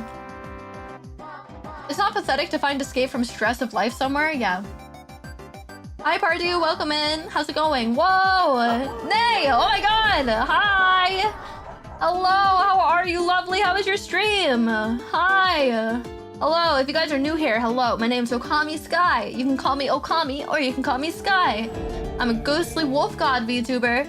And today, I'm reading some Am I the Asshole posts on Reddit and everyone's voting. If you guys want to participate, I should have a pinned message in chat. We're just hanging out and we're discussing. We're saying if people are the assholes and we're bringing that mallet down. Hi guys, thank you so much.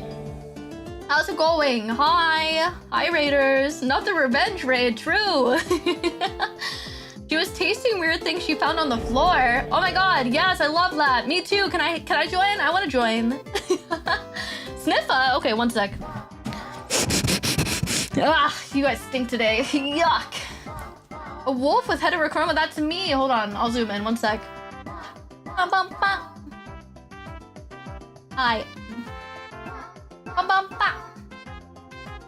What's wrong with eating stuff off the floor? I definitely don't do that. I just took a bath. What did I smell then? I hope you had a good stream though. I hope you had a great time. If you need to raid and run, I completely understand. Take care of yourself. You have brain damage so you don't count? That's crazy work. That's wild. Thank you for the follow, guys. Welcome in. You guys are new here. You guys can get a daily treat, by the way. Get your daily treat. Your excuse because you're a wolf god? I do like eating things off the floor. What can I say? Yeah, get your treats, guys. Nom nom nom nom nom. But yes, welcome in, guys. We're just big chillin' right now. Big chillin'. Am I the asshole post? Because for some reason my chat really likes when I read. So we're reading and we're doing some voting. That's what we're doing. Wait, what? Sakura, I see that, subby. Thank you so much. What? Twitch is having a moment right now. It's being slow. There we go. Yeah, thank you so much. Woo! Yippee! Thank you guys. I appreciate all the support. And Nay, listen, take care of yourself. I'm so happy to see you. My beautiful sister. Alright. Let's move on. Ready? Let's find another Am I the Asshole post. Let's see. Let's find a decent one. Okay. Am I the asshole? Husband plans a surprise trip, but I don't want it. I just found out that my husband is planning a trip for me to visit my girlfriends who live several states away. This is a birthday gift to me that he is surprising me with. However, we have a baby who will be 16 months old when the trip comes around. I've told him many times that I'm not ready to go out of town and leave our baby yet. Still, he's planned this trip for me as a surprise. Am I the asshole if I tell him I don't want the gift this year and remind him again that I'm not ready to go out of town? I'm not afraid or anxiety-ridden or controlling. I'm under no impression that I'm the only person in the world who can care for our baby. However, my husband is not an involved dad. He's had a tough year with his own parental postpartum depression, has detoxed from alcohol multiple times, lost a few jobs. He's had a difficult year. He has a great family and some awesome friends, but depression can make you believe that you don't have any of those things. I know our baby will be staying with his grandparents, and they are great. I'm still breastfeeding and pumping is the worst IMO. I don't doubt that him planning this trip for me is coming from a good place in his heart, of course. But I've expressed many times that I'm not ready to go out of town yet and leave the baby. It's not like I'll ever be ready, I'm just loving the time in my life right now. I want to be a mom for a long time, and I'm having a blast being one. Am I the asshole? You guys can type a number or you can type the words. I wouldn't say the husband's an asshole. I don't think anyone's an asshole. I'm gonna say a solid 3.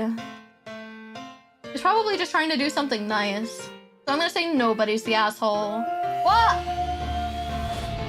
Afreen! Thank you so much for the gifty! What the heck? Thank you so much! Thank you! What the heck? I wanted the emote? That's crazy. We might get an Alveus emote. I love Alveus. I misclicked Nar. I don't think anyone's an asshole, personally. I don't think the husband's an asshole for wanting to treat her. Know what I mean? I think, like, it's good intentions.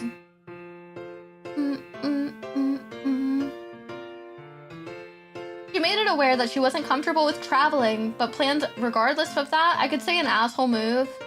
I still think it comes from a good place. I don't think that means he's an asshole. Maybe, like, I don't know. Like, we don't know the ins and outs, right? I still think he's probably trying to be, like, from a good place. Now, if this all happened and she told the husband, hey, I'm still not comfortable. I don't really want to go on this trip. And then he freaked out over it, then he's an asshole. I just don't think he's an asshole, personally. That's okay. You guys can think he's an asshole. That's okay. I just don't think anyone's the asshole here. She's not the asshole. He's not the asshole.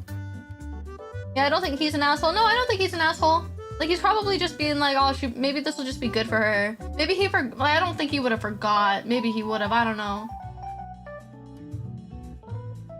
He isn't listening to her, though. I am currently separated for doing the same. More communication is needed. I guess. I don't think anyone's the asshole, personally. That's just my POV. I think it is poor communication, sure, but I don't think anyone's a bad guy here. It's not like he did something malicious. He's just trying to do something nice.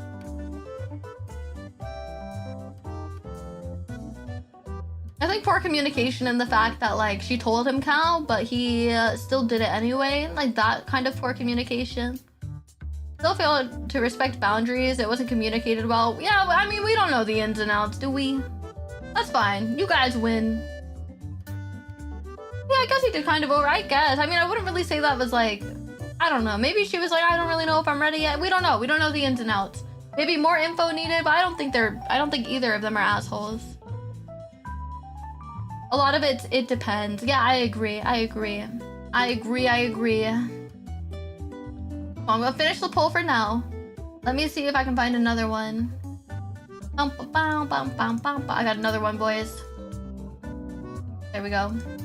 It might be that he knows his wife better than us. It might be that because she doesn't give herself a break, so he's trying to organize something for her. Yeah, exactly. That's what I was thinking. I don't think that makes him a butthole. Am I the asshole for how I reacted to my birthday gift from my boyfriend? Using a throwaway, my brothers know my Reddit, and I don't want them to get upset by this. I celebrated my 27th birthday yesterday, and I had a small get-together with my friends and my boyfriend. I plan to go visit my parents and brother today for the weekend, as it's a bit of a journey. I was having fun with everyone. We had drinks, music, played some board games. All in all, a great night. Then it was time for the gifts to be given. I loved the gift from my friends, but when it came to my boyfriend's gift, I found out he had gotten me an Ancestry DNA kit. He said he thought I would like it, as I can find out about my real family. For context, I'm adopted. I was adopted by my parents when I was 2 years old, after being their foster child since I was 3 weeks old. I have no knowledge of my biological family, and I never felt any pressing need to learn about them. As far as I'm concerned, they're my family. I have 2 brothers, 32 male and 29 male. They are their biological sons, but they have never treated me any differently from their biological children. I asked my boyfriend what he was playing at and why he'd think this was an okay gift to give me, as he knows how I feel about the topic. He told me that he knew better and that it was just something I said. He was of the opinion that I didn't want to hurt my parents and brother, and that they didn't need to know as long as it was just... Wait, hold on. I didn't want to hurt my parents and brother, and they didn't need to know as it was just us here with my friends. And he knew deep down that I must want this. My friends were kind of awkward about this and didn't know what to say. Yeah, why are you arguing with her? Why is she saying, I didn't want this? To be like, I know better, I knew you wanted it deep down. Oh, sir. I got angry. I told him he didn't know my own mind better than I knew it. And I'll be honest, I got a bit rude here as I was just so upset and taken aback by this. I told him to ram his gift, slang term for all you Americans, basically a more polite version to shove it up your arse. He said I was being unreasonable and ruining a perfectly good party because I couldn't accept that he just wanted to help. I told him to leave my home as I couldn't deal with them or this right now. After he left, most of my friends were upset that he had done this and felt that this was in any way okay, but 2 of my friends were of the opinion that I'd overreacted and he was just being dumb and it wasn't in a bad way. He has messaged me saying that he doesn't get why it was a big deal and I didn't need to use it if I didn't want to. He is still insisting that he felt I'd regret not knowing. I don't know how to feel about this, and I worry that about driving to see my family with all of this in my head. They know me too well and they will see that something is wrong. Am I the asshole here? Go on, chat, vote. I think that's really weird to be like, I know better than you. I know that you would want this even though you said you wouldn't. I don't think she's the asshole. Like, it's one thing to have good intentions, but then to be like, actually, I know better. I feel like the boyfriend is far more interested than she is. Yeah. I don't know. Unless she's like expressed wanting to do that, I think that's kind of weird. Maybe if she was you, but she's not you, yeah. Not you, Sky, as in like if she was the BF. Yeah, no, I know what you meant, Cal. I know what you meant. I got it. I know what you meant. It's not a big deal, to be honest. She didn't need to overreact, but it was totally reasonable. Yeah, like obviously the overreaction wasn't great, but like I think it came like not to justify her reaction, right? But like the fact that he immediately dismissed her instead of being like, oh my god, I'm really sorry about that. That was really insensitive of me. To immediately tell her, I just think you'll regret it if you don't do it. Like, buddy, that's kind of fucking cheeky to say. It is a sensitive subject, yeah. I mean, being adopted, like you already have a found family at that point. Some people just aren't curious about it. Yeah, it's definitely the reaction, I think, that really, like, probably got her. That's what I would assume. Just say sorry and learn from it. Yeah. It wasn't a great, but like it came from an emotional place. Not always easy to consider when she's being dismissed and told how she should feel. Yes, and like about her family as well. Being adopted, like that's really hard, man. I'm not saying that like she's probably like I'm sure it doesn't bother her, but like I don't know. That's just like a really sensitive topic. That's not something you just do in anything. Yeah, I don't know, man. That was a big L on his part. Big L. I'm on her side with that one, man.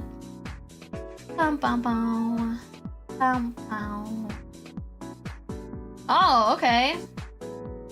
I want to hear Cal's opinion on this one. I have another one, boys. Wait, Oso, are you still here? I want to hear Oso's opinion on this too, if Oso is still here. Am I the asshole for expecting a consistent deadline from my editor, even though they're not being paid? Oh, I need to hydrate. 1 sec. No, sorry, Hoodlum Callum, but I do want to hear everyone's opinions. Everyone's more than welcome to yap. I love hearing yaps. Okay, so again, am I the asshole for expecting a consistent deadline from my editor, even though they're not being paid? Hi. I'm not really familiar with how to put this. I would put as much information as possible with substituting names for each person involved, of course. I, Kyle, my best friend, Carl, and another friend, Larry, recently started a podcast together. For context, before we started, I had it as an idea that I spoke to Larry and I told them that I'm thinking about doing a podcast with Carl, and if he would like to be an editor, because that is a passion of his. Larry agreed and said that knowing it... Wait, hold on. Larry agreed to say, and knowing it when I got popular fast. That sentence is fucked. That's just typed fucked up. Sorry, chat. But if we do start to make money, they would like 10%, which I agreed to. The schedule we came up with so far, since me and Carl are only able to meet up on Monday nights, we would record that night, and Larry is to have the final editing done before Monday, so it can be posted on the following Monday. However, Larry has been late every time because they keep working on it last minute, as well as needing my help to go over it. Because of this, I told Larry that I don't want to keep worrying about that. I'm getting the products done in time and we miss our deadline goals, so either let me know that they do not wish to be a part of the project and we will find someone else, or just to stop the whole project entirely. Larry expresses to me that I am treating this too much like a business, that I'm not even paying them, so the expectations I have for them editing is unwarranted. They enjoy editing, but they say I'm being too hard on them. So even though it was a verbal agreement at the beginning, but Larry is not getting paid. Am I the asshole for getting on them by meeting the deadline of editing one audio recording within a week? Alright, Oso, Cal, I want to hear I want to hear your input. I want to say that this guy's the asshole, personally. Only because, right, the only reason I say yes is because I think this could be communicated better. Like, if Larry's having a hard time for some reason, why don't we discuss the deadline? They said that they would be paid 10% if it got popular. Is she getting money for the podcast? No. Larry is not getting paid to edit. And I don't know if the podcast is making money. They didn't say. They're not an asshole. Okay, that's fair enough. I would just say that, like, if there's a deadline issue, maybe we can discuss that deadline. But it sounds like they just recently started the podcast, like a few weeks ago. I think no one's an asshole. That's fair, yeah. I'm kind of, maybe then I'm in line with that. They agreed to it? Yeah, they did agree to it, yeah. I guess if they were having issues, maybe they should have been the one to bring it up. The deadline can be talked about. It's not necessarily an asshole move. That's fair, yeah. That is fair, yeah. They did agree to it. I think it wasn't, like, set up at all. No money agreement, and then it'd be a different thing. Yeah. I mean, like I said, it was agreed. Well, Cal said it was agreed to, so that's fine, yeah. I was just curious, because I'm like, what do you guys think? Because obviously, like, Cal edits stuff. Cal has had editors before. I think it's an asshole move to constantly be late. That's true, and without communicating as well, because it seems like they've had to be the ones to chase up on it. Like, hey, is this edited? Also, I will say, it's just audio editing that they're looking to have done. I can't imagine that that would take much longer than, like, a video. Like, you just have to sit and listen and maybe cut out, like, little hiccups here and there. I do understand things can be communicated better, but for me as an editor, if I agree to get you something for a certain time, then I won't break my word or I'll communicate why I couldn't get it on the deadline. That's fair enough, yeah? I mean, since there's no money involved, everything can be talked about, but if I need to pick a wrong person, it'd be the guy who's constantly late. Fair enough, guys, yeah. If you want to delay the deadline, it's simple, yeah. Or, like, if it doesn't work for them, like, then at least be like, hey, I don't think I can edit these in time. It's so funny, because Oso has definitely messaged me and been like, sorry I'm late. And I'm like, buddy, take all the time you need. Like, I am in no fucking rush, man. I've done very similar jobs to Family Person, like graphic design for free, and we usually put up a deadline. That's fair, yeah. I guess it all depends on, like, whatever the situation is. That is fair. I say, oh, I'll be late or I can't finish it in this amount of time. Yeah. Interesting. Let me see what the comments said. I'm curious now. Oh my god! Chat! You guys aren't gonna believe this. Everyone in the comments is saying you're the asshole. You're the asshole for expecting a level of commitment Larry is not prepared to give. Larry agreed to it though, did he not? They literally said he agreed to it. Try editing your own podcast as you probably don't need fancy transitions, color grading, and so on. What? That's 89 upvotes. I like getting things done at a certain time because I respect your time and content. Oh, so it's okay. Listen, I'm literally never in any rush. If I was for some reason, I would tell you. I'm super chill.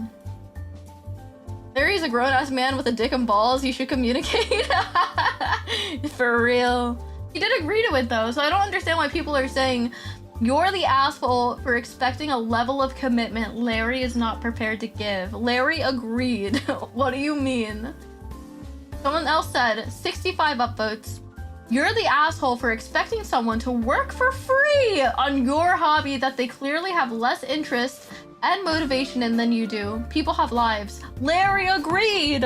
Larry agreed. Larry can say that he doesn't agree anymore. What? They agreed. It's not like Larry didn't agree.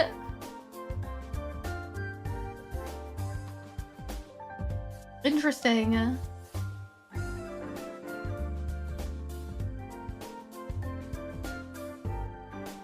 Huh. There are some people saying not the asshole.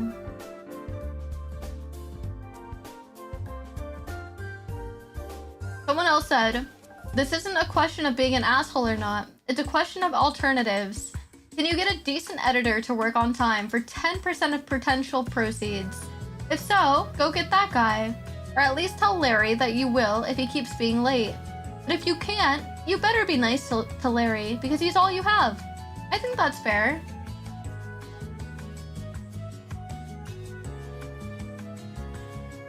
That's crazy that the fucking top ones are fucking you're the asshole. If Larry couldn't get it done, he should have said so. In that time, the others could have gotten someone more professional, yeah. He agreed to the 10% deal that's official at that point. But he also said he'd be editing for free until they started making money from it. Yeah. Crazy work. Damn, I wasn't expecting those comments. Alright, let's finish that poll. Oh god. Oh god, this one might make me mad. Am I the asshole for being a misogynist?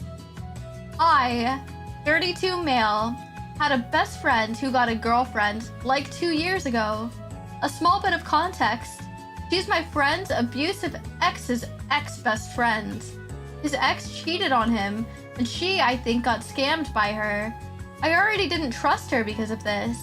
A few months in, he texted me that she freaked out over finding out about him dating a girl right before her that he apparently never told her about. So, just so you guys know, she tends to overreact. Anyways, I've had my issues with her. She's very sarcastic, and when I tried to compliment her on something, she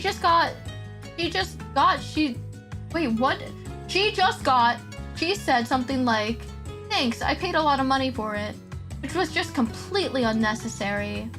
I called my friend and told him that was rude and that he needed to correct that. Then, at a party at my house, my friend brought up my ex to her, which he's allowed to do because he's my friend, and she's friends with my ex. So she talked about her at my house. I talked to one of our mutual female friends, and she said that I should talk to her directly. So I did, and I thought that we were fine, but apparently not. My best friend is pissed off at me, saying I'm sensitive and overly critical of his girlfriend. He called me a misogynist because of the way I treat women, because I don't believe women are superior to me, and I'm not going to give them special treatment. I honestly didn't have these kinds of problems with his ex, so I feel like she's the problem. I'm throwing a party when they break up. Am I the asshole? I'm so confused. This sounds like, why are we beefing with this girl? But also, for him to say that, him to call his friend and be like, yeah, you need to correct her behavior, bro. What the fuck? Yeah, that's misogyny. What the heck? That's fucking crazy. What? That's fucking wild. Yeah, you need to correct your girlfriend real quick. What? I am superior? Okay, you just confirmed it. I don't think there's a debate on that one. Exactly. It's these people that are like, nah, I'm not a misogynist, man. And the behavior correction? Yeah, dude. Love that. Curb stomp, curb stomp, curb stompable. It's fucking crazy, isn't it? What the heck? That last line was straight from a 4chan incel post. True. No worries, Chaos. Go get your food. Substance. That's fucking wild. Alright, let's find another one. Alright. Am I the asshole for not liking my brother's wife? This is my first time posting. Sorry if the format is weird. I also don't have the best grammar. I was homeschooled, lol. Me, 19 female, and my brother, 29 male, and my brother's wife, 27 female. Back in 2022, after they got married in 2021, she cheated on him and he got really mad at her. She convinced him to have an open relationship, but he doesn't sleep with anyone else. After that, I didn't talk to her or see her for 2 years, nor did the rest of the family until she got pregnant with a baby girl in 2024. Then, she somehow just started talking to my family like nothing had happened. I didn't want to talk to her because she had cheated on my brother, and that was very manipulative to him, but my parents told me just to suck it up and talk to her so I can have a relationship with my niece. So I did. I talked to her like nothing happened, and when my niece was born, just so I could see her. Fast forward to 2025. When my niece was born, I was talking to her and my brother like nothing happened because I was too scared of causing drama. But I started to notice my niece looked nothing like my brother or his wife, but I didn't say anything and I kept it to myself. Fast forward to last week. I couldn't stand talking to her like everything was fine, so I had a peaceful conversation with my brother and his wife about the fact that I couldn't get over what happened. They told me that I was being dramatic, and it happens sometimes. People cheat and they get back together all the time, and it's in the past. I tried to tell them that I didn't like talking to her, knowing that my niece could maybe not be my brother's. I didn't say that in a mean way. They technically have an open relationship. I didn't think it really mattered. He didn't say much after that. They didn't seem mad, so I went home and told my parents about it. They also seemed fine with it, so I went about the rest of my week like normal. Now yesterday, my brother was telling my parents that I talked bad about his wife and that I'm an awful person, and if I don't apologize, he will cut me off and go no contact. He also texted me saying that he's gonna give me 3 days to apologize, or I'll never see him or my niece again. I asked him what exactly I said that made him or his wife mad, and he said that I called his wife a narcissist, which I never did, and disrespected his marriage. I didn't think I really did, but I'm starting to think I was too harsh and that I was being an asshole, so am I the asshole for confronting them? This sounds really messy. Like, I don't want to be a part of that. This is what the heck? It's not your relationship, yeah. Also, you're like a baby. Like, you said you're 19? I don't know if you're 19. You sound like you're 15 years old. You sound like a baby. This is weird, yeah. But it's just, this is a child. That's so weird. Also, how can you look at a baby? First of all, this person said I looked at the baby. It didn't look like my brother or his wife. Why would you think that? What? Like, you can have all these opinions and you can be right, but mind your business. For real, yeah. So the top voted one says, everyone's an asshole, but you were old enough to keep your mouth shut and mind your business. As Cal just said. As Cal just said. I'm gonna say yes to being an asshole because you can just mind your business. Yeah, OP is definitely an asshole. You can learn to keep your mouth shut, I think.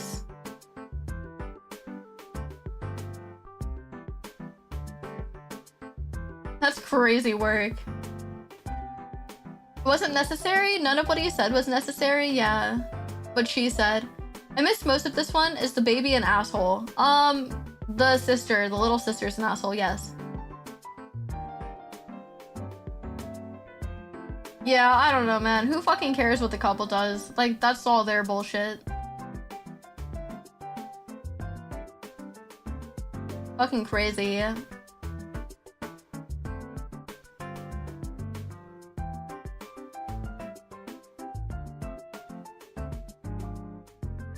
Crazy, crazy, crazy. Alright, I have another one. I'm curious what you guys will say about this one. I don't know how you can look at a baby and think it doesn't look like him. Babies look like fucking raisins anyway. Like, what do you mean? They're like just crumpled up fucking humans. Like, they don't look like anything, bro. They're ugly. What do you mean? I don't know. Babies look like babies, for real. For real. Alright, next one. Will I be the asshole if I report my upstairs tenant's dog? Am I the asshole if I report my upstairs neighbor's dog? I recently moved into a new unit, which is a split home. I live downstairs and there is a young couple living upstairs. This rental is extremely strict on pets, which is fair as it's a nice old home that is well maintained. Since moving in, I have heard dogs barking, running upstairs, and recently saw the upstairs tenant on a walk with the dog. I do not believe the dog gets let outside as much as it should, as it's a large black lab in a small 2-bedroom upstairs apartment, and I never see the dog. A dog like that should be outside many times a day, and I never see it. We share the backyard, and I can say with confidence the dog has never been back there. Would I be the asshole for reporting it to the landlord? I do not want to be complicit when it comes to the landlord inevitably finding out, but it's pretty clear that the downstairs tenant, me, would have heard a dog living right above. I also believe that they recently adopted a second one, as I've heard a small dog barking and saw an adoption worker leave their unit today. I do not like the idea of them having to rehome their dog, but it feels like a play stupid games, win stupid prizes situation. Don't live in a pet-free rental and risk your dog's safety, knowing he can be taken out due to the lease you signed. But of course, I feel like shit about it still. Am I the asshole? Babies aren't ugly? I do think babies are ugly. I stand on what I said. I stand on business. Babies are ugly. But I also have, like, zero maternal instinct. I would protect a child, but I still think babies are ugly. I mean, they shouldn't be having a dog if you live in a no animal place, right? Like, it's not that hard. Just like find a place and have your pets. You're risking way too much. Also, like, if the dog is possibly not being let outside enough, that's fucked up. I mean, they're assuming about the second dog. They've never seen a second dog. OP seems to be like too bothered about snitching. I think it's mostly coming from a place of concern about not really seeing seeing the dog that much. They've only seen it once. They made an assumption they can't help the snitching. I mean, they didn't say that they just did it. They were just like, I don't know what to do. Will I be the asshole if I do it? I think, honestly, like, people, if you have animals, that's perfectly fine. But you just need to find a suitable place to be with your animals. It honestly depends, yeah. Let me read what the comments say. Okay, so this is the most upvoted one. It almost has 400 upvotes.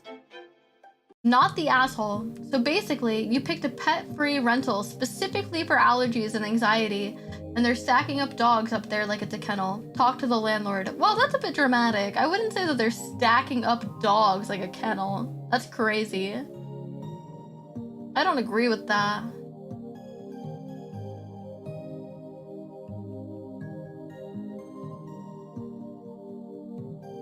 Yeah, I don't know. Let's see.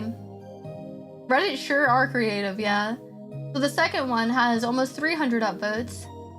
I don't know why people are saying that you're the problem. The dogs are holed up in an apartment 95% of the day, and y'all don't think that's an issue? Reddit seems to selectively care about animals. They also love being uncompliant in rental units for some reason. It's distracting and disturbing, and dangerous. No one thinks about that. Having a pet in an apartment complex that no one knows about, and if it bit someone, the apartment complexes need to have certain insurances for dogs. They would very likely want to hear about this so they don't get sued. Plenty of people pick apartments solely on the no pet policy. You shouldn't be forcibly subjected to be around a dog that was never allowed in the first place. I'm like so iffy on this one. Interesting. I mean, like, yes, it's a pet-free rental. That's the problem, though. I don't know. That one's an iffy one for me. I don't know how to feel about that one.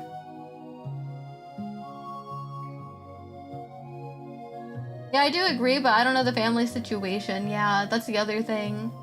Also, like, there are some circumstances, like, let's say you don't have a whole management property. Some people, like, have apartment complexes that are owned by, like, individual people. Maybe they know the owner and they know their situation and they're okay with it. You never know. Oh my god, it'd be fucking crazy. What if the people that were living above were, like, the owner's family or some shit? And they didn't know? The family are playing with fire. I don't think that person is an asshole to report it. I don't think they're an asshole either. I just don't think it's, like, the most ideal thing. Like, you could always start talking to the people, but sometimes that doesn't go well, I guess, you know? Yeah, I don't know. Ooh, here's a gaming one. This one's kind of short as well. We'll see what you guys have to say about it. I'm gonna go 1 on this one. Ooh, a split vote, 50-50.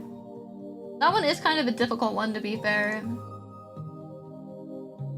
Games, let's go, yeah. Alright, let's see. Sorry,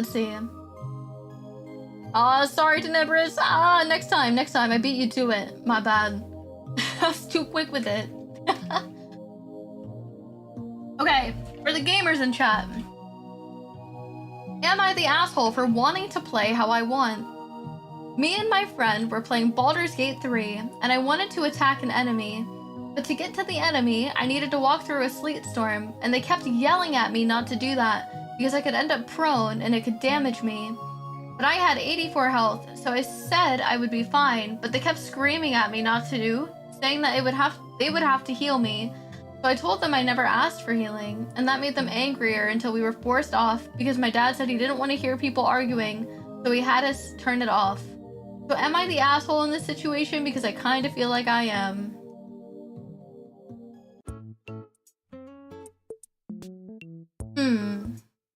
The 2 kids playing Baldur's Gate 3.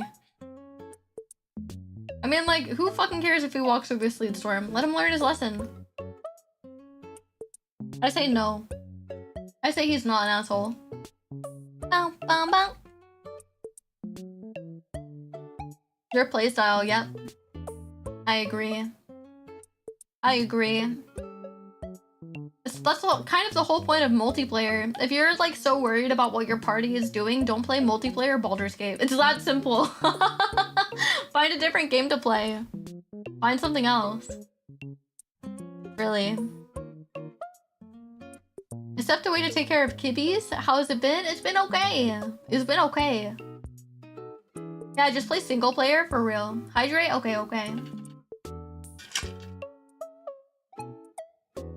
Thank you. Multiplayer Baldur's Gate is chaotic. I've never played it.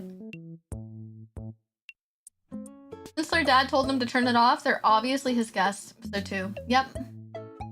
For real. My points exchange wasn't going through. It did go through though. It did. Alright, let's see if I can find another one.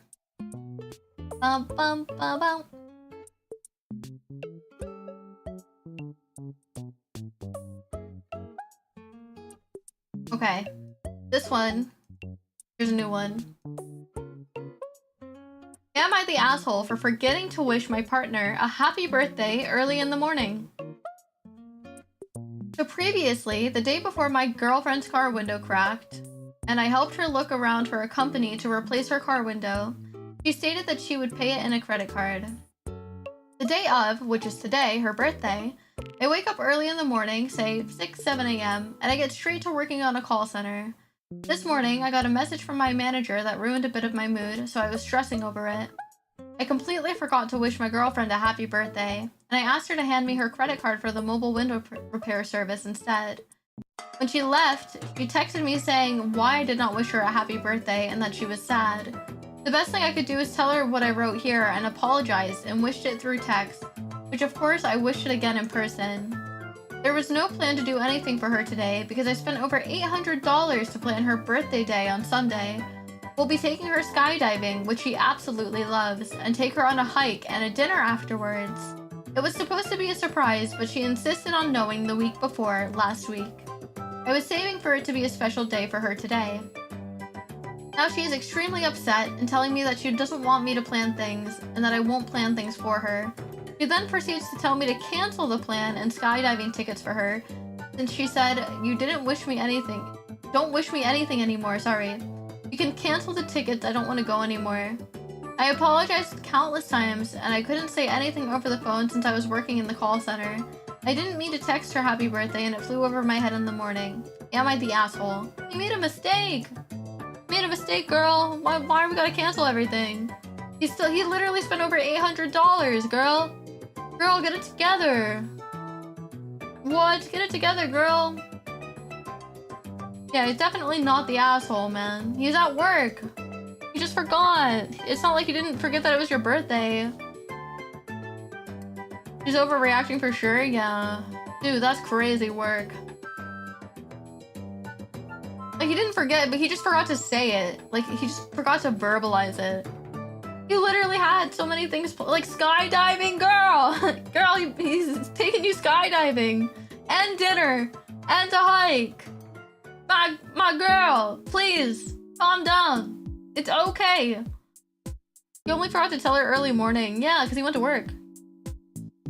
Like, if he didn't do anything for her, I could understand being angry, but dude had a lot of stuff planned. Dude, he's $1,000, pretty much. You should take me to do those things instead. Go on then, Cal, DM him. And what if it was a surprise? Literally. It sounds like a pretty eventful birthday. Dude, I don't know anyone who goes skydiving on their birthday. That's crazy. Like, girl, if you ain't gonna play, pass the controller, I'm keeping that, man. Oso and Cal, like, hey, man, let me in. You guys fucking crack me up. This literally happened between me and my dad, and a single conversation resolved that shit. Yeah, dude, it's not hard, man. Why are we double downing on like, no, I don't want to do anything now? What? Guy, would you go skydiving? No, absolutely not. What do you take me for? Hello? You guys should know. Like, one of my biggest fears is literally heights. No. Absolutely not. Y'all got me fucked up. I'm not doing that. No. Hey dude, you can call me sweetheart, let's go. Would you rather skydive or go diving? Neither. I'd rather kill myself. Oh my god. No thanks. I don't like water and I don't like the skies, bro. Y'all are trying to torture me now. The height problem is self-solving when skydiving, though? What does that mean? I'm sure if Sky went regular diving, it would count as skydiving. Fucking hell, Rainer, please. Oh my god. I'm not afraid of heights in general, but if a bridge I'm standing on starts shaking and feels unsteady, I'm scared. Dude, I'm on my fucking hands and knees crawling on that shit. What do you mean? If the ground feels even remotely unstable and I'm somewhere high up, I'd rather just die. Like, give me a noose now. I can't do it. In Minecraft, of course. Anyway. Let's find another one.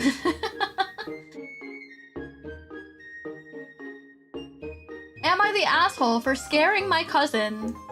I, female 20, hang out with my cousins often. A few days ago, me and my older cousin, female 25, were taking care of our younger cousin, male 7. I decided to sit him down and tell him a story. The story was about a green man with white eyes that hid in the toilet at night. That man would grab children his age. Today, his mom called me, cussing me out because her son has been pissing on her bed for 3 days. I think it was a harmless story. I apologize nonetheless. Am I in the wrong here? Yes. Yes, you're in the wrong, but it's so funny. Yes. Oh no, that fucking kid is traumatized. Oh my god.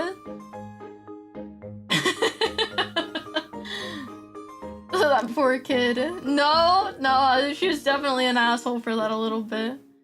It's so funny though. I was trying so hard not to laugh when I was reading it. It's so funny, dude. You're an asshole, but that's fucking hilarious. I wonder, wait, hold on, what did the comments say? What did the comments say? You're the You're the asshole. How are you 20 years old and don't understand that this was a stupid thing to do? A 7-year-old can't tell if a story is real or not. Oh, fuck off. It was funny. That was so funny. He said, everyone's so mad. Dude, common Redditors, what the fuck is wrong with you? It was not harmless. Guys, come on. Fuck out of here. Come on, Redditors, am I right? Fucking crazy. Absolutely insane. Y'all don't understand his first character development. True. Oh god, that was so fucking funny. Oh my god. Alright. Let's do another one.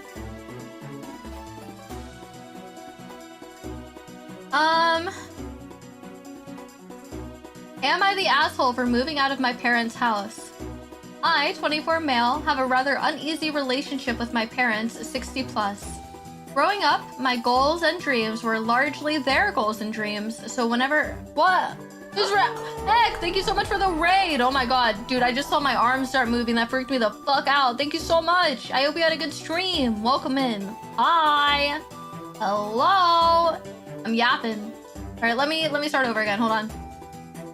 I, 24 male, have rather uneasy relationship with my parents, 60 plus. Growing up, my goals and dreams were largely their goals and dreams, so whenever I failed, it felt like I was hurting them in a way. Recently, things have gotten fairly toxic as my family hates my girlfriend, 22 female. Me and her have talked about moving in together for years once she graduated college, which is this week. About 2 weeks ago, we decided to look at an apartment half on a whim, and we actually loved it. We saw the place on Saturday, applied on Wednesday, and signed the lease on the following Saturday. The entire time, I was quite nervous, however, as I knew my parents would disapprove. Girlfriend routinely calls our parents toxic behavior, and this has resulted in distance between the two parties. I told them on Thursday of that week that we were going to tour the place again and possibly sign. They have criticized every step. Financially, GF and I net— Oh my god! What the hell? That's a lot of money. They have a lot of money combined. They have almost 200,000 combined a year. Rent cost is $2,400 in New England suburb, and the speed of the entire thing. I acknowledged their concerns, but reassured them that it's what I wanted. Since then, they have blown up at me multiple times, insinuating that I'm turning my back on family for moving 25 minutes away, that I've betrayed them, and that my girlfriend has destroyed our once happy family. My parents have even requested that I tell them before I arrive to begin moving out, so they are not around during it. Girlfriend and friends tell me I am escaping a toxic, narcissistic cycle. Parents tell me that I'm disappointing them beyond anything ever before. Help. Am I the asshole? Fuck your parents! I fucking hate them, dude. You are not the asshole. Move out and never speak to them again. Go no contact, brother. Go no contact, brother. Fucking hell. Fuck those guys. Fuck your parents. True. The parents are just narcissistic. It's all about control at the end of the day. Control and image. Absolutely insane. I don't want to sound pro no contact, but I am. I'm also pro no contact. Any fucking toxicity, get that out of my life. I don't fucking want it, man. absolutely insane. Insane. I'm glad we all agree. I hope that guy stops talking to his parents in the future. He deserves better. W girlfriend, W friends. Love that. Ow, ow. Let's find another one, boys.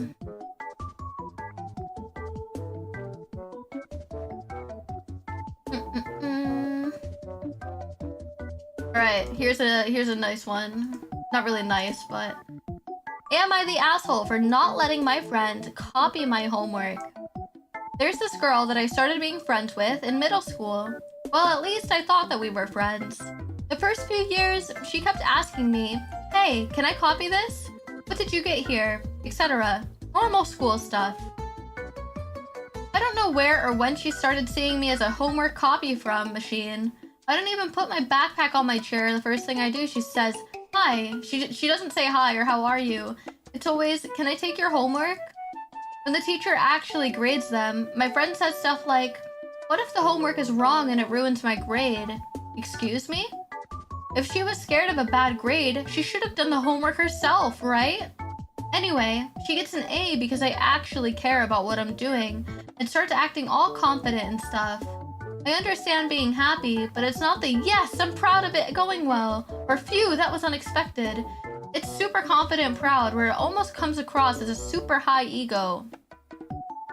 To clear everything, I do not mind sharing my homework. I'm happy to help. You should mind sharing your homework. I don't like when it's repetitive. It's got to a point where she doesn't think, oh, I forgot this exercise.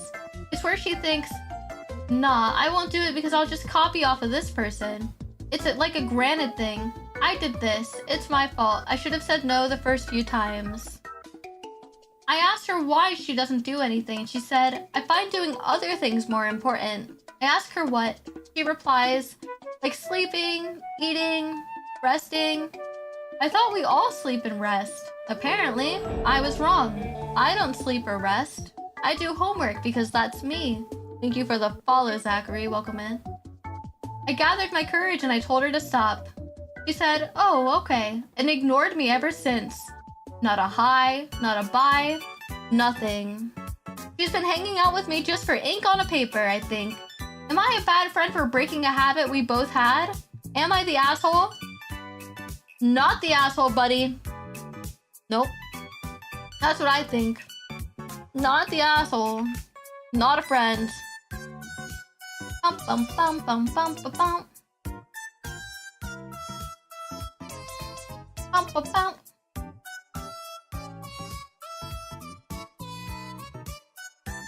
Yep. Not the asshole. Bum bum bum bum bum.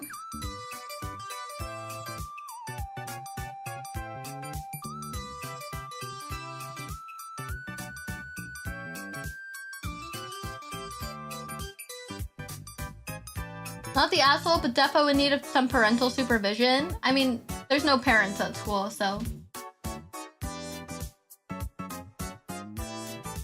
Cannot happen. Bow, bow, bow, bow, bow. Let's see another one. Bum, bum, bum. Thank you for the follow, unknown. Welcome in. Alright, gang. Another one. Ready? Get your votes ready, get the mallets ready. Am I the asshole for not wanting to watch my sister's dogs if my parents pay me for it? I, 18 female, have a sister, 25 female, who is graduating law school in June and needs to article somewhere for 8 to 12 months.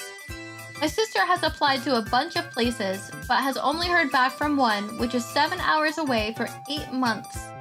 The firm has given her a deadline of a few days to accept, and it seems to be her only option.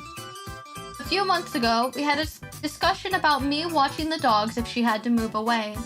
We talked for a bit before settling on me getting paid $125 a week for watching them, taking them out, feeding them, giving baths, clipping nails. My sister once paid me $250, I think, to watch them for a week when she went on vacation with my mom. Not to mention that, I would also have to move in with my mother for the time. I would have to be watching the dogs. And my parents are divorced. Since my sister lives with my mom and I live with my dad, I will be attending uni come September, and it costs less to travel to school from my dad's than my mom's. Recently, she reopened the discussion, saying she would have to pay me a lot less than what we discussed, citing she would have to pay me for a condo and food and furniture and whatever else. She would have to pay for that, okay. For the past few years, my sister has bought takeout 2 to 3 times a day and spent money on random stuff while tutoring one person every 2 weeks. She refuses to bring furniture that she has at my mother's house and wants to buy a completely new furniture set. Wow.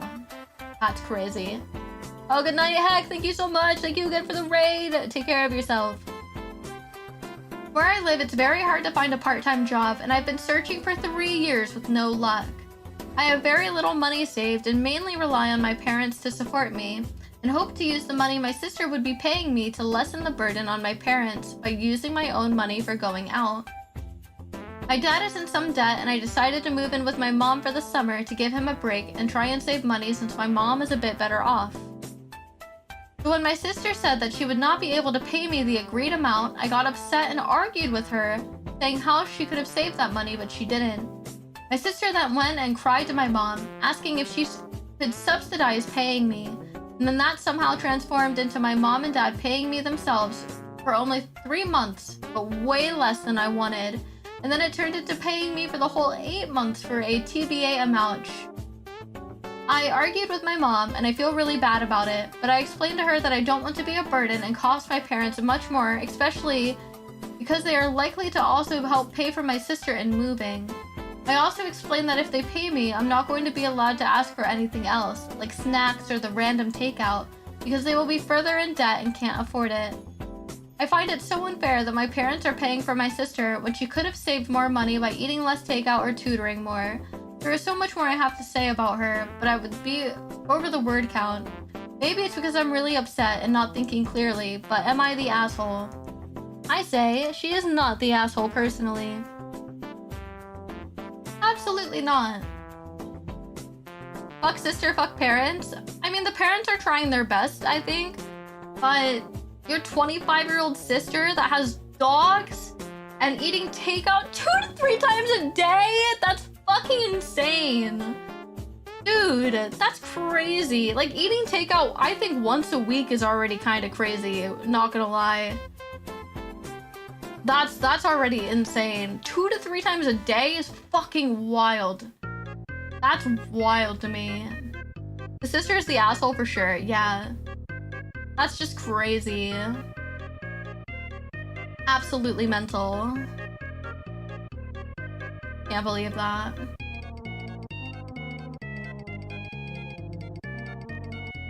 Just insane, man. Like, how? Alright, I just can't get over that. Bum, bum, bum, bum, bum, bum, bum, bum, bum, bum. Instructions not clear, sister stuck in stepladders. Crazy work. Ah, it's crazy. Bum, bum, bum, bum, bum. Alright, this one's gonna be interesting, I think. Am I the asshole for getting frustrated that my guy friend keeps making other guys an issue in our friendship? A pattern that I've noticed is that almost every major conflict between us somehow starts when another guy is involved. He gets upset if I don't tell him about every guy I talk to or hang out with. He asks me so many questions about them and tends to assume that they all like me. He says that we need to be transparent as friends. Whenever I ask him why he's so bothered, he just deflects, saying he doesn't really care. He has even blocked me once and has even avoided talking to me for a week when he was upset, instead of communicating, only to desperately return later. Recently, we had a huge argument because he started saying I don't take accountability when men get attached to me, or even stalk because I shouldn't have talked to them in the first place. I got frustrated because I felt blamed and controlled, so I finally brought up how much his behavior hurts me too, and I accused him of lying to me about something in the past. After that, he got angry, stopped replying, and now we're barely talking again except for the 2 times he randomly texted me. Now I feel guilty because somehow the argument turned into me hurting him instead, and I'm wondering if I crossed the line by bringing up his behavior during the fight instead of staying focused on the original issue. He's my only guy friend, and he's so nosy about the other guys in my life. He's a really good friend except for when this happens, and I don't know if I can save the friendship or not. Am I the asshole? No, he's a fucking weirdo. He needs to fucking work on his feelings. Weirdo. He has feelings. Yeah, well, he needs to talk about it then. Fucking male loneliness epidemic. Stop treating women like a weirdo. Talk to them. The woman is not an asshole.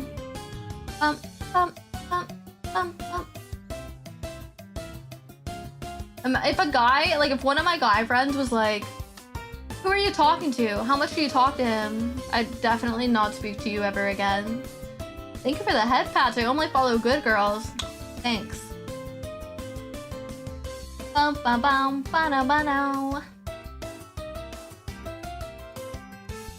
Maybe he can't physically say he likes her?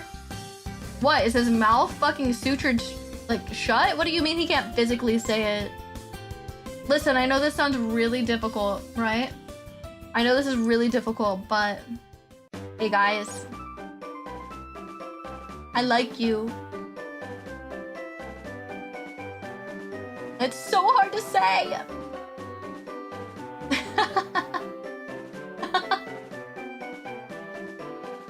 So weird, yeah.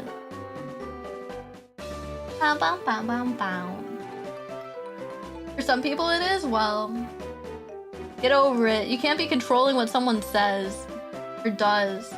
Like some kind of mental impeachment? Get over it. If he can be like, who are you talking to? How much do you talk to them? I think they like you. Then I think he can sit there and go, I have feelings for you, Jessica, or whatever the fuck her name is. Come on, guys.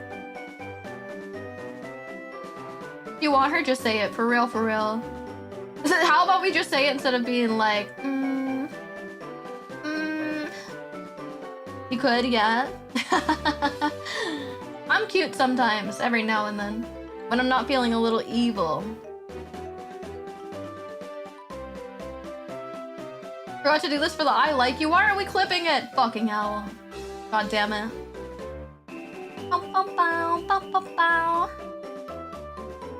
That's crazy work. I'm so evil, guys. I'm the most evil that could be. Believe it or not, I'm actually a villain. I'm like an anti-villain, so I'm really evil. Anyway.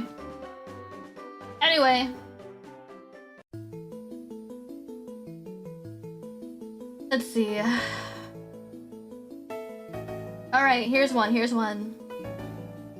Am I the asshole for yelling over my glasses? So for some context, I wasn't really having a great day, and I felt like nothing was turning up that day. So I went to a local gym to blow off some steam, and I was at their basketball court that they had. I was practicing my shot, and then while I was trying to get the ball back to get back into position, some guy bolts past me, bumping into me, and it wasn't a light tap, it was his shoulder straight into my left chest and shoulder area. I fumble a bit, causing my glasses to go flying off. Luckily, I was able to catch it, but I was still in a bit of a shock. I faced his direction and yelled, "Watch where you're fucking going!" It was so loud because those places have a lot of reverb, and I was so mad that I airballed my next shot and ended up storming out of there. I felt like Benson from the regular show. I don't know who that is. I was about to lose it. An employee stopped me and told me I was making a disturbance, which is reasonable. I calmed down enough to apologize, and I just walked out of the gym. Now that I'm at home thinking about it, I feel like I shouldn't have yelled at him in general, mainly because the dude is in the circle of things I can't control, but I also feel like a little shit for yelling. Besides, nothing bad happened anyways when the guy just bumped into me. Am I in the wrong? I think everyone sucks. The guy should have watched where he was going, and you also shouldn't just yell at someone, even if you're like having a bad day.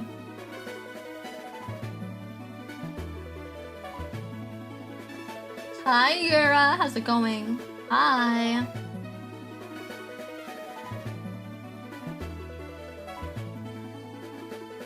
I feel like everyone sucks, but he also answered his own question, so I won't vote.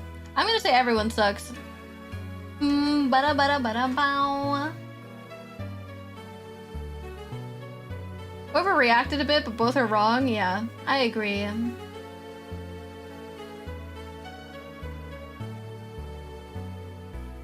God, my throat is getting fucked up. It's so fucked up.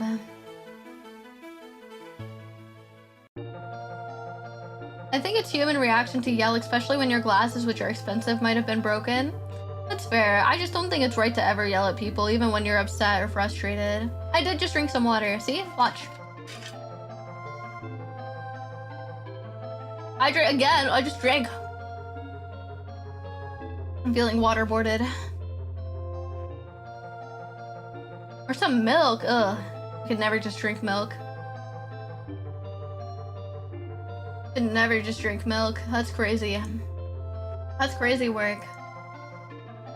Alright, let's find another one. Let's see. Your model drinking so cute. Thank you. Has to be chalky milk. You think so? Do I have a command for Twitter? Hold on.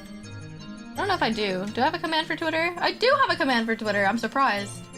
I didn't think I set one up. I don't know why. I just thought of that now. Anyway, I'm very amused with myself. Alright, let's see. Oh, that's a long one. I don't want to read that one. Alright, so this one's short. Okay? Will I be the asshole for accusing my girlfriend's friend of stealing money from my house while he was over helping me with a project? So I have enlisted the help of my girlfriend's friend to help me with work around the yard. Well, when we got work done, and then came over today, I go looking for the money I left on the refrigerator after some odd jobs I did, and the money is gone. Mind you, this is my girlfriend, and she's not tall enough to see the top of the refrigerator, but her friend is, and he's the only person in the house. So am I the asshole for blaming him for taking it? What do you guys think?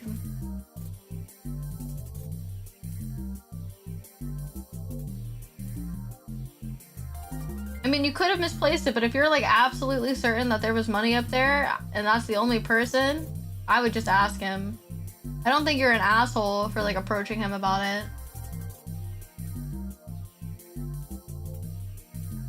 You know what I mean?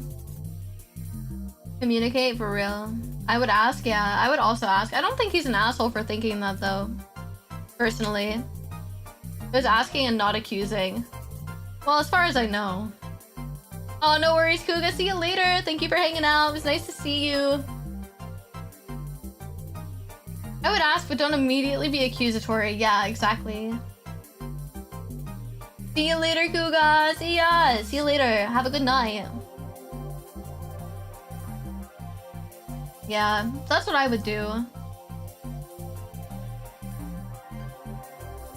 Bum, bum, bum, bum, bum, bum, ba-da-da, bum, bum, bum. You ask and then what? He says no?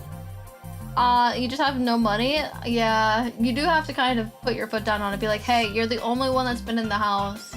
Like, realistically, it's what makes sense. I think it's a fair accusation. Yeah, it definitely is. Definitely is. I guess it just gauge his reaction and go from there, man. Yeah. Agreed. Bum, bum, bum. Alright, let's see. Alright, here's another one. You give them the chance to be honest if they did take it. If they deny, then you can question. That's fair.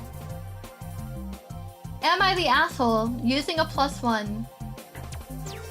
One friend from college invited me to her wedding. I received an RSVP and an option for a +1. I've been dating someone for close to a year, so I figured I would bring her to the wedding. I didn't want to make the trek to New York City to Boston solo. However, my friend didn't know I was seriously dating and had sent the +1 as a courtesy, not anticipating that it would be used.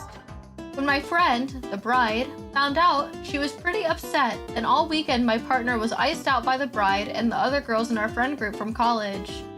It was pretty obvious that they didn't enjoy the fact that I had brought an early relationship. Am I a dick for using the +1? I would have never asked for it. Since it was offered, I said why not. I don't think you're a dick for that. I don't think you're an asshole for using the +1 that was offered to you. Why offer the +1 if you think that no one's gonna use it? Like, don't offer it if you don't want someone to use it. What? That's so weird to me.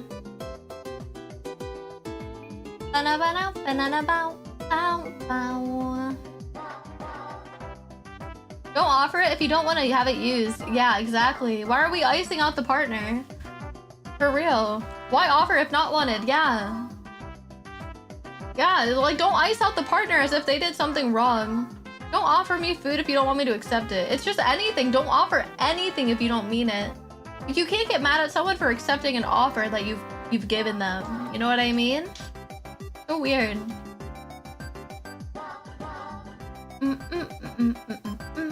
Created conflict for no reason. Yeah, exactly. I wanted to come say hi. Gonna go cook now? No worries. Go enjoy your food. Thank you, Yura. Nice to see you as always. Yeah, fucking weird. Fucking weird, bro. Alright, let's do another one. I hope you guys are enjoying me yapping for 5 hours straight, you fucking maniacs. Ow, ow. Interesting. Am I the asshole for giving away a Bible that was given to me?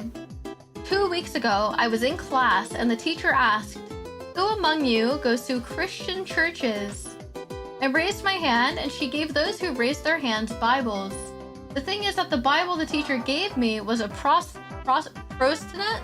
I don't know what this means, sorry guys. And I'm a Roman Catholic, so I decided I could give it to a teacher from my previous school who would appreciate it a lot. I have a friend in my current school who has a cousin who studies in my previous school, so I said to her, "Hey, please give this Bible to your cousin and tell him to give it to the math teacher." So she did.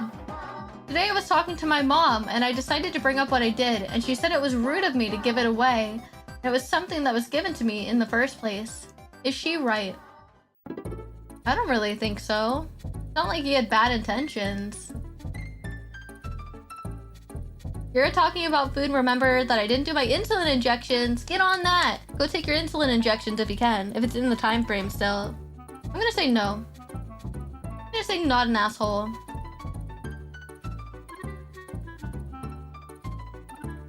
I'm gonna say not an asshole. Plus, child, man. He's a child. Bow, bow.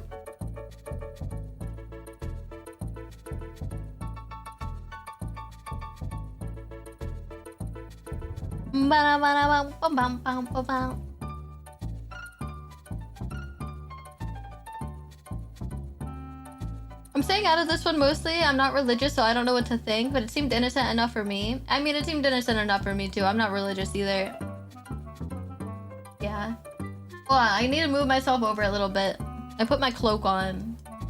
I'm covering the thing a bit. There we go. Okay, let's find another one then.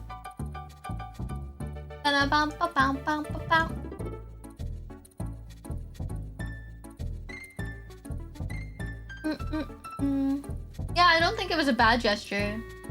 I agree. That's a long one.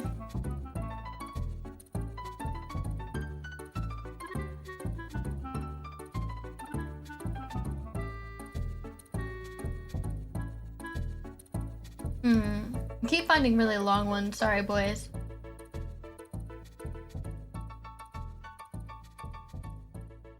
Am I the asshole for helping a friend?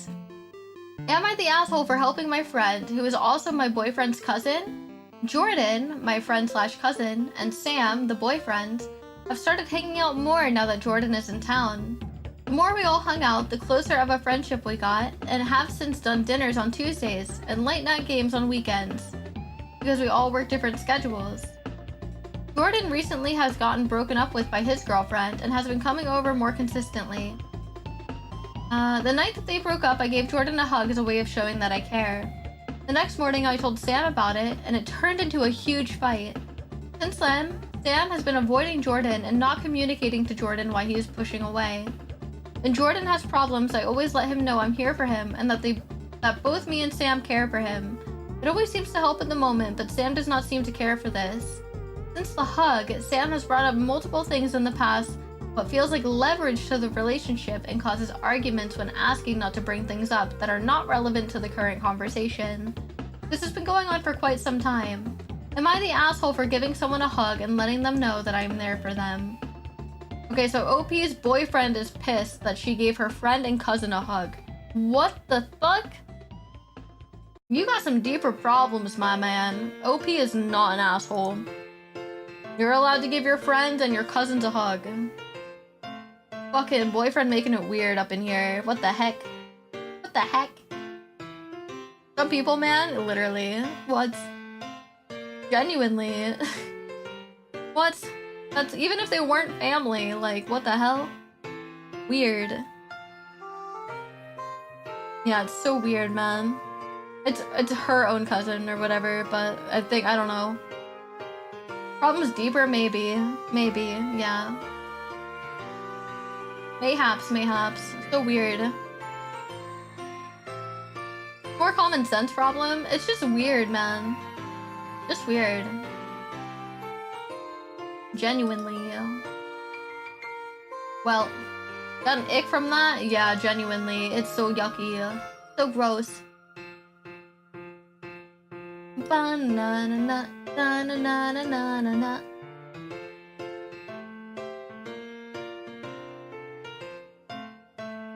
Trying to look for one. Alright, I got one. Am I the asshole for asking my boyfriend to kill or move a spider? The spider is on the ceiling, on top of my bedroom. I have a severe phobia of any insects and arachnids that have spindly legs since I was pranked by someone who put a dead cockroach in my food when I went to the bathroom. The spider and I have been in a stalemate for the whole day. I'm scared of the spider falling on me when I'm sleeping. He tried for 20 to 30 minutes to get the spider on a mop since he thinks that it's bad karma to kill a spider. Fair enough. The spider wouldn't budge and go on the mop. He thinks it's completely stupid. Kept sighing and saying that this is a, I'm not gonna say the R word, issue. After a while, he gave up since the spider wouldn't budge. I feel bad for him since he has to study for a final exam tomorrow. I also have one tomorrow and I couldn't study the whole day out of fear. He asked me what I'm gonna do about it, and I said I wouldn't be able to sleep with that in my apartment. He told me that I can sleep in his apartment. What do you guys think? Am I the asshole? I think no one's the asshole. I mean, grab a cup and paper, yes, that too, but I don't think anyone's the asshole because he was like, oh, you can sleep in my apartment. At least he offered that. At least he was like, take care of it yourself. You just come stay with me. It'll go away. Who knows how high the ceilings are though? It could be a really high ceiling. Like, let's say it's a really, really high ceiling. Yeah, he was reasonable, yeah.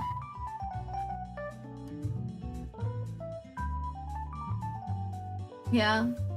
I think it lacks a bit of context. Yeah, there could have been more. Spider is rent-free pest control, unless it's fucking gigantic, yeah. Or if it's like in my direct space, I don't like that. If a spider's in the corner of the room, he can stay there as long as he ain't having babies and he's too big. Then I don't care. That is perfectly fair. I love spiders. Spiders are okay. As long as there's distance between us. I'm a little afraid of them. I don't have like arachnophobia or anything, but I'm a little scared of them. They're very fast. That's why. Also, I used to literally work with tarantulas all the time, and it could be kind of aggressive. Especially around feeding time. So yeah, not fun.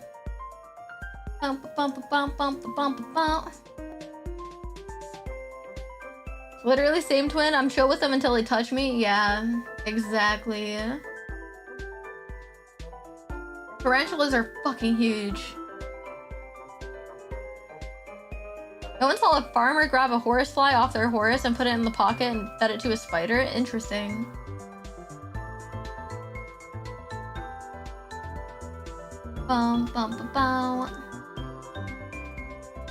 Alright. Am I the asshole for setting personal boundaries? I'm accused of being a weird and petty baby mama. My ex, 27-year-old male, and I, 24-year-old female, have a 4-year-old son. The ex and I both have new partners and have for over 3 years. When him and her got together, she and I became friends on Facebook. Personally, I had no issue with one another of them. I'm glad he's with her. She makes him step up and be a better dad. But she'll share stuff about them and it triggers me because he and I have a very, very toxic past and history. So for my own sanity, I set out friendship on Facebook to where I don't see her stuff. I unfollowed her, but I never made it to where she couldn't see my stuff. If I did post about the child we all co-parent, I'd almost always tag her. Sometimes I didn't because it was just me, my boyfriend, and our 2-year-old and the 4-year-old who is co-shared. She found out about it somehow and removed me from everything and told me that it felt like surveillance on my end so I could watch her and see what she does. Keep in mind, I have to look her up to even see her stuff and she hardly posts anything about my son without telling me or tagging me, so I don't miss much. But her, my ex, and their kids, personally, I'm not friends with her to keep up with her life with my ex. It's to her to make sure my child is taken care of and treated fairly. Am I the asshole for setting boundaries? I'm gonna say nope. I'm not an asshole. You can set your boundaries, girl. Here's what they gotta say.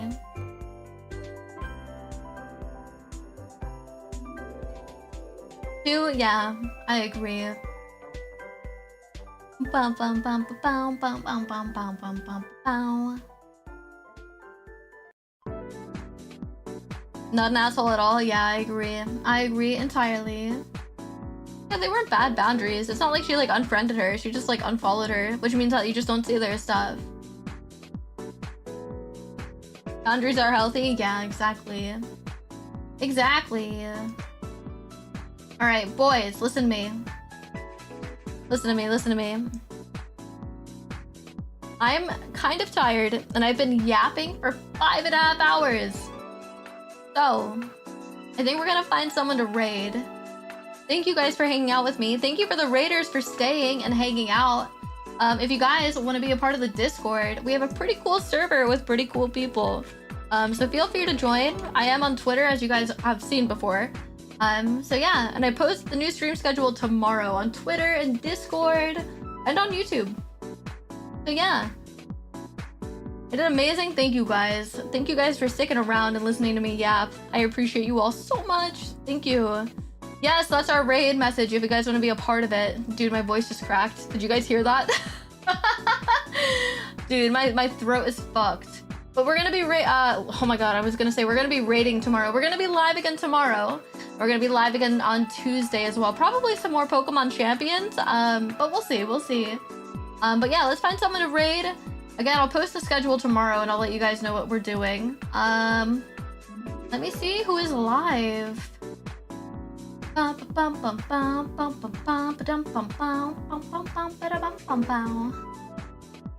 but thank you guys for hanging out with me. I appreciate you all so much. Let's send a raid.